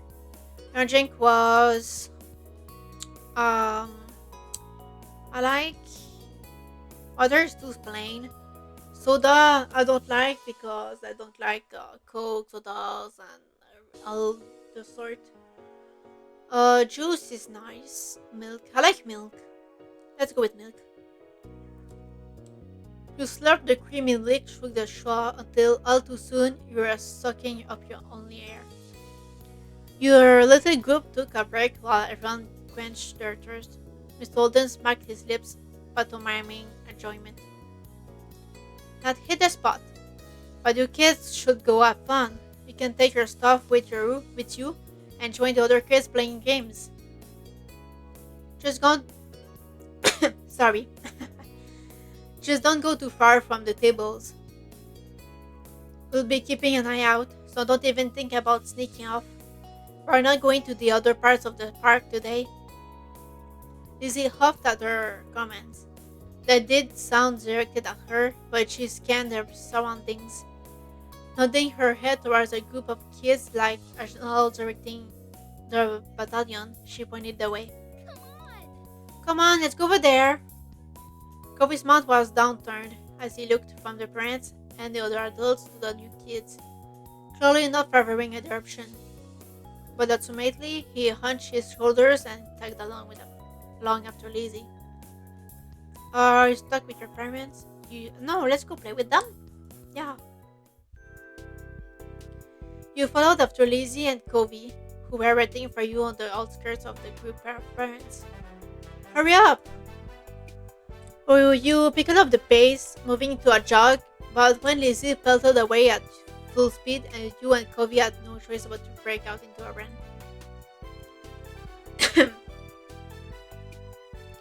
The other kids were far out in the field. Still, at your speed, it wasn't long until you'd reach them. As you approached, they turned around to greet newcomers. Hold on, I think I need to drink a bit. I've been talking too much. Hold on.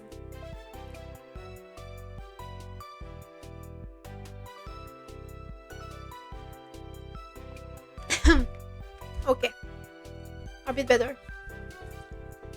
Mm. Hi, I'm Lizzie. That's my little brother, Quidley. The one with the cast is Covey. Hi. Covey simply lifted a hand in greeting. There was a chorus of hellos and names from the other kids. One of the kids looked to be about Lizzie's age or older. A couple seemed to be the same age as you and Covey. And there was one tiny little thing with his arms folded over his chest. What are you up to? The first kid, a boy with curly black hair and neon green sneakers, who'd introduced himself as Aiden, shrugged as he looked to the others. Not much. The second kid to pipe up, Lisa, had a half her face obscured behind the huge glasses she wore. We haven't decided yet. She glanced wistfully over her shoulder. Following her gaze, you saw the spray of water first, and heard the shriek as someone got splashed in the face, before you spotted the person shooting them. Some people are playing with the water guns, but there aren't any left. The smallest kid, Noah, grumbled at that. You guess that was why he was sulking. Spencer, who hadn't said much, patted his shoulder. So that's out. A new kid raced over with a glint in her eyes and her breath streaming behind her. You spotted the plastic orange pistol in her hand too late, when the trigger had already been pressed. Ah! Rude! Hey! Lizzie, who'd been called first, was fuming. Covey wiped the water from his face. You wobbled at your hair, trying to dislodge the water that had pulled there. Watch out, he has a cast. You pushed her I'm away. hungry. You laughed. Don't spray people. I don't want to remember him that he has a cast. Pushing away is rude. Don't spray people. Let's just laugh, you know. Do not tempt me, Pando. You still are there talking about them food. It was pretty funny, and you were unhurt by the water trickling down your neck. The girl simply darted off to find more victims, unaffected by your reaction. She doesn't mean anything by it. Lizzie tottered, flicking her hair out of her face. The girl, not meaning anything by it, didn't change the fact that she'd been sprayed. Kofi looked similarly unimpressed. Lisa's face lit up as she had an idea. Hey, we should catch her. She won't be able to spray people if she's running away from everybody. Yeah! Whispering to me like the Green Goblin mask from the Spider-Man movies. With the alt wheel. What? The Green Goblin? Who is it again? I think it's in the in wait, what is the name of the actor again? Yeah, I did watch Toby Maguire. Yeah, I didn't forget. I forgot the actor's name. Yeah, I did watch them. It was a long time ago. I was a kid. I remember the Green Goblin. Yeah, but I don't remember how he sounded like. I remember his laugh though. Cove nodded as the other kids remembered their interest or lack of it in the game. Uh, mm, wait, what did Covey said? Hold on. Covey noted as the other kids remembered their interest or lack of it in the game. Oh, okay. He was fine with it.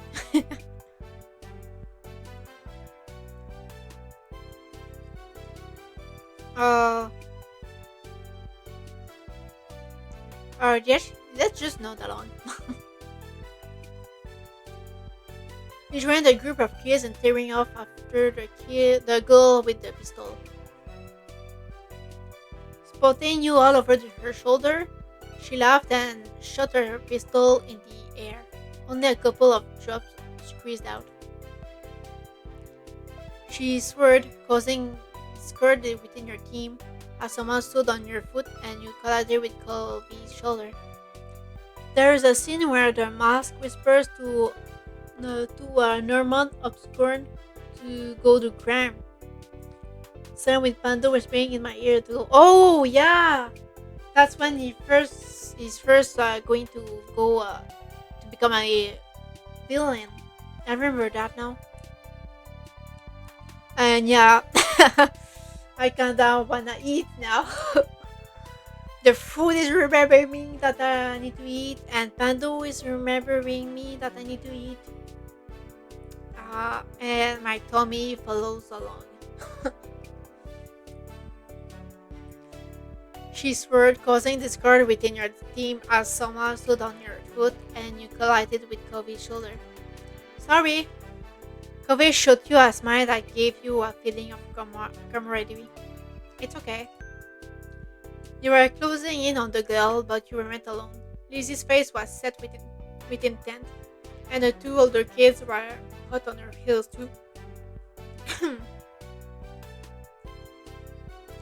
You outrun them easily, you outrun them with effort. Uh, you what? Why would I move to the side and let them win? You weren't as fast as them because they were speedy. You weren't as fast as them because you were fast. Move to the side to let them pass when you wanna win this race. No, let's not warn them. You push yourself, pulling your legs to move just that bit faster.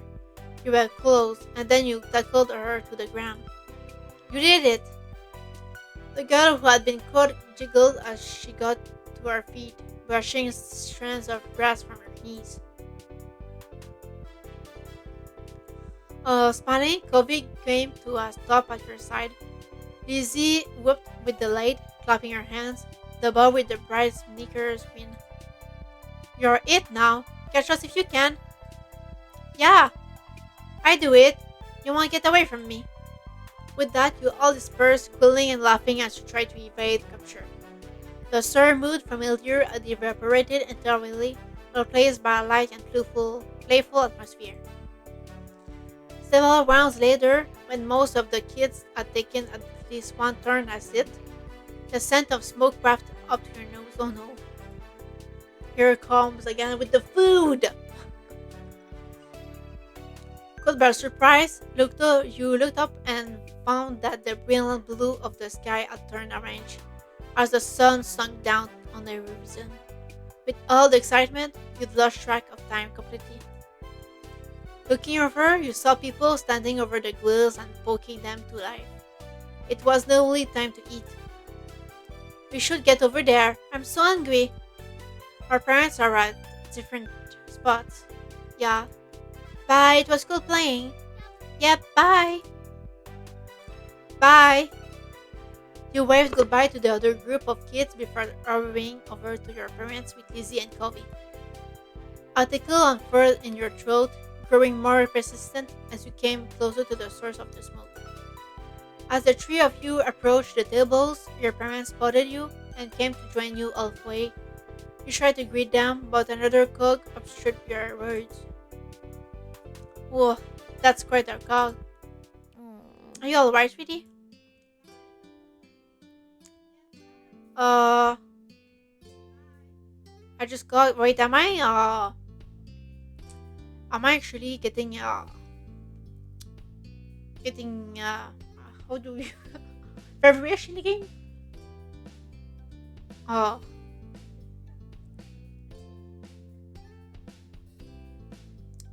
let's do the I'm feverish. Yeah, let's do that. Oh baby, I'm sorry. The smoke will be gone soon. Oh, oops. I should have said I'm fine. I thought I was getting I was getting feverish in the game. No one needs to go up to the grills if they don't want to. Just let me know what you need. There was no response from the other two kids here. Uh, I can do it. So, alright, but tell me if it gets too much for you. So, The main thing being served is kebabs. You can have whatever you'd like on it. There's different meats and veggies. As you approach, you found a vast array of bits and pieces, ready to be skewered and severed up. You choose. Uh, how about potatoes? Um, beef, chicken, pork. um, no vegetables and no shrimp. That's everything. The scam is not beating the allegations. Yeah, he won't get that I'm hungry. Keeps and keeps going on with the food. Sounds good to me. The Did you veggies know will be you can good for pet me? you. Check out the pet cafe. Order given, you waited for your food to be ready. Lizzie headed towards you, having issued her own request. Hi again. I heard what you ordered. I'm getting a chicken kebab with all three colors of peppers. I've become progressively more hungry over the last few minutes. Oh my god, I'm sorry. I'm hungry too. I know how you feel. Uh, that's the game's fault. It's named the Pet Cafe. It's so yeah. Oh my god. I'm hungry.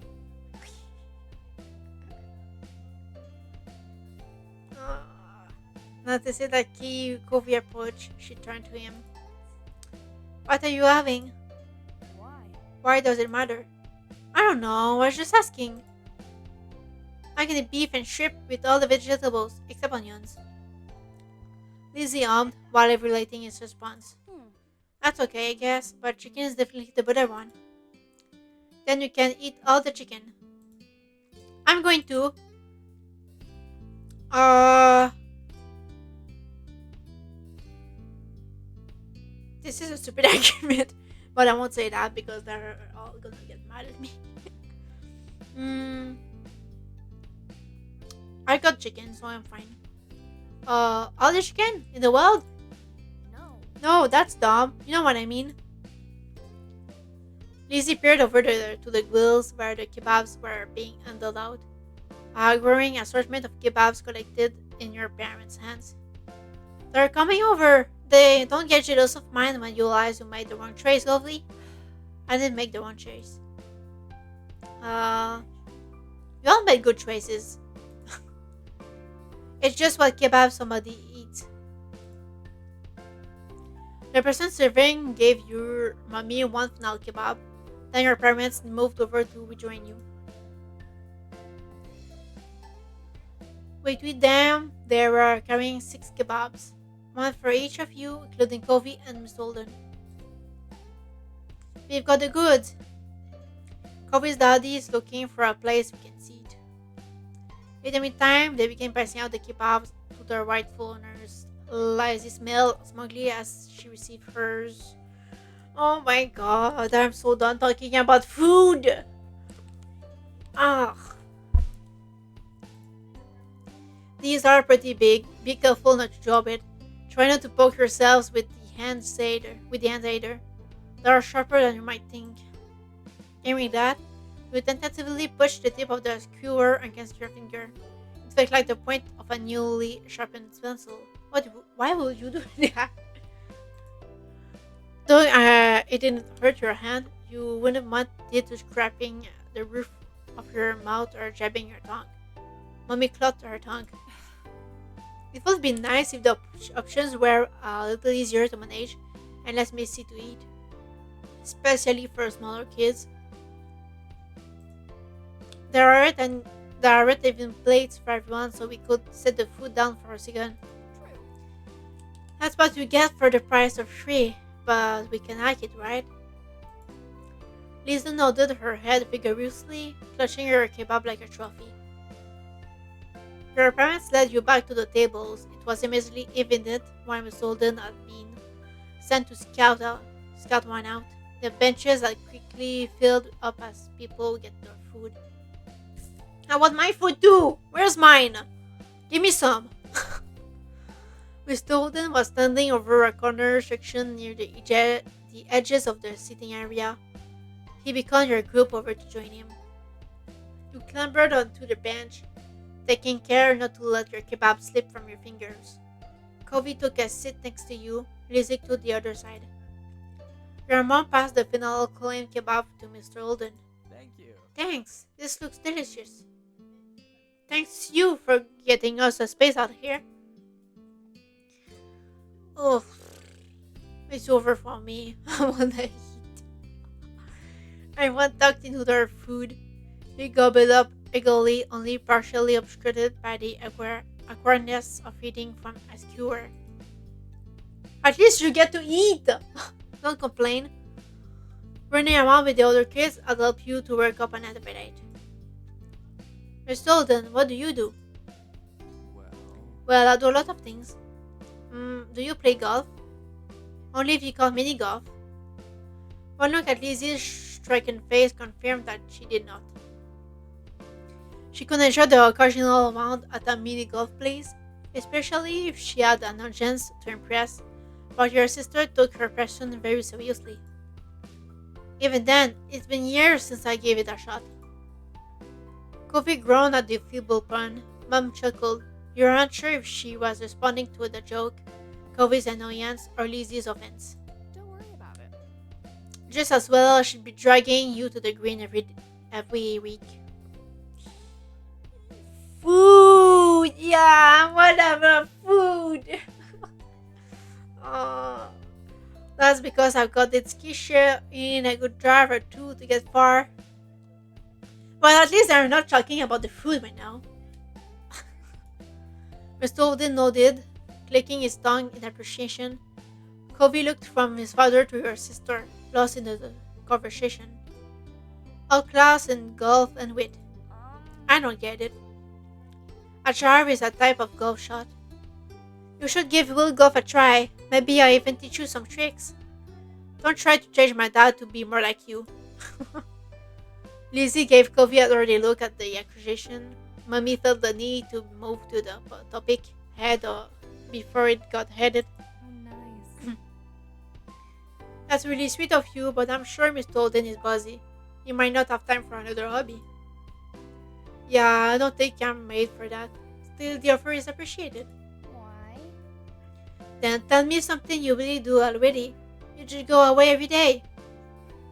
I like scuba diving, though with the business that's more work than play these days. Surfing and reading, snorkeling. Uh, those are things Kobe likes. Oh, it's a good thing you live by the beach. Yeah, let's bring Kobe to the conversation. The Sultan exaggeratedly puffed out his chest. What can I say? My boss got good taste. He takes after his dad in that way. Oh, no, wait. He's gonna take that badly. Oh, no comments. Okay, I'm fine. The sun had been setting when wait. The sun had been setting when you got your food, and by the time you'd finished, night had truly fallen. Your sticky fingers were the only remaining evidence of your meal. The kebab had been a great combination, more than the sum of its parts. The seasoning your freedom to choose every ingredient yourself was what made it something to remember. Rising from the table, Mummy held up her water bottle. Okay, now that the food is gone, you've got to wash your hands. Okay. Could Lizzie please hold them out? Lizzie complied, coming over and cupping her hands together in front of her. Mummy splashed some water over her fingers and Lizzie rubbed them together, working off any residue. Here, Mom passed her a paper towel from her purse, and Lizzie used it to dry off her hands. Return quickly. Uh, yeah, let's wash our hands. Covering Lizzie, you wash your hands, taking care to clean every crevice between your fingers before rubbing them dry. Nearby, Covey had taken his own course of action, wiping his hands on his pants and leaving a stand where his fingers had been. Mr. Holden shook his head. Come on. Next, clean that off, Paul. He scobbled at the fabric with a scrunch napkin. Dad, it's not that bad. When everyone was cleaned up, or as clean as they could be, with the limited facilities, Mom spoke up. Let's go. Let's go make one last check at the coolers and restock our on drinks before the fireworks show. Please don't bring food to the fireworks. No time. We have to get a good spot. Everywhere's gonna be taken. How about I go ahead to save space again? You can meet up with me in the field after getting our drinks. Then I'm going with Kobe's dad. I find the perfect place. Okay. Sure thing. I could use an extra pair of eyes.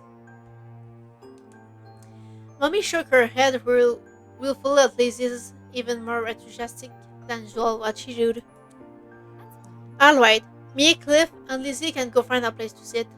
Pam, Covey, and Cuddly, do you want to go to the drinks? Okay. Uh, um, uh, let's just follow them. As Mommy, Lizzie, and Miss Holden headed off into the wide, open field where the fireworks were being set up, you joined Covey and Mom in returning to the cooler where you picked up drinks right here. Even as you approached, you suspected you wouldn't find much in it. Where it had originally been stocked to the brim, it was now half empty. The ice, which had cushioned their drinks and kept them cool, was largely melted, with only a handful of pieces floating like tiny icebergs. Slim pickings. The drinks that remained looked to wait. The drink the drinks that remained looked to be bottles of plain water, but you caught a glimpse of something more colorful amongst them. Mom rummaged around in the cooler, excavating a couple of juice boxes from the bottom in the process. Aha! Good luck, Kobe. You can take one of those if you want. The perks of helping. Uh, to share and available for yourself. Yeah, let's be kind. Um, Um, Kobe hesitated but decided to take the juice box for himself. When you were each loaded up with your chosen drink, plus an extra bottle or two for someone else in the group, Mom's phone started doing. She juggled the water bottles over to the crook of her arm and looked at the color. It's Mommy, hold tight while I get this. how are you? Hi hon, how's it going? Did you find your perfect spot already? She nodded along to the call, punctuated by huh-hums, as Mommy gave her directions. Catching her eye, she gestured towards the grassy area. We've got the place. Come on, we'd better hurry before the show starts. You and Covey jogged after your mom, who led you through the field, and these separate groups of people assembled there, back to the rest of your families. Hello. Hello, we're here, and we come bringing drinks, though there wasn't much left. The three of you handed over the spare drinks. You held up the extra juice box. I booked this for someone. How You're so sweet. thoughtful, quickly. Despite mommy were playing pretty expectantly, there was just one person who made a claim to their sweet drink. Can I have it? Okay. Thanks. I love you, Cuddly. Oh, you two are a real pair. After everyone had been equipped with a drink for the big event, we sat on the grass beside Covey and waited for the magic to begin. Most people in the park had taken a seat now, with a few silhouette, stragglers silhouetted back at the tables in the distance. A few, rambunctious kids were still dashing about, but their number was steadily decreasing as their parents called them over and restored order. Someone bearing a cardboard box weaved between the groups, pausing every so often. You nudged Covey and pointed. What are they doing? It looks like they are handling something out. I can't make out what it is. Not food, please. What a pickle. I hope it's not drinks. Mummy chuckled, but Lizzie and Covey were now watching the bestower of mystery goods keenly. Are they gonna come to us too? Mom softly put her hands on top of her sister's shoulders, as if she feared Lizzie might bolt over to the stranger. Lizzie didn't even glance at her, her eyes locked on the potential prize. I don't know. In that We'll have to case, wait and see. I'm intrigued. Studying the man with the box closely as he casually meandered nearer, you could make out that he was handing out small items to most of the groups he stopped by at. They seemed too sure to be water bottles, but beyond that it remained a mystery. Then the boxman made his way to your group. Evening, I'm handing out this sort. Any takers? Oh my god. I'm so done. So done with the fucking food thing. There's this sort? Lizzie squealed, hopping up off the ground. The man chuckled. Oh my god, don't show it to me! Why? Why did you show it? No way. Ugh. I'm gonna take that as a yes. Ice cream's on the menu. Vanilla flavored with a twist of either chocolate or strawberry syrup. nice. Nice. Not for me though, thanks. Oh my god. I'll be back again. Oh no. Ah, I need to eat. Stein butter fur is appreciated. I want chocolate. I want to eat anything. Can I have strawberry? And a strawberry for me too, please. Now you are going to have to make a decision. Chocolate or strawberry?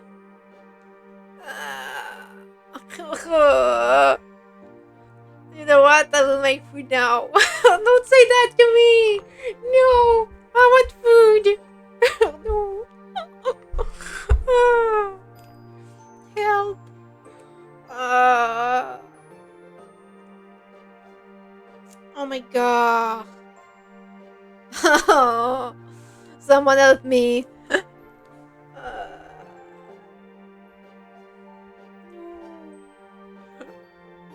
What to do? I'm hungry. I need to eat.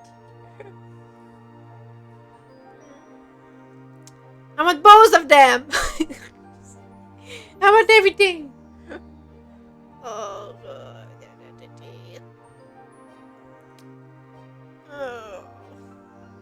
Let's get through the leech. Reaching into the box, the man brought out the requested ice creams and tossed them out. It came packaged in a little plastic cup, complete with a wooden spoon stuck to the paper lid. The condensation wet your fingers in a pleasant way. Thank you. Thank you! Kids, are you going to thank the nice man too? There was a chorus of thanks. He cordially nodded and walked off to another group. The man couldn't spend much time with each group, considering how many he had to get to. You peeled back the tab that covered the ice cream and got right into your unexpected treat. It tasted amazing. Don't tell me how it tastes! Don't tell me! I already know how ice cream tastes, okay? Lizzie was definitely enjoying hers. Covey was too. Nice! How delightful! You couldn't help thinking about how Covey had strawberry while you graduate. Who cares? I'm hungry. Uh, want a bite of mine? Um, Um, he looked around awkwardly, but nodded nonetheless. You got a bit of ice cream, making sure to eat the chocolate swirl that distinguished it from Covey's, and held it out for him. He nibbled at it. Do you want some of mine? Yeah. Oh, I can't. How did you eat? He scooped out a chunk of ice cream with his wooden spoon before holding it out to you. You took it gladly, and it was gone in one bite. oh. Oh! Mommy was gazing at the two of you. Her mouth was an open smile, as if she was about to say something else, but Mom tugged on her collar. Don't embarrass them. Hey, if you're sharing, I take some. You don't eat it. You both have the same flavor. True. So? So what? Uh, I already shared enough. You're not taking any. Lizzie stuck her tongue out at the both of you and turned her attention back to her own cup of ice cream. Lizzie munched away happily, but ultimately didn't succeed in monopolizing her attention. Eyes wide, she looked at her mommy and pulled on her pants. I think a strawberry. Can I have some of yours, please? Of course, sweetie. Lizzie cooed with excitement as mommy presented her with a dollop of the ice cream and saw her picture. Licking her lips, Lizzie lapped it up. Mommy, come on now. Lizzie has all the ice cream she needs. She sleepily laughed and pinched Lizzie's cheek, then dug her spoon in again and let it out to you. I just can't resist. Coolly, would you like some of mine? He's got a whole cup of ice cream to eat already and add a bite of Covey's. I think that's plenty. No, it's not enough. Never enough. Give me the food. Food is never enough when you're hungry. Well, that's not the same as getting a little extra from your mommy. Yo, I accept it. Of course I accept it. You ate the treat being offered, much to Mom's chagrin and Mommy's delight. Covey watched the exchange silently with a blank expression. Mom, on the other hand, shook her head, a fond smile on her face. Well, you would at least give me some too. You could have gotten your own if you wanted ice cream. What? What? The kids have ice cream already, and they're getting some of yours to boot. And I have nothing. Now is when you decide to be firm. Laughing, Mommy fed some ice cream to your sulking mom. She could never actually follow her with being tough. There. All better now? Yes. Good. How about you, Cliff? Would you like some? No, I'm still okay. But thanks for keeping me in mind. Cove, it's only fair that you get the tries too. Cove shook his head firmly, concentrating on his own cup. Mummy smiled. Okay, as long as no one is feeling left out. See, Lizzie, you should learn something from your mom. That's how you make people feel not left out and included. Mommy was always so nice to everyone. Then the first firework cut through the sky, whistling as it ascended until it hit its crescendo with an explosion. The park flashed as if alive. Squealing, Lizzie leaped to her feet, her forgotten ice cream tumbling to the ground as the firework crackled into tiny drops of glitter in the sky. It's starting! Everyone else looked up to the sky as another firework whistled through the air. With each explosion, Lizzie would jump into the air. Uh, shrunk back and gave her knees to her chest. It was kind of neat. Uh, it was impossible to tear your eyes from the scene. Covey sat by his dad, captivated by the sky sparkles and flashes overhead. Miss Holden watched the fireworks scene impassively. He did smile at you, and even gave a thumbs up when he noticed you looking over. Mommy popped to her feet, pulling Mom with her, pushing her into joining Lizzie in jumping up in tandem with every crack of the firework. Mommy then bent down to offer you a hand up too. Uh, you got up join your family beginning for Kobe. Yeah, let's bring it home. Yeah, come on, Jovi. Kobe got to his feet, tailing after you as you stood with your family. Your most faces lit up, literally and metaphorically, as you approached. The five of you shrieked and leaped along with the sparkles in the sky, not trying to contain your joy at experiencing the sights of together. The fireworks continued, some twisting like the coil of a spring as they arched into the air, others shooting straight from the ground and shattering into a million tiny specks. Every color got its spotlight in the show, from fairy reds to eerie greens and blues that could rival the ocean. The show built up to a grand finale that boomed over the park and filled every inch of the sky, the twinkling lights representing the full spectrum of the rainbow. The exhilaration that had filled you while the fireworks were going off was stopped dry now that the had finished. You collapsed into a giggling heap on the ground, suddenly aware of how your legs ached from your exertion. Covey tumbled down with you, his expression gleeful. Mr. Holden watched his son with an expression much happier than the one he'd worn while watching the show. Lizzie gave a final whoop of delight and shared a high five with Mom as Mommy shouted for an encore into the night. You didn't know what that meant, but you liked the way it made Mom laugh. Though the sun had gone long, wait, though the sun had gone down long ago, the air on your bare arms was warm. You took in your giddy family, their spirits buoyed by the firework display. Then your new friend and his father, who looked happy in their own quieter way, smiled and smiled. This had been a pretty special night, and making me hungry one. uh, Runaway sleepover. Oh, I wanna go make food now with you. I wanna go eat. Oh God. Actually, I think I'm gonna do that. Hold on. Gonna save. Save here. Yes.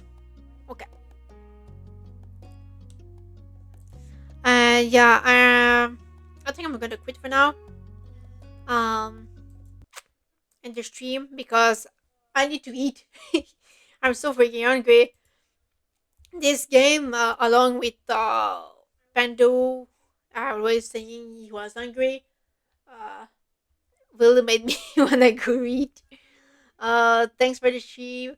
Oh, thank you for being here and watching me with me always saying I'm hungry.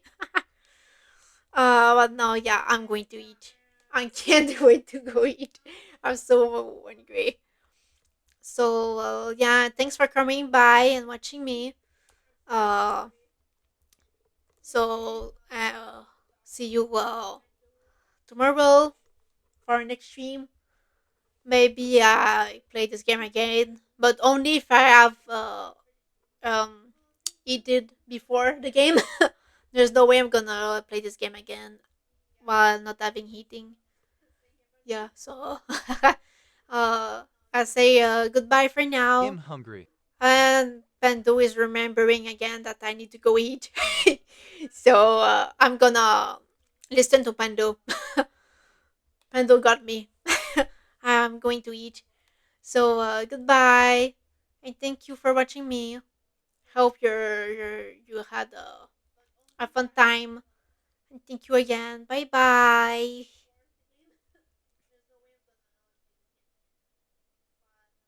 Oh, bye, Demon Slayer.